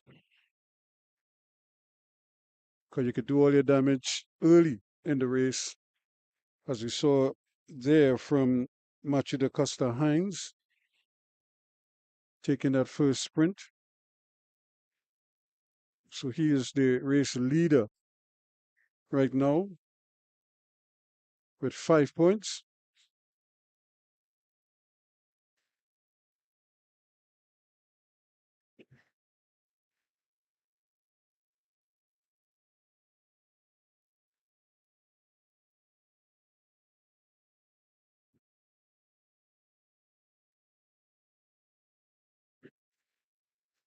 So again, the riders just being cagey, but they're also being very smart. They're conserving energy when possible. No need to go down to board at this stage. This is not a sprinting lap, although if you could get away with a sprint, then they're likely to do so. And trying to mix it up there is Tristan Jaichan, Team PSL. But it's the man from Valkyries and Barbados who is showing early signs of determination and grit.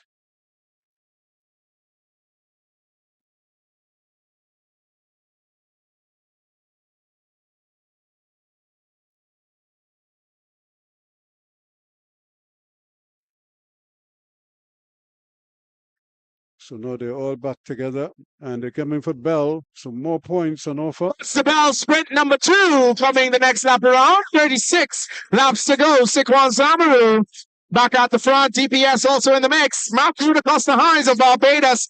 They need to keep a very close eye on him.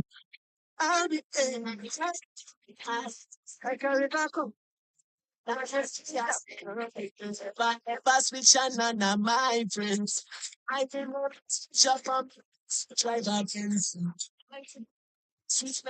since the sprint is on here now, can they hold off Matthews? He is still pushing hard, and maybe this time they will deny him the 5 points, but will they? Just at the line, he's probably coming up to take that one as well.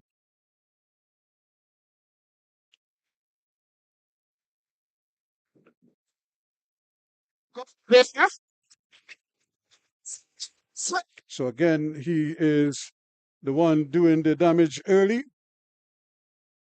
Where did we see that before?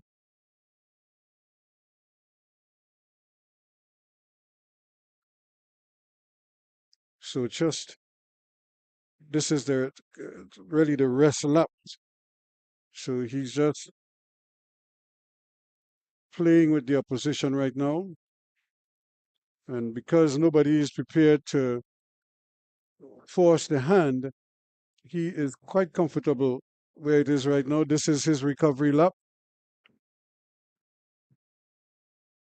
But it seems as if everybody is recovering as well. So they may have to find a different strategy. Maybe they might have to take it longer and see if you can't get him to burn up more energy.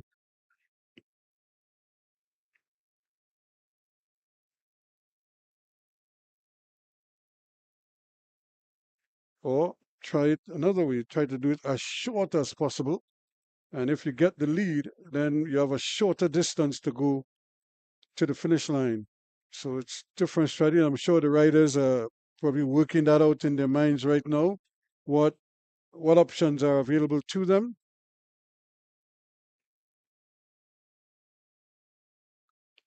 To one, stop him, and at the same time, pick up maximum points for yourselves. So it's all of that is at play here now.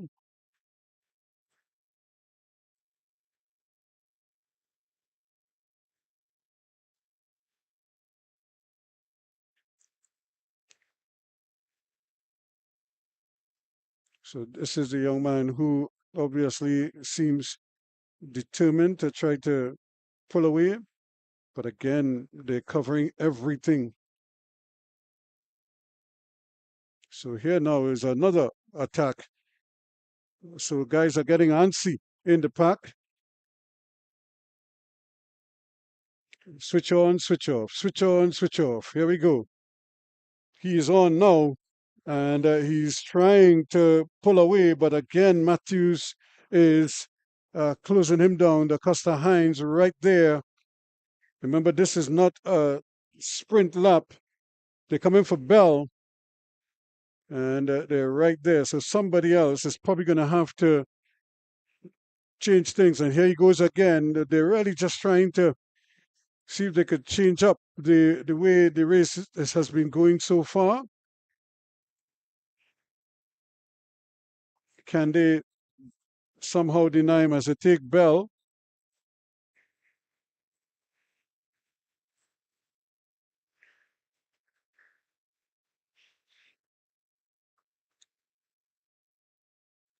So look who's in the front now. When is the sprint going to start? Coming up on the inside. We see trying to get away. But again, look at how quickly Matthews has that covered. And this is where it could come problems because now he has to fight traffic. And that is the danger there. But he does pick up another 3 points as well. So he's right there in the mix all the time.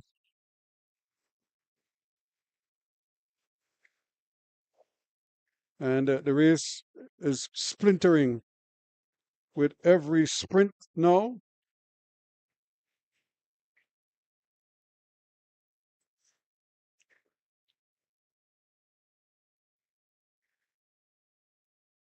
So now the riders are back together. It leaves 4 of them. We still have one straggler, so to speak. But again, this is kind of like rest time for these riders because they know they're gearing up for another quick burst.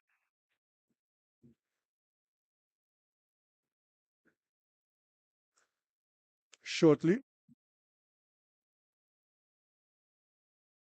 And one of the ways to kind of dictate things, or not really dictate, but to be smart about it, is to allow Matthews to do most of the front riding. So he's going to be taking all the wind at the front, and you just kind of draft off of him. But that has to be like a deliberate plan.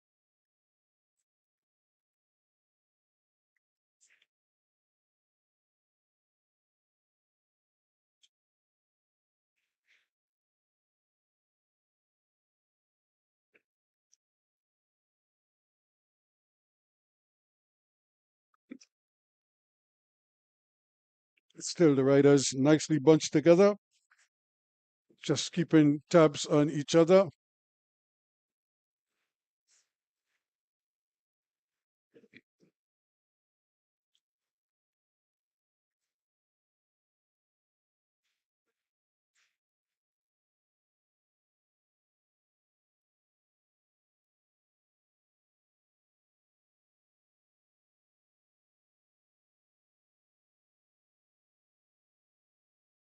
So no big change at all.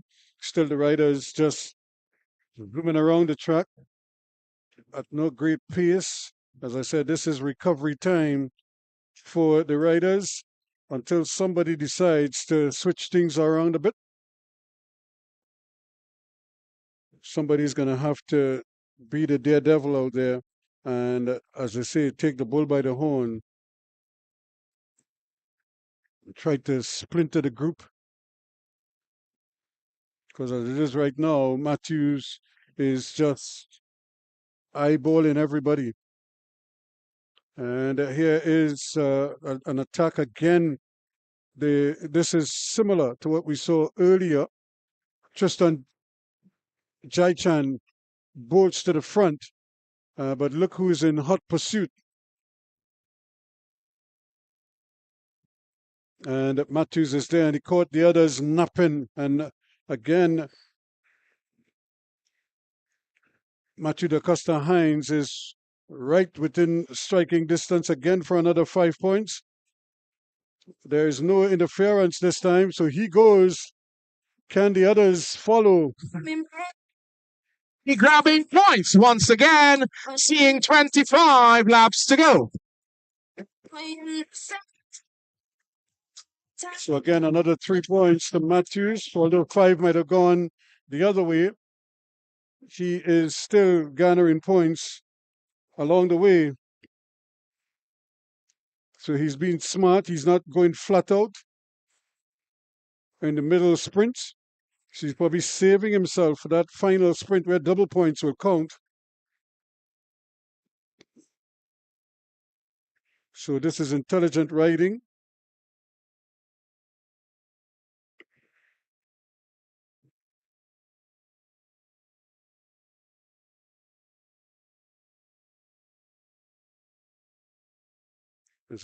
Who will change things around? 24 laps to go, still some ways to go. So the riders are not prepared to take too many risks at the moment.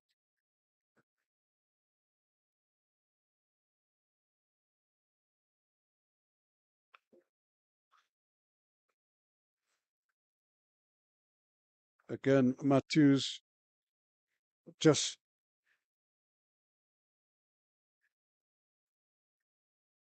hotting things up. He's dictating everything out there right now.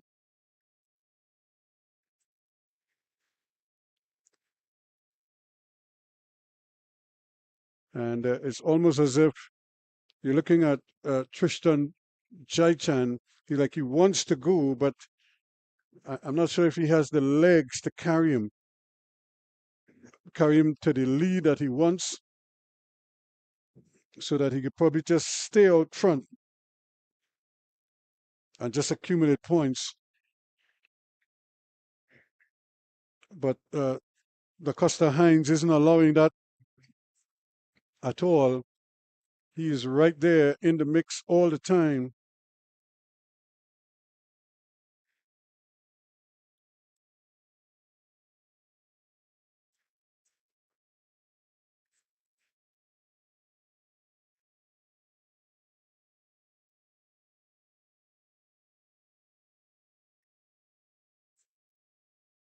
So the man who we really haven't been focusing on, because he hasn't really been doing much in the race, he's just sitting there.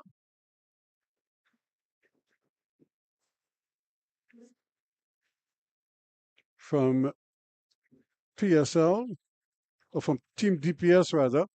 He's actually last right now, but he just continues to sit there while everybody else is working. He's just cruising around. Does he have the legs, though, to maybe launch an attack? Being the freshest of the bunch.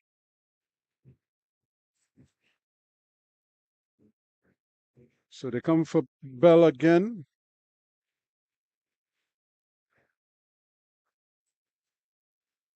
But still looking around, not really racing just yet.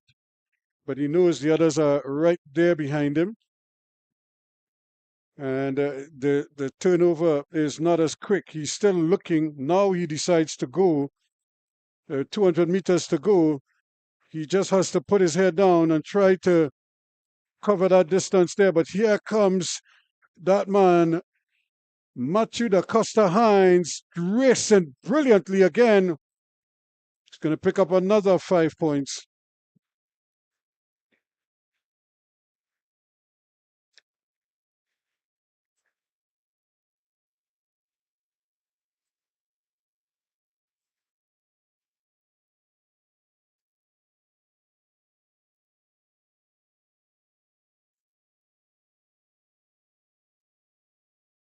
So again, it's a familiar pattern all the time. Heinz just knows that he has the measure of the group, so he isn't overly worried.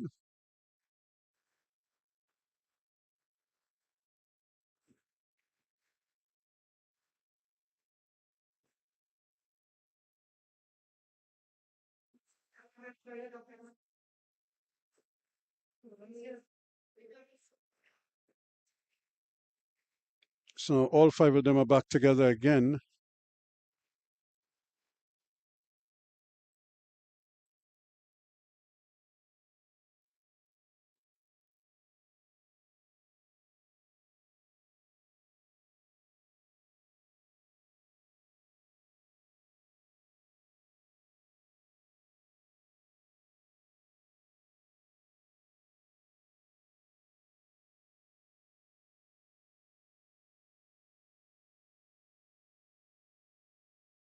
And watch at Matthew da Costa Hines. He's covering everything and everyone. He's not letting anybody get away at all. He understands that he's in the driver's seat and he wants to stay there. Continues to hold everybody's interest.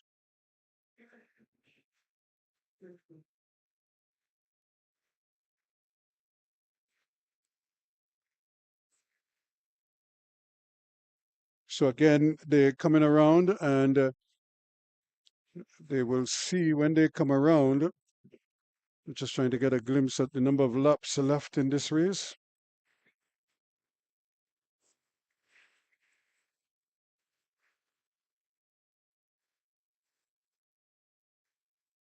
So 17 laps to go.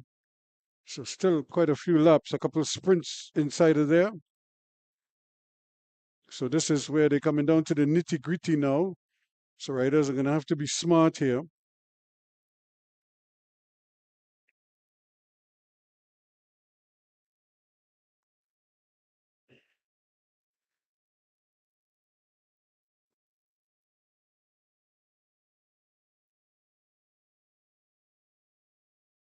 So guys are really just trying to launch little attacks here and there. But again, Matthews is very alert, very astute, and he's very strong.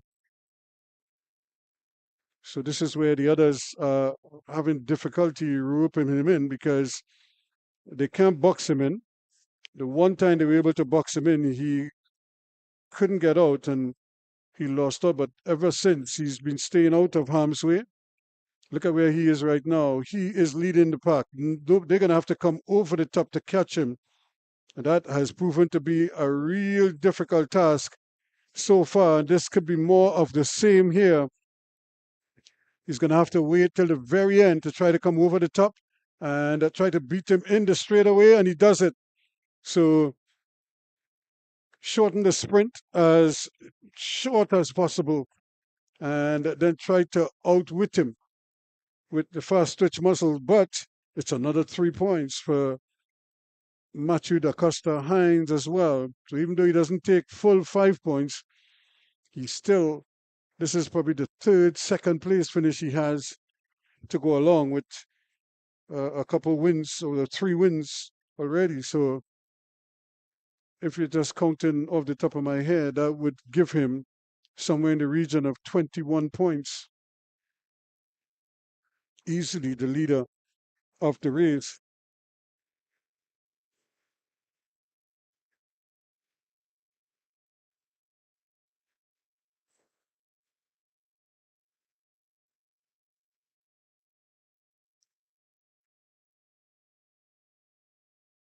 So still looking as fresh as ever.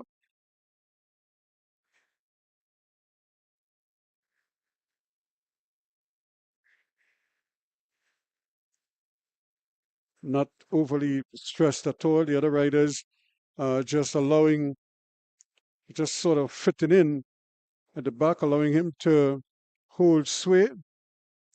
I don't think they've figured out how to really get the better of him just yet, because right now they're all just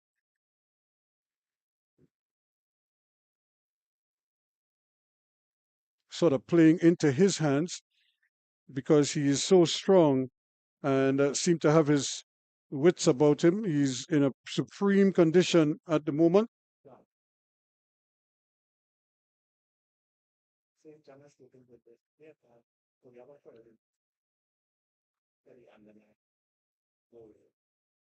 So they're just bursting now. And here again is this is a brilliant move. Now the others are going to have to respond. And it's a question of will they? But again, he switches off, doesn't really continue with his ride, almost as if he's just testing the waters to see if anybody will come with him. But that was a good jump he got there. Unfortunately, he didn't time it in terms of the lap that he wanted to go.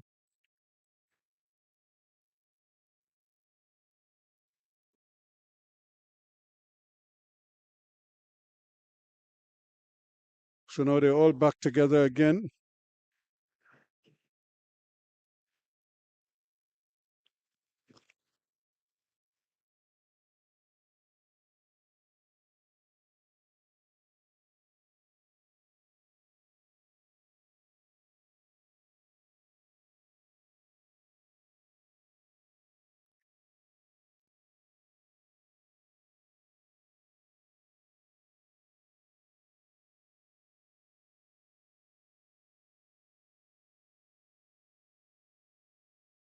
So again, they're right across the track here.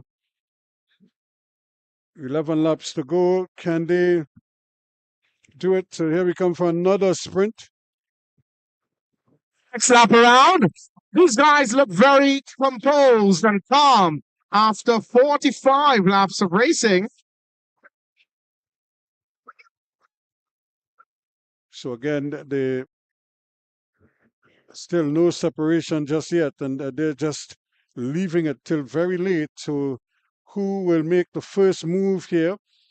Will Da Costa Hines jump, or who will jump ahead of him? Again, Jai Chan is trying his best, but this time it's going to be a long way for Hines to come over the top here. Can he do it? Again, he does have good momentum coming out of the turn, but also racing ahead of him, and again pushing him all the way to the line. And that's another beautiful ride. Once again, coming over the top and making sure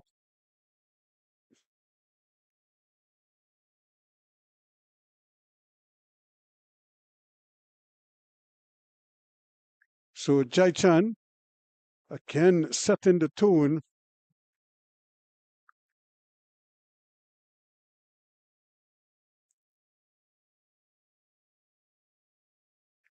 But another brilliant ride coming over the top again, Sekwan Samaru.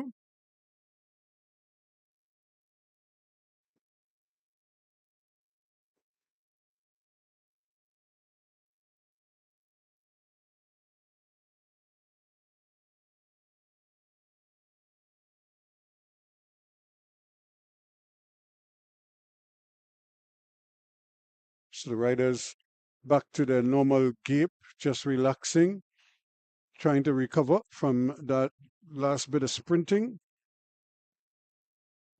So now what you find happening is that they're probably going to take 2 laps to recover because they want to prime up for the next burst. So if they can get 2 laps of easy riding, that would be ideal, especially the ones who wish to factor at the end.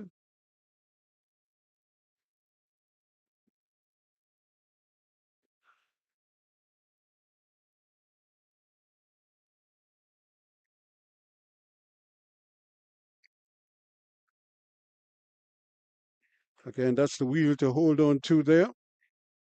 Matthew da Costa Hines in the yellow leading, and you can see the 2 unattached riders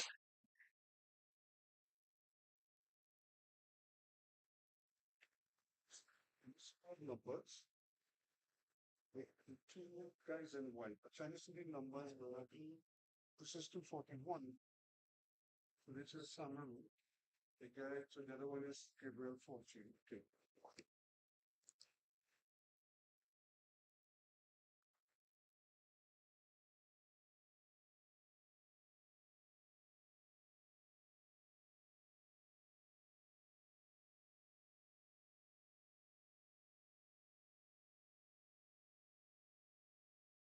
So again, they just, like I said, they're taking about 2 laps now to rest, just to recuperate and set themselves up for another sprint. And again, they're doing the smart thing here. They're leaving Matthew da Costa Hines to do all of the pace setting, and they're just sitting at the back waiting. Now trying to ease up on the inside is Saquon Samaru.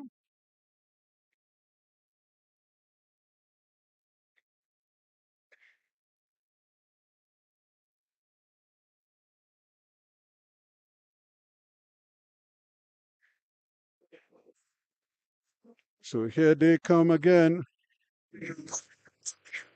That's the bell. 6 laps to go. The penultimate sprint in the junior men's points race. So they're getting ready for another burst here. Will somebody leave early this time? Or will they leave it to another short sprint once more? Again, they're trying to box Samaru in. Look how he bolts out of there, Matthew da Costa Hines. And but right on his heels is Gabriel Fortune. Fortune, who's been beating him lately here. Can he come over the top again? Gabriel Fortune coming wide and again pushing to the line. And it's going to win another 5 points. So just quietly, he has accumulated a couple of first place points and probably about 3 of them. So that would put him on 15 points. And if he was able to pick up a second or third, he'd still be closer to 20 when it's all said and done. But again, another 3 points for da Costa Hines. So it doesn't mean that the others are, while they're closing the gap, they haven't really reached him as yet because he keeps accumulating points at every sprint. So he knows even if one rider beats him, it's going to be difficult because he's finishing second constantly. So that's 3 points every time. So if he doesn't win 5, he's winning 3. The next best thing.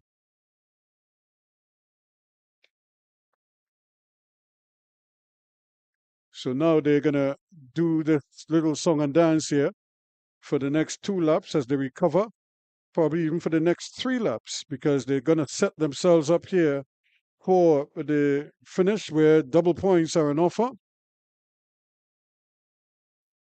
So this is the one that everybody wants to win.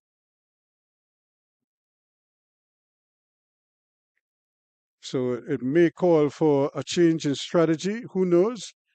But like I said, they've sprinted long, but da Costa Hines has been able to recuperate and cover those early sojourns. So now it's a question of who's going to, or what is going to work. June with 32 points. In second place, Matthew da Costa Hines with 30 points. A 2-point difference for the lead. So that changes the dynamic here because Matthew da Costa looked like he was in the lead all along because he won those early sprints. But as I said, Gabriel Fortune has been able to mow him down time and again, take the 5 points. So he's probably won 4 sprints for 20 points and then picked up about 2 or 3 third place finishes, hence his 32 points. So we have a rider out front that looks like Saquon Samaru has gone to front. So it means that the ones at the back have a target now. He's been threatening to do this all along, but he's hoping that he timed it well. He's coming for the bell. Does he have the legs and the energy in the legs to make it all the way around one last time? He hasn't been able to get away, so he's treading there. He's probably riding a high gear or a large gear, as they say. But here's the bell. Matthew DaCosta Hines leads Fortune Jai-Chan into the final lap as well. So watch again. Look at how Fortune just shadows that wheel of DaCosta Hines there and flying over the top. He waited and he waited.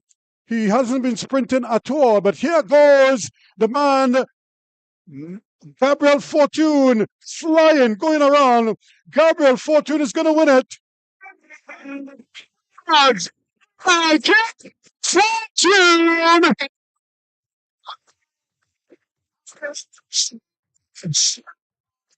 Double points at the end there, and he didn't want to miss out on that. What a ride from this young man. Again, showing how fit he is.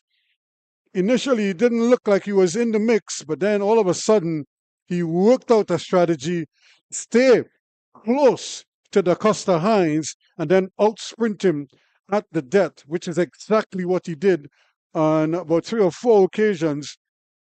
And then, of course, with Matthew DaCosta Hines recognizing that he needed to win the final sprint and couldn't do so, he probably just settled for second place, didn't bother to sprint after he saw Gabriel Fortune flying over the top to come around to win it, and win it impressively at that.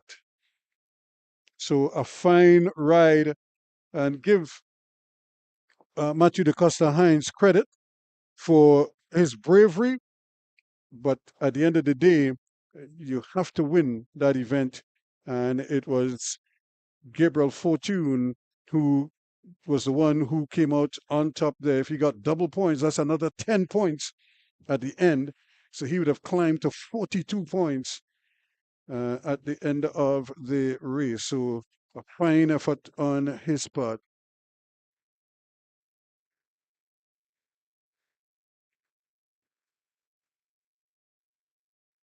So we already have some riders on the wall, and that was the junior points race, the UCI points race for junior men.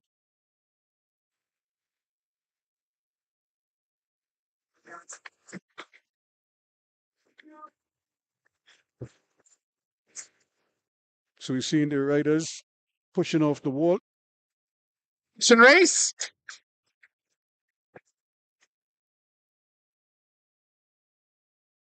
So this looks like an elimination race here.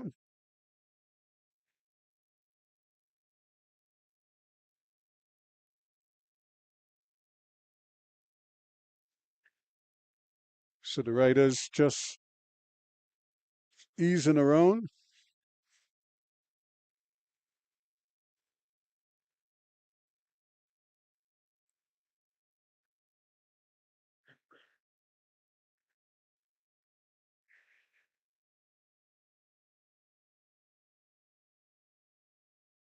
So we've seen a number of the club riders inside here.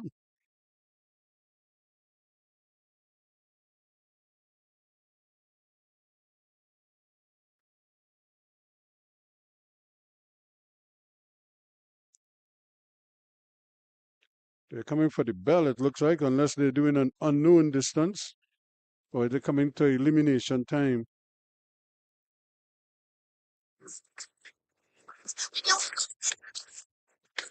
Start of the juvenile men elimination.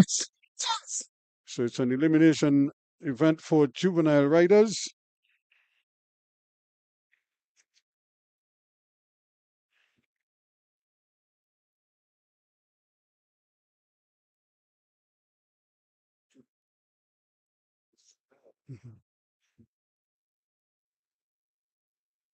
So Liam Lowell from Arima Wheelers, Isaiah Sobers, and Quasi Roberts, Josiah Prince, Maurice Lopez, Elijah James,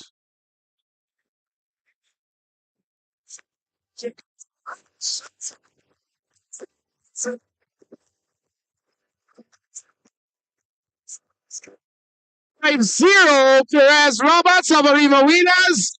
4-5-0, Arima Wheelers. You have been eliminated. Thank you. so early elimination there. And the rush is on again. More eliminations. When you're stuck on the inside, there is no room, as they say, no room at the inn. So you more or less have to go the long way around. And Arima Wheeler's in danger of going back-to-back eliminations here.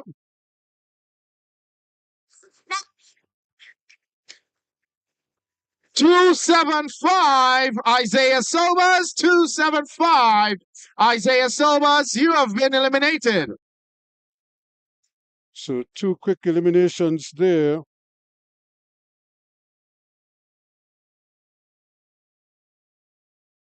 Isaiah Sobers going out quickly.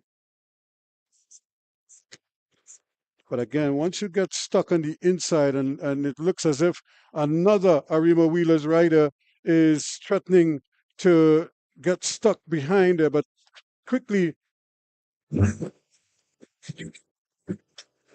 just getting up in time.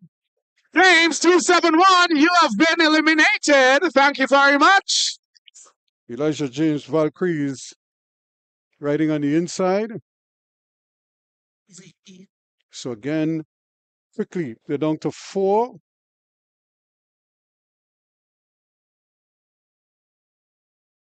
And of that 4, Maurice Lopez and Valkyries.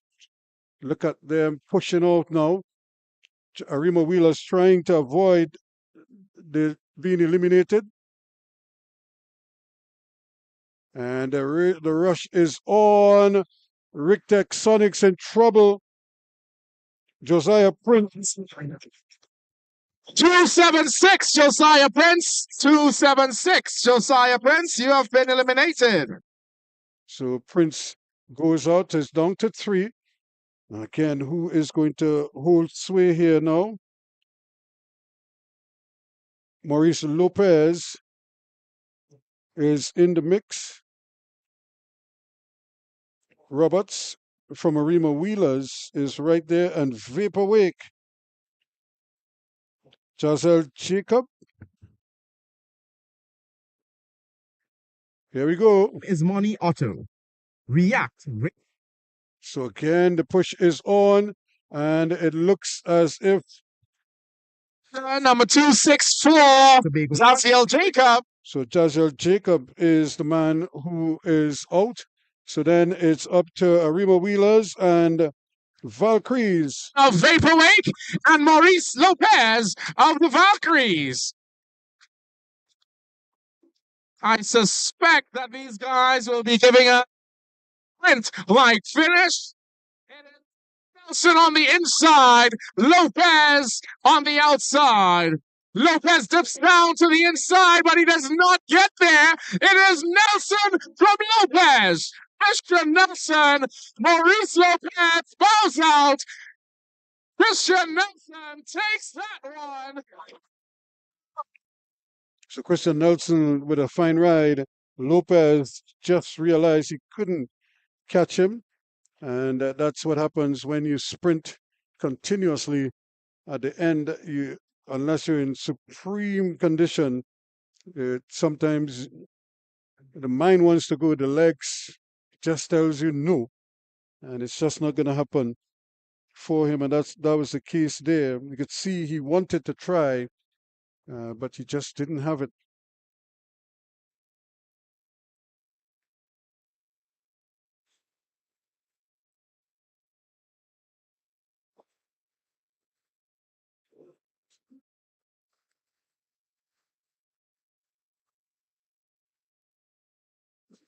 So the program is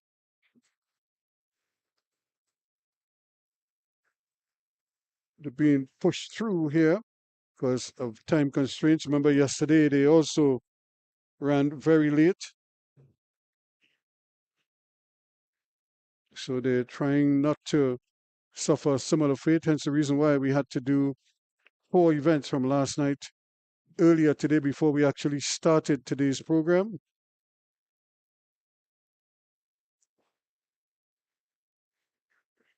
So the Easter Grand Prix, we have a 6-lap event.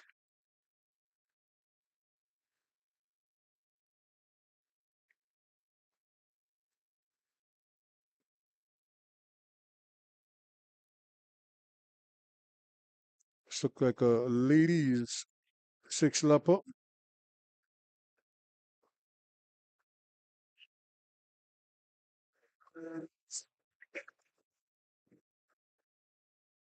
So as they push off the wall, the ladies just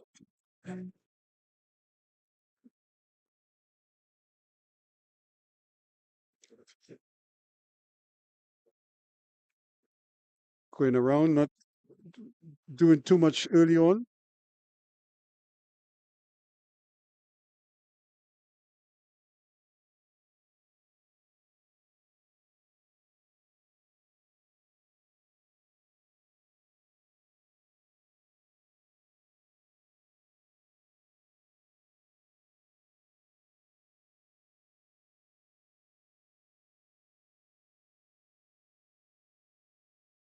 So they're going to come around and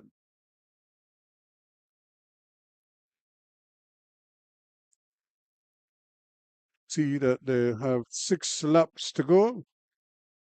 The international riders coming up in a short. So they'll come back and see 5 laps to go now.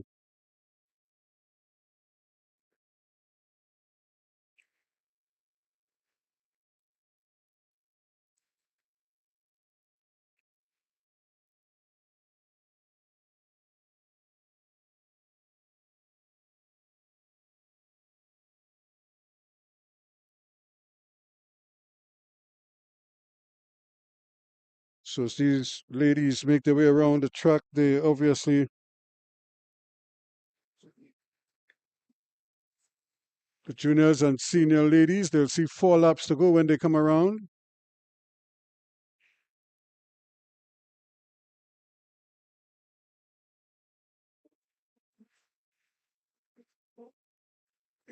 Again, Phoebe Sandy is the one for them to beat here.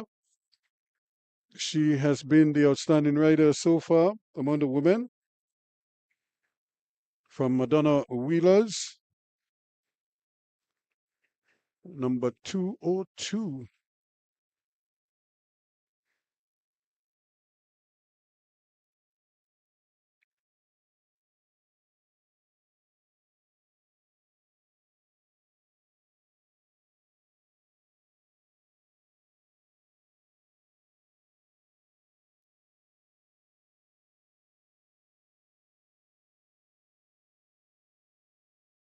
And actually, look at the difference here. Look at how these riders, because they're experienced, they know the lanes and they know how much room to give. So it's almost like they create their own lanes and their little air bubbles so that there is no touching of wheels, no rubbing of shoulders, anything like that. They just understand the dynamics of racing and they can trust each other to do the right thing and to hold their lanes. And that is why when there some riders, again, that's why we have category riders. So you can't put a category 3 rider to ride with a category 1 rider. If the category 3 rider makes an error, makes a mistake, he could wipe out an entire race. So you always have to put riders in the same category as they develop. So 2 laps to go as the ladies, junior and senior women, just not really bothered. They're just taking their own sweet time. Of course, I would imagine Tatiana Dalga, riding for PSL, would want to get something out of this. She hasn't been able to stay with Phoebe Sandy all day long. Could this be the time? What's the bell? Adriana Sejigat and Phoebe Sandy still at the front for the junior and senior woman. They are all together, a very tight-knit group. Who will make the move down the back straight? Goes. It is Phoebe Sandy. Tashana Dalga is next as well.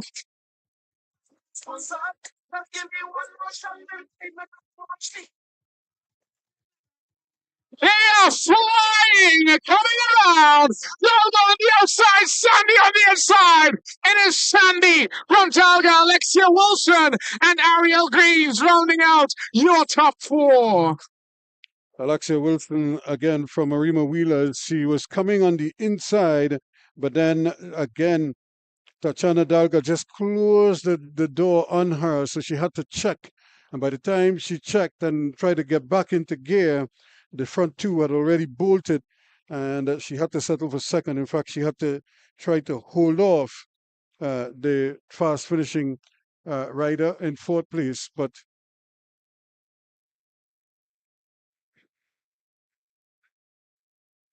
so congratulations. Look at the two of them again. Delete on it. Elite and international men are going next.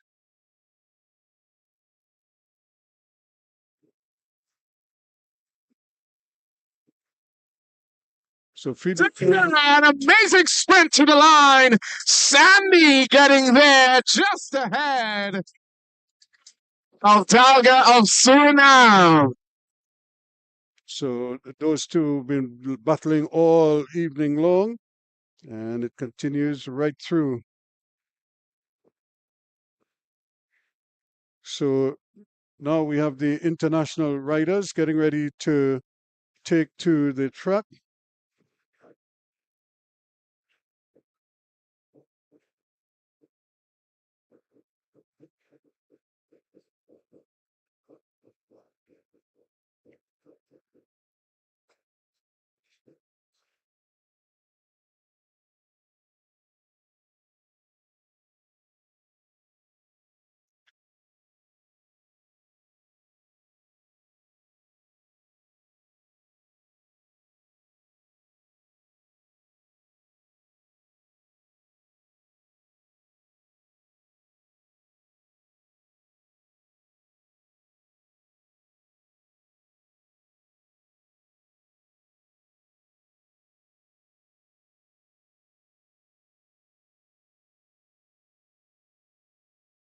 Just the two riders involved here. We saw them earlier, and it's like a similar pattern.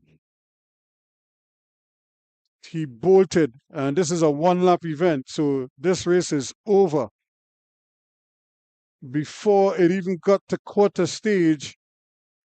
Elite 2, the cyclists out of Raiders Cycling Multisport. Crossing the line, Marco Keith doing so as well.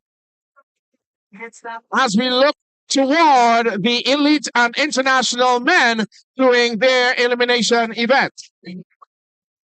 So again, Andel Garcia from Raiders Cycle Club and Multisport taking that one ahead of Marco Geese from Heatwave. And it's a similar outcome for what we saw earlier this evening. So 2 and 2. And now we're getting ready for the international riders. They're going to do their elimination.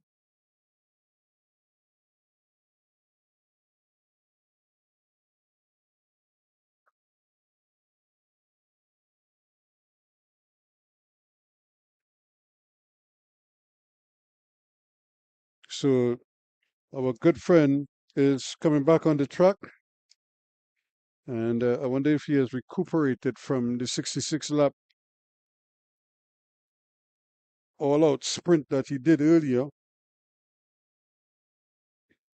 Luke Fetzer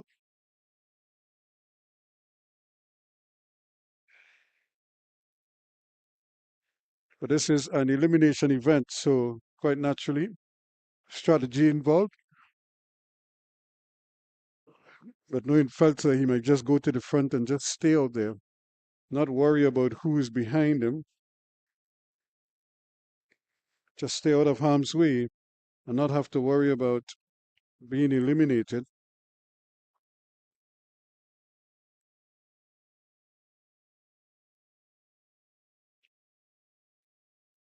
It's funny, guys actually race that way sometimes, they just go to front and nobody could catch them.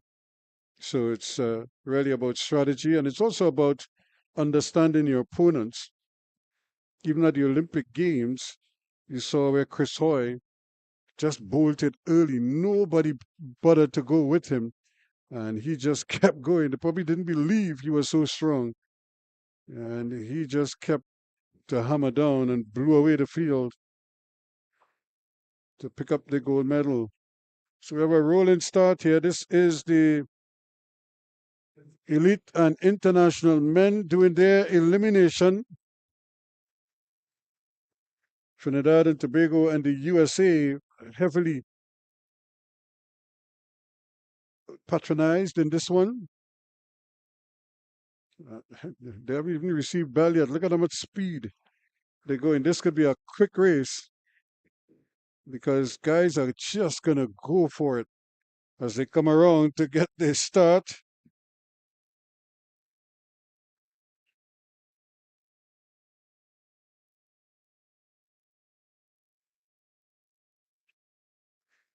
So they get bell as well.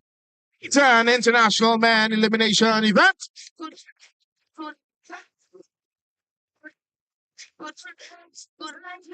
Elimination each and every lap.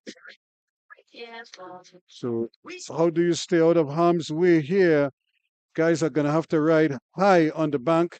This is not a good spot when you're on the inside because you don't have any racing room. That's like a rule of thumb in these events. Cassiel Jacob. So here we go. Yo.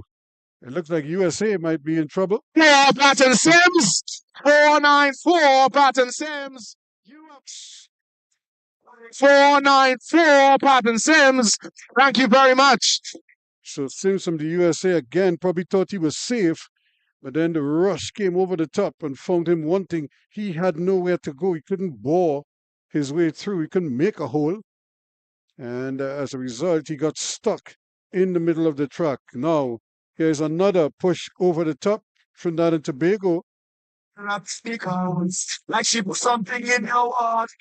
It looks like Jamaica in trouble. Plus 489, Jermaine Douglas. 489. You have been eliminated. So Jermaine Douglas of Jamaica, as if he has been eliminated. So here they come for another elimination. Remember, it's elimination every lap. Trinidad and Tobago safe so far, but this could be a dicey one here. Can Trapte get into a lane? Well, he does find an opening. We come around. Close. Which we Zero, Jaquan Dixon. 490, Jaquan Dixon. You have been eliminated. Thank you. Another Jamaican feeling the pinch on the inside. So another elimination coming up almost immediately. So this race is going to go fast because they have to sprint now because nobody wants to be eliminated as the field gets whittled down. Again coming over the top. Elimination. Another Jamaican, it looks like. Again, no room on the in. Stephen Alexander, 114. Stephen Alexander, you have been eliminated. 114. Stephen Alexander, you have been eliminated. 114 looks like Joshua Alexander in the orange jersey, so he has dropped back. So we come for another elimination. And right out of the gates there, guys are pushing here now. 497. By decision, you have been eliminated, Luke Fetzer.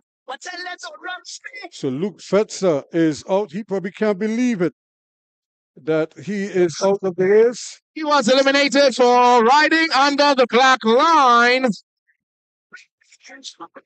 So Fetzer still hasn't left the race, but he has been eliminated. Don't know if this is a free lap.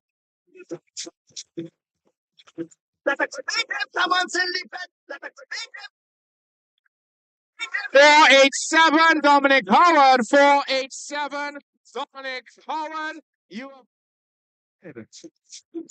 Dominic Howard goes by, and Trinidad and Tobago is still well represented there. Their three riders are still alive. Can they survive this next elimination? Here they go quickly, trying to push up into a safe zone. And guys are really pushing now. The last wheel. No, it looks like Trinidad and Tobago got caught there, trapped in. It's Andrew Ramsey. Andrew Ramsey, you have been eliminated. Thank you very much. Andrew Ramsey riding for Jamaica, 488, riding under the black line, it looks like. In second. And so again, three Trinidad and Tobago riders still alive. Can they stay that way? This is going to be tight. Can they do elimination? So they're still alive. 496. Anton Gibson, you have been eliminated. Thank you very much. So the three TNT riders still holding court. And the USA, the lone American rider left, has a battle on his hands here now. Can he come over the top? This is going to be interesting here. The three TNT riders trying to hold him off. This is going to be tight. Standing. One moment, please, Betty. We have an elimination. One Trinidad and Tobago rider. Prix, Liam Septe, Trinidad and Tobago, you have been eliminated. Septe was flirting with danger for a long time. Finally caught up with him. And now, three to account for two spots. Trinidad and Tobago well represented here. But can they come over? Trying to come on the inside. Probably better off going over the top, because staying on the inside is dangerous. Outstanding elite. So here we go, and there is the elimination. So it's TNT against TNT. You have been eliminated. It is a Trinbago 1-2 in the final lap. All masters, So here we go. Trinidad and Tobago 1-2.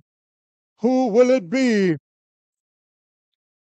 Still riding shoulder to shoulder. They're not really down to board just yet. In fact, they don't need to really sprint. They're just going to cross the line. And they've probably worked it out. Tobago! Tarek Woods comes out on top. Jaden Neves right there with him. An exceptional performance by Trinidad and Tobago. So Tariq Woods and Jaden Neves again showing that they're quite capable. And that's the kind of race that Tariq Woods like, where he can use those fast twitch muscles of his to get up quickly and able to stave off elimination time and again. So we should be getting ready to see the Masters. So 60 and 70 plus. So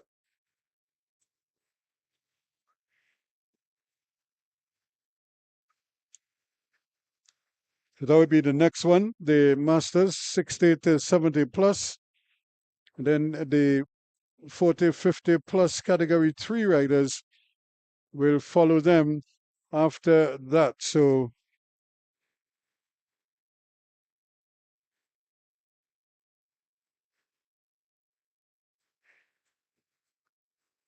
So there are the two TNT riders just making their way back, Tariq Woods and Jaden Neves.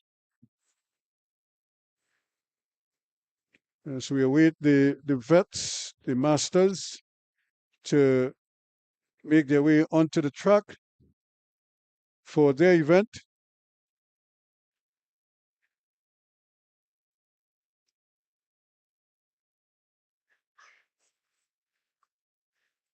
So the masters 60 and 70 plus next up. So we've seen some fantastic races already for the evening. We did have that one unfortunate spill, but we're happy to say that both riders seem to be okay.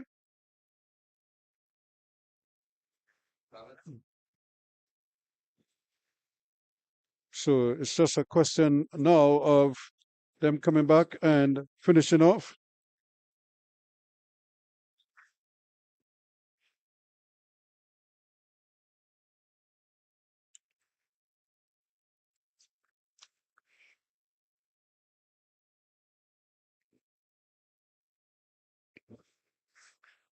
So the masters are just trickling in, unlike the youngsters. They fly to the line, and it's almost as if they're forcing the officials to start the race. It's like they don't like waiting on the line. They get there, they want to race. By comparison, the masters are taking their time to fall in, as they say.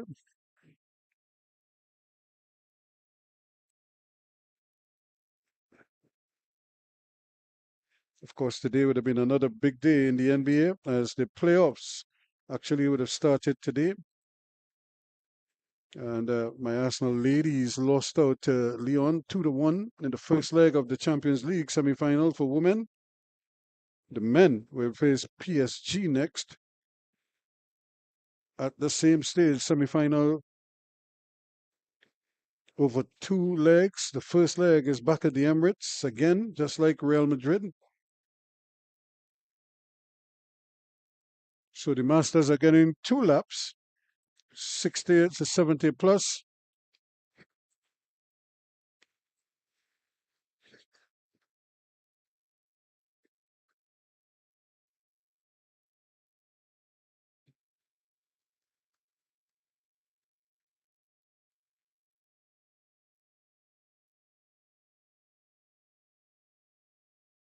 So we see 2 stragglers just over there, but the good thing is that the rest of the bunch is probably just waiting for them.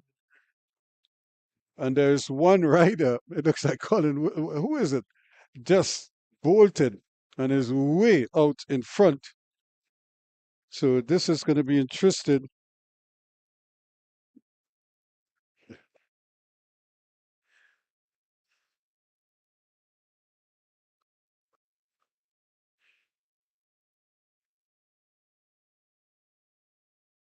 Looks like a rider from the Braves.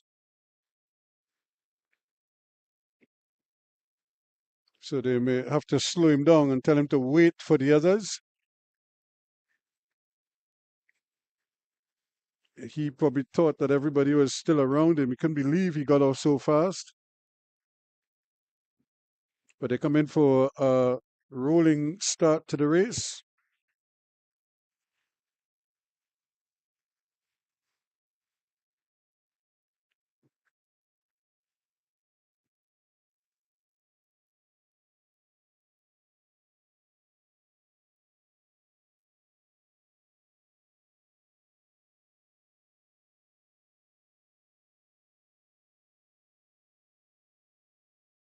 So they're just slowing down the other riders.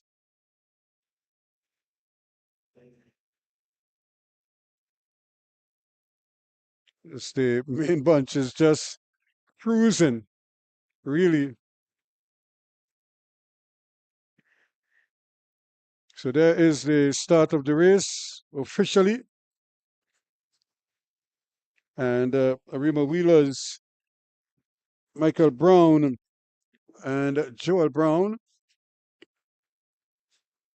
in the mix, but it looks like Michael Brown has gone to front, so he's decided he's going to take this one long and see who has the legs to stay with him.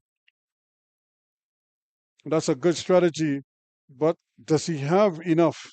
That's the other thing. Has he been training? That's a question you would ask.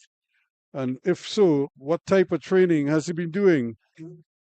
That's the bell. That's the bell. Arima Wheeler is still out there in front. Walter Paul leading the charge. James Joseph in the mix as well for Guyana. That's Joel Brown, Clyde Pollinaire, Robert Farrell, just to name a few. so here they go. The rush is on now, but can he hold on? This is going to be tough for him. And already they're clubbing him as they come around the top. For the finish, ladies and gentlemen, it's going to be a close one. She said, just relax and let me get it. Yes, girl, I want to get it.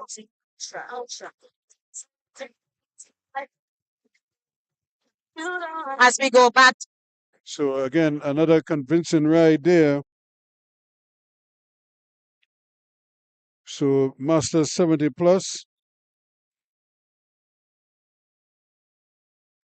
Comfortable victory in the end. We're looking at Fook and Company coming up trumps again. And Phoebe Sandy continues to secure hardware. She's already the outstanding rider. Among the women, confirmation with another first place finish.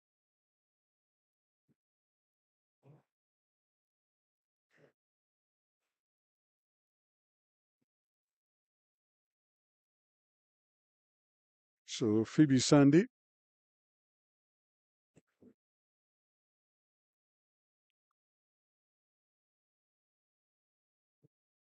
From Madonna Wheelers.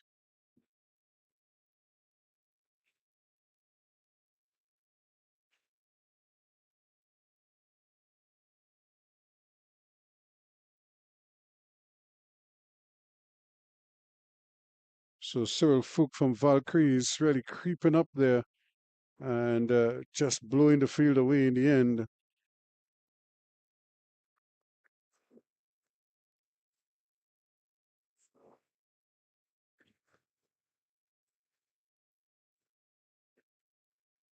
So now we have the 40 to 49, 50 to 59 Masters and Category 3 riders. And are they going to do a 3-lap event? Yep, they're doing a 3-lapper.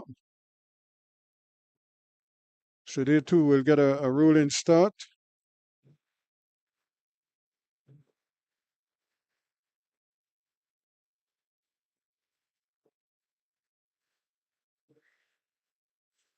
So as they make their way around here, as we coming close to the end of tonight's proceedings.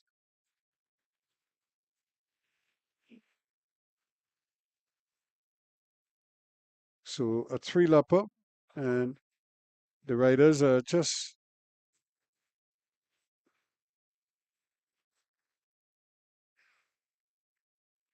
so they're just taking their time cruising around.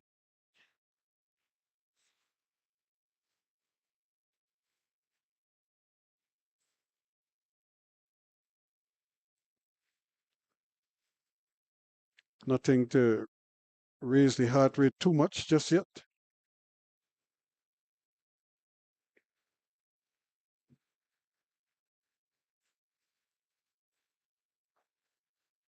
Nice leisurely pace, nothing to overexert themselves.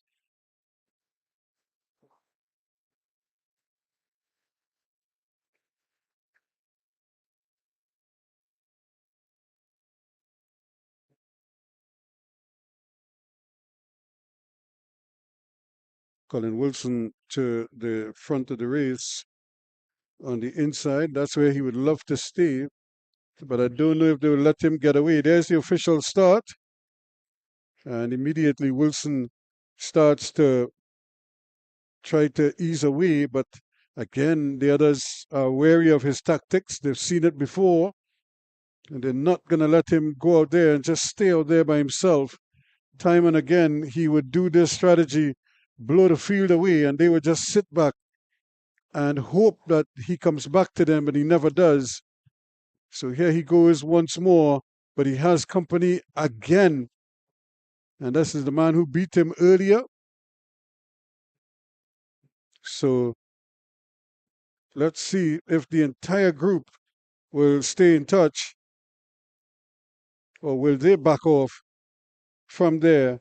So Wilson still holding court, but he's in trouble here because the others are going to come screaming at him as they get ready to take the bell. Does he have a second gear?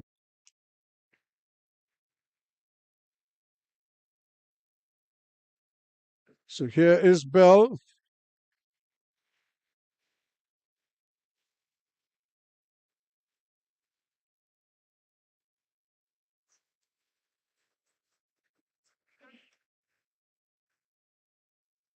A 3-lap event. So here's the push for home now as Hummingbird International coming flying over Sheldon Ramjet again, showing that he has the form. Speed of Sheldon Ramjet. He has done it again. So Sheldon Ramjet taking no prisoners, as they say, and really just doubling up the field quite nicely here. He did it earlier today, and it's more of the same here this evening as he continues to show amazing form at the moment. And that's the thing with cyclists, because of the kind of training that they're doing, and you know, of course, it's what their time would allow, and whatever, equipment, injuries, everything. But when you time it to perfection and you're at your peak coming into the Grand Prix, it's results like that they're going to get, where somebody like a Sheldon Ramjet, who is so finely tuned at the moment, it seems like no lead is safe once he's in the race. It's almost like he's going to, he's coming. And that you have to be so wary of him.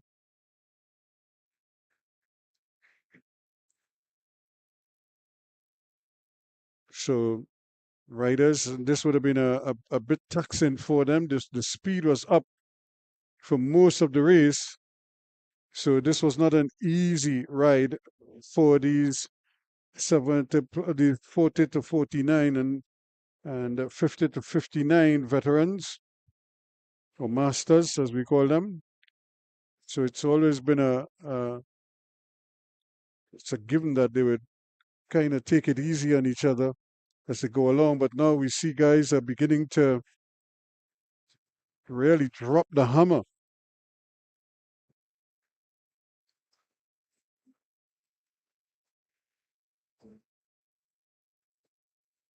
So the Tiny Mites men are coming to do their bit.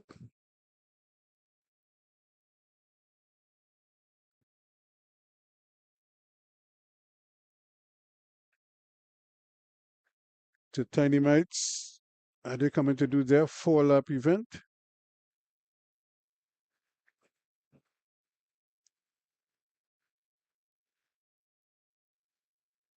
Yeah, this should be the Tiny Mites doing their 4-lap event. Event number 76. So it means that we should have another 3 events to go.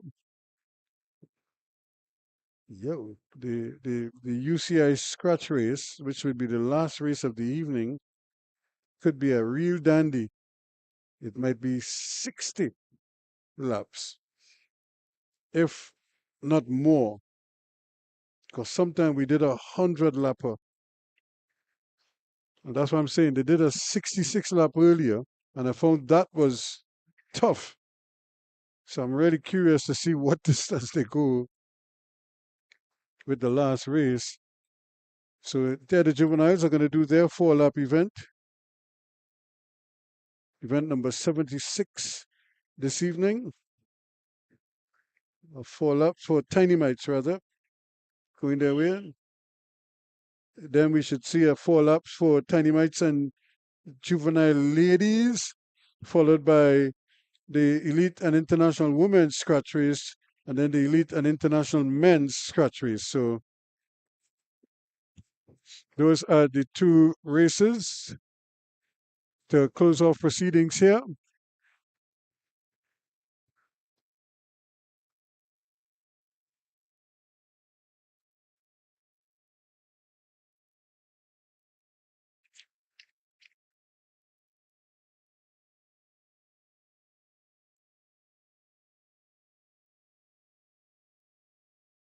Some early signs from these youngsters. They, of course, might be a little bit edgy because they've been sitting for a while. Now they get a chance to race. They don't want to miss it.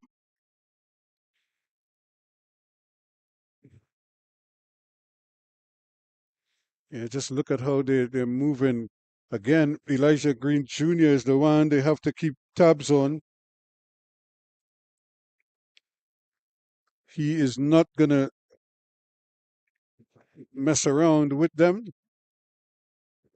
And I think they by now they must be very upset the way he's been able to just dominate them time and again.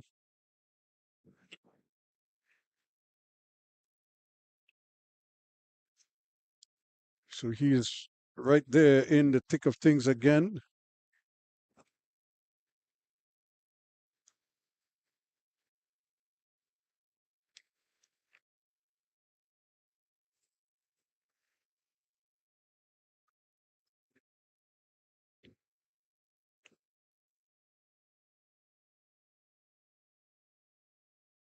So they're just holding together.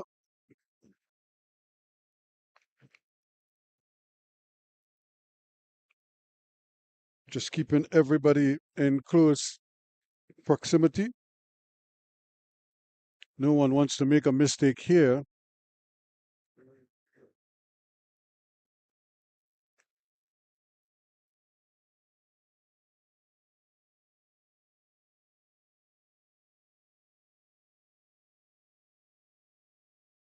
So Arima Wheelers getting the bell there quickly. Shane James. But the Tiny Mites are up and racing. As we So Shane James is holding his own on from Arima Wheelers. But look at the rush coming. Elijah Green Jr. is right there. He's looking around to see if he has company. And he's going to wait and wait and wait because he knows he has the measure of James in front of him. It's who's behind him, what he's working. And here he goes, zooming around the track here, as is per usual. Intermission is Elijah Green Jr. of the Valkyries crossing the line ahead of Adrian Sanchez, Kyla Foucault, and Adiose Lewis. So again, another well-timed ride again there from Elijah Green Jr. Certainly in a class of his own, and in this tiny mites category. And as soon as possible, you're going to see him move up into juveniles. And but he's certainly one who looks like he's ready to make a step up.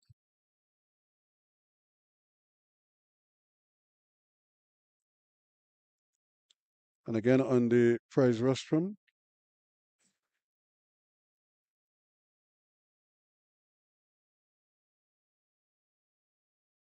with the 1-2 finish in the off the prize rostrum already. But Trinidad and Tobago first and second in that race. Jaden Nees and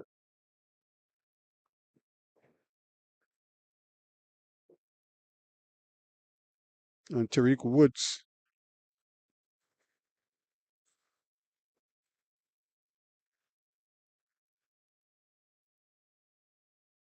So Jaden Neves, who has been riding splendidly for Trinidad and Tobago, is the top international rider for the evening. He really showed a gutsy ride in that 66 lapper earlier, and he came back and did very well in the elimination. But these are the ladies. Tiny Mites and Juvenile ladies.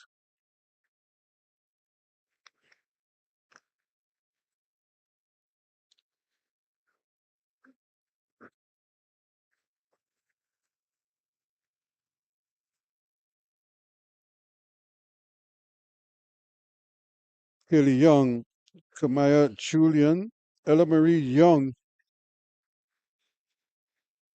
So now they're trying to mash it up. Shamika Hoyt.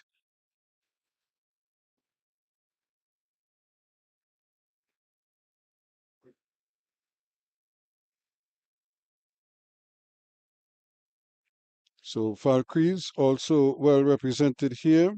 Maurice Lopez and Elijah James.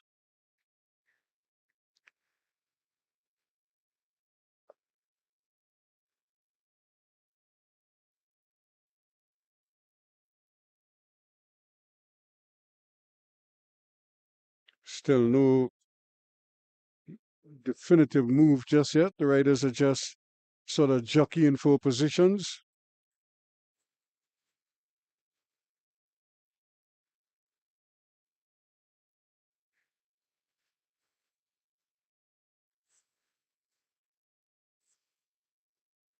Still nobody yet to decide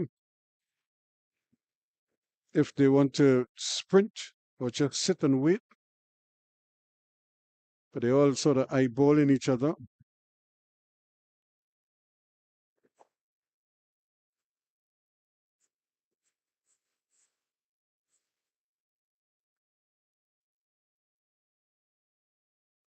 Still they're racing and the tempo just increasing ever so slightly.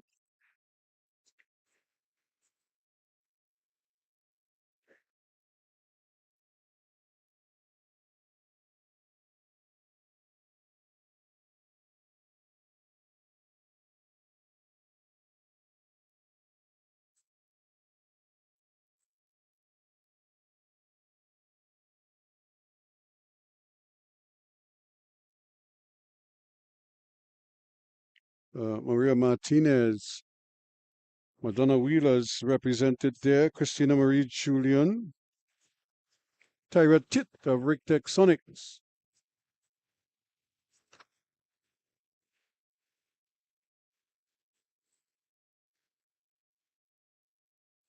Kelly Young, also, so they took Bell, and here we go.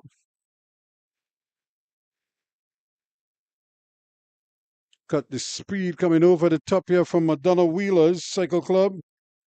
I'm sorry. Kelly Young, it looks like. The race is on. Kylie Young. Master Kylie Young ahead of Melena Lopez and Ella Marie Young. So again, Kylie Young from Madonna Wheeler's, Ella Marie Young of Raiders Cycle Club, and Kamaya Julian, also of Madonna Wheeler's. Right there in the mix.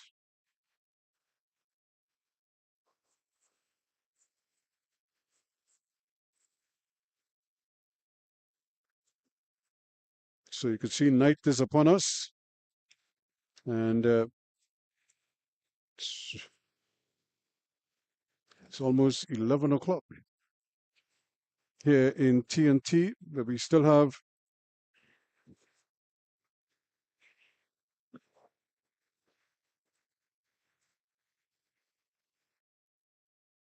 so the scratch race.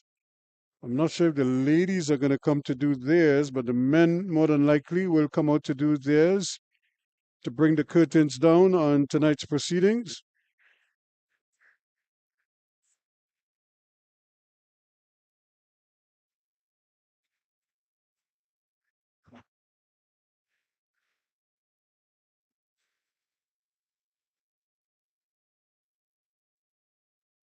So we wait to see what kind of distance is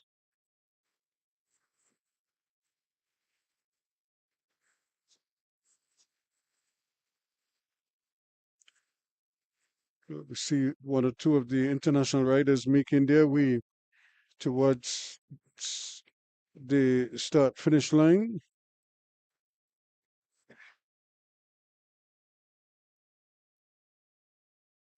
This could be a very punishing race.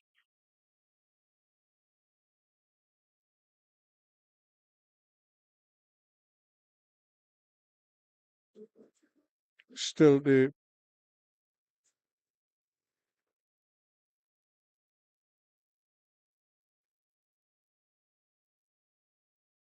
so we'll see how they pull up here. The international men are coming to do their scratch race.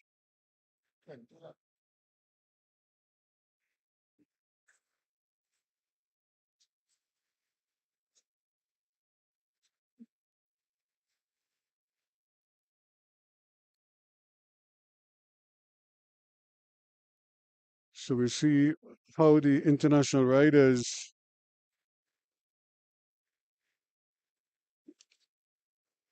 what they produce here. This could be a long one.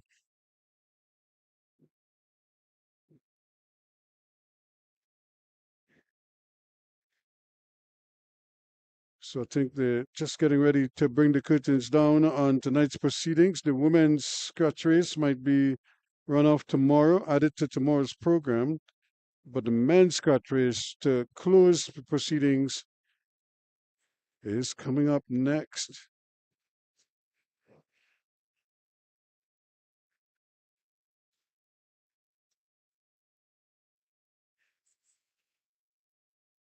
So it looks like it's a 22 lapper.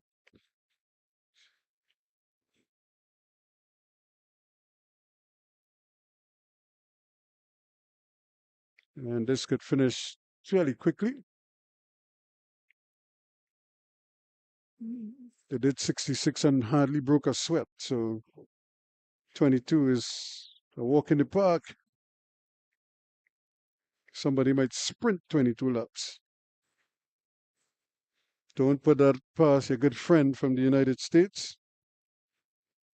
Fetsa he looks like he's a world of his own.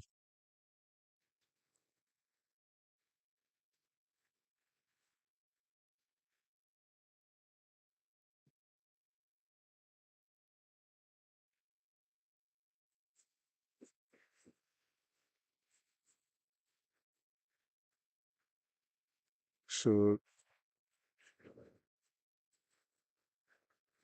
the riders slowly get into the line. Of course, it looks like everybody's going. So this is the last ride for this evening, even if they're just going to use it as a bit of a blowout, because there are some riders who actually leave Arima in the night and ride home to San Fernando. They just ride home. In fact, Noel Luces used to do that. He would leave here and then just ride home. You know, that was how he would warm down, as we say. So the kind of oxymoron, but that's how he would kind of get the lactic acid and stuff out of his system. And then he'd come back the next day and do it all over again. But what I liked about him, he had this joy about racing. Whenever he raced, you knew you were gonna get a shoe because he wasn't backing off nobody. He was coming, and he would lose, fine, but he was gonna lose. He was gonna lose trying. And I think that's why people respect the Luces brothers. Not apart from the work they've been doing with other riders, helping them along, especially the young ones. But it's the way they operated as riders themselves, and I think that is what touched a lot of hearts.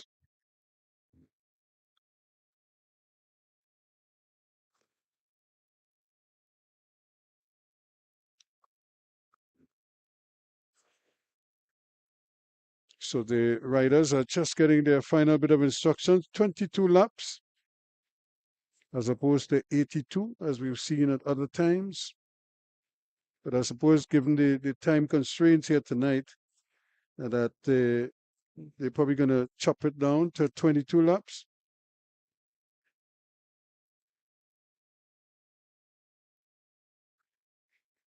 So the riders move off the wall. Again, another rolling start to tonight's proceedings.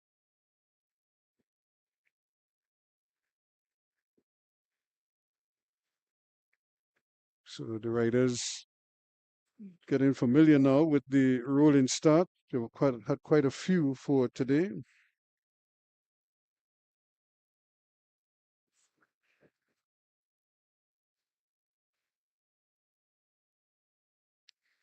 So once again, the Arima International Grand Prix is live here on 360 TV. We want to thank you so much for being a part of tonight's production. We look forward to your company again real soon. Of course, today we had cricket earlier today, and the DC Hub closing out their whirlwind tour. Just about a week, but it seemed like they play cricket every day. And the women picked up a big win today against a North Zone female selection. Batted well, made over 200 runs, but 83 of those were extras. An inordinate number of wides, somewhere like 72 wides. 11 no balls. So it really left a lot to be desired. 1 over, sometimes 4 and 5 wides.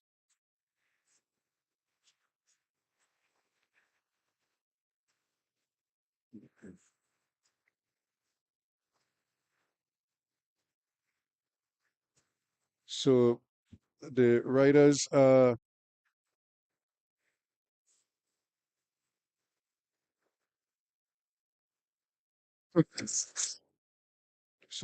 are coming around now. They're going to see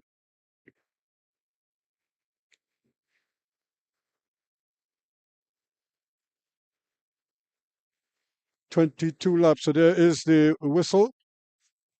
Scratch race.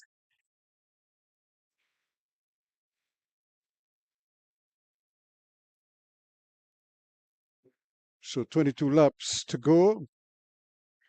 And already we see some kind of splintering of the group. And this was to be expected. 22 laps is like a sprint for some of these riders. Or they want to get out of the race quickly. So they're going to, as they say, get themselves a nice blowout and then see what happens. But if they're in the front, who knows? They might just stay the course.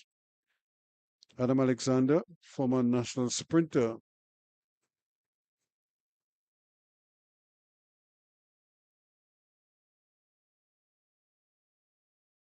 So again, the United States showing where Adam Alexander right there in the mix.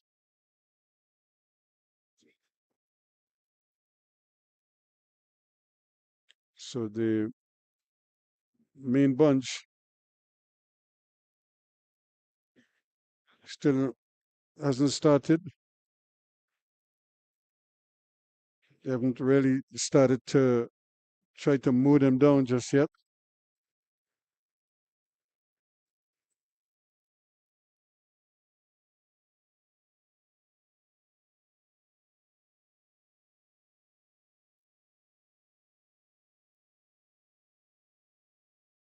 If anything, those two have opened up a nice gap on the others.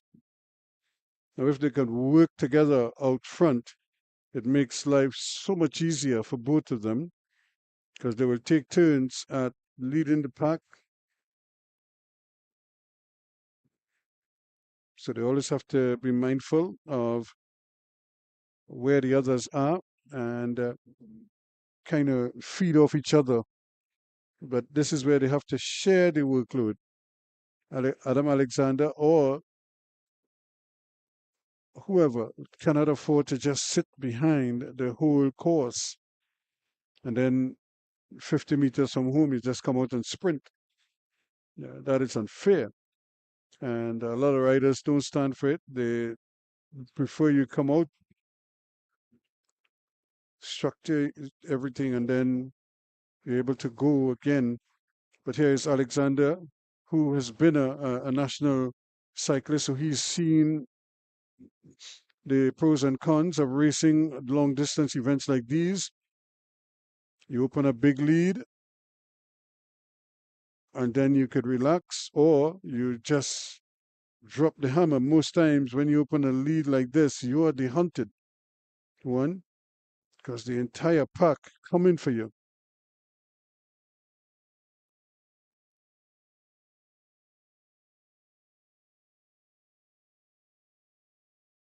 So a lot of people interested in these final races because they get to see the sprinters showcasing their capabilities. Even the distance racers, when you say nice and easy, it's never nice and easy when you're racing. They make it look nice and easy. But this is hard work. When you get off the bike, you have pain in places you didn't even know you had muscles.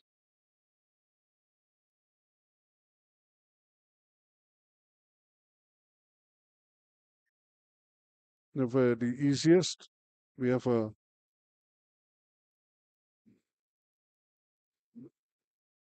leading pack of two, a pair out front. So Alexander and Sims are the two front runners.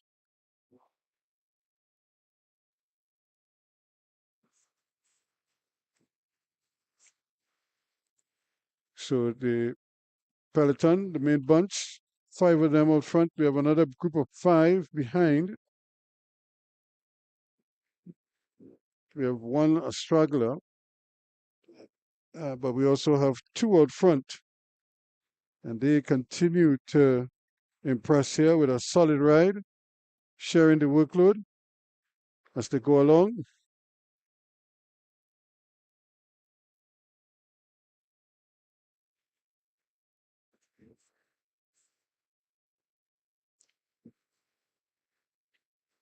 Adam Alexander just wanting to stay with his opponent, not allowing him to get away, but if anything, he's slowing him down. The pack is closing the gap now.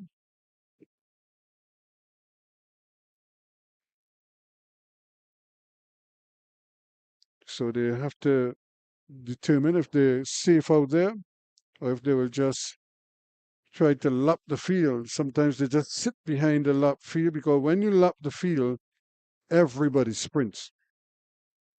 Whereas if you stay off and you don't connect, then you win, and they will have to then make that other lap. But a lot of times, coaches just give up on the athletes, and then if there is a long race like that and they fall behind, they just wait to sprint with the main bunch. They lose a lap, but they sprint with the bunch.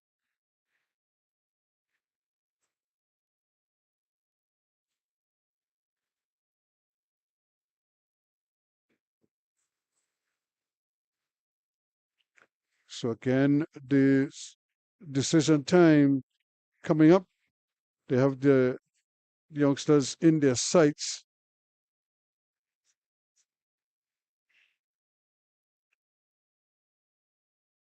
So again, now we have a little bit of company joining up.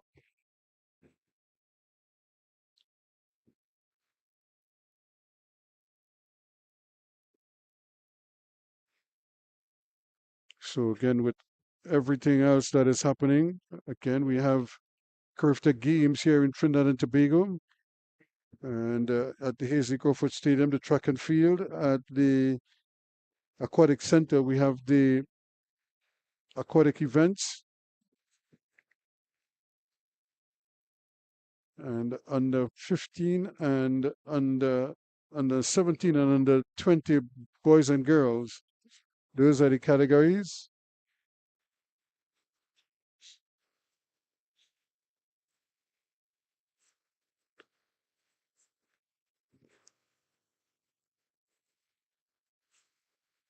It's not the easiest of races to navigate, but they're just going through the gears here right now.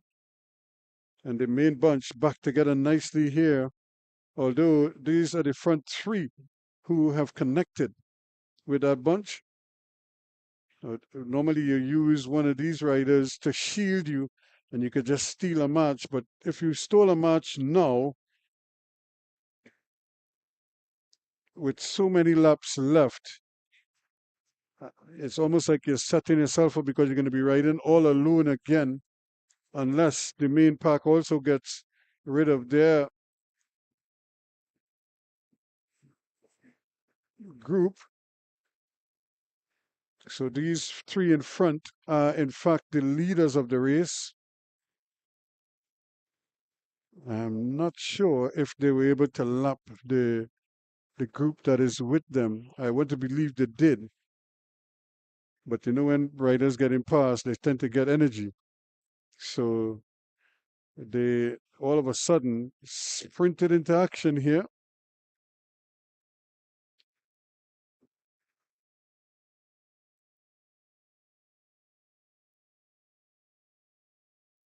So you don't want to ever hear about somebody coming out on an engagement and giving their shoes to like a shoemaker or something, and the one thing he could tell you is that he can't do anything for you. You know, you don't ever want to hear that. It's the same thing with racing like this. Every move these riders make is calculated, and they obviously enjoy doing it. And they don't want to hear about half measures or they can't do this or they can't do that. This is how they choose to race this particular event. Alexander right there in the mix is almost like he's stalking the front two.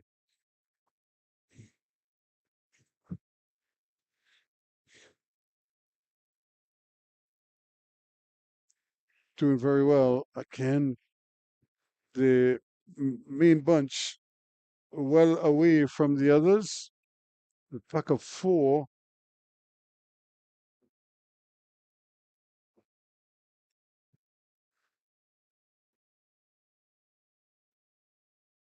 So again, they're keeping their distance.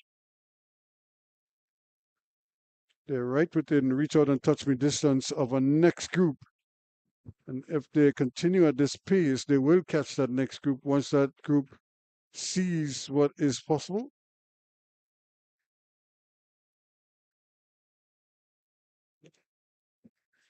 So we are watching these riders perform like real gladiators.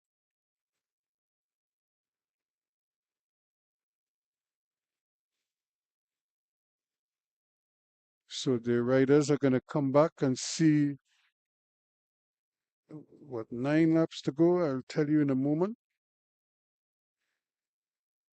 Actually, they'll come back to see 4 laps to go. So they've been really carrying this here now. So this is what is interesting. Because they connected, everybody will sprint. Now the race commissaire, you could see him pointing at the group. That is the lead group. And to tell them that these are the leaders of the race. And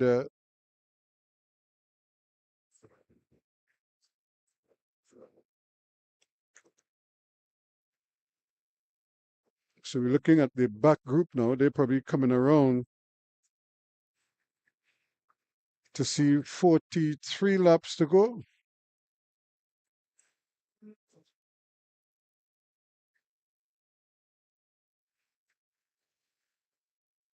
So 43 laps to go.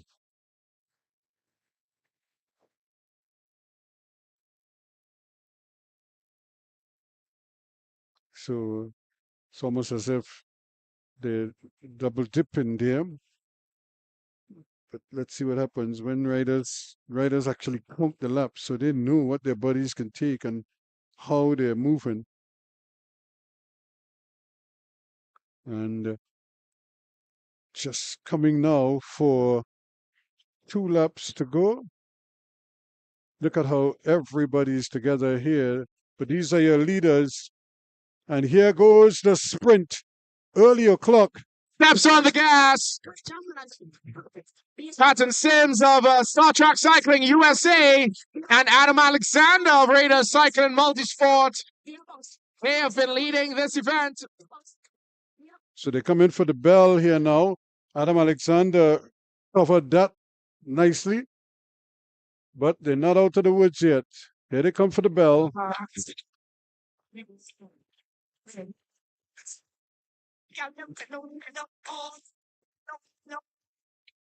So that is the bell for this event. And again, another attack.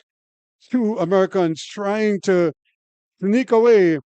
And Adam Alexander, does he have the legs? Trepte is there, still trying to stay in touch. UCI Scratch Race is almost over as they race toward the line. Jaden Neves crosses the line and the sprint is on. Patton Sims of Star Trek Cycling getting across the line ahead of Adam Alexander. What a race! What a race!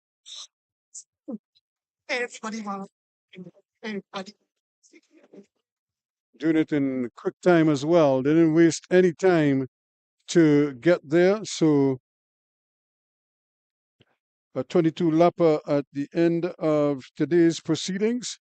And I'm sure the riders will be keen to probably just get some rest before they get back at it again tomorrow evening from 5 o'clock. But again, the venue will be the Cycling Velodrome in Balmain, Couva. On to the prize distribution. So this is it. So immediately on the riders finishing up here, they will be heading for their prizes. Congratulations to all of them. And again, congratulations to the Cycling Federation and to you for being a part of our coverage here. So on behalf of the entire team, we encourage you to join us again tomorrow. We'll have more action for you. And we look forward to day 3 of the Easter Grand Prix.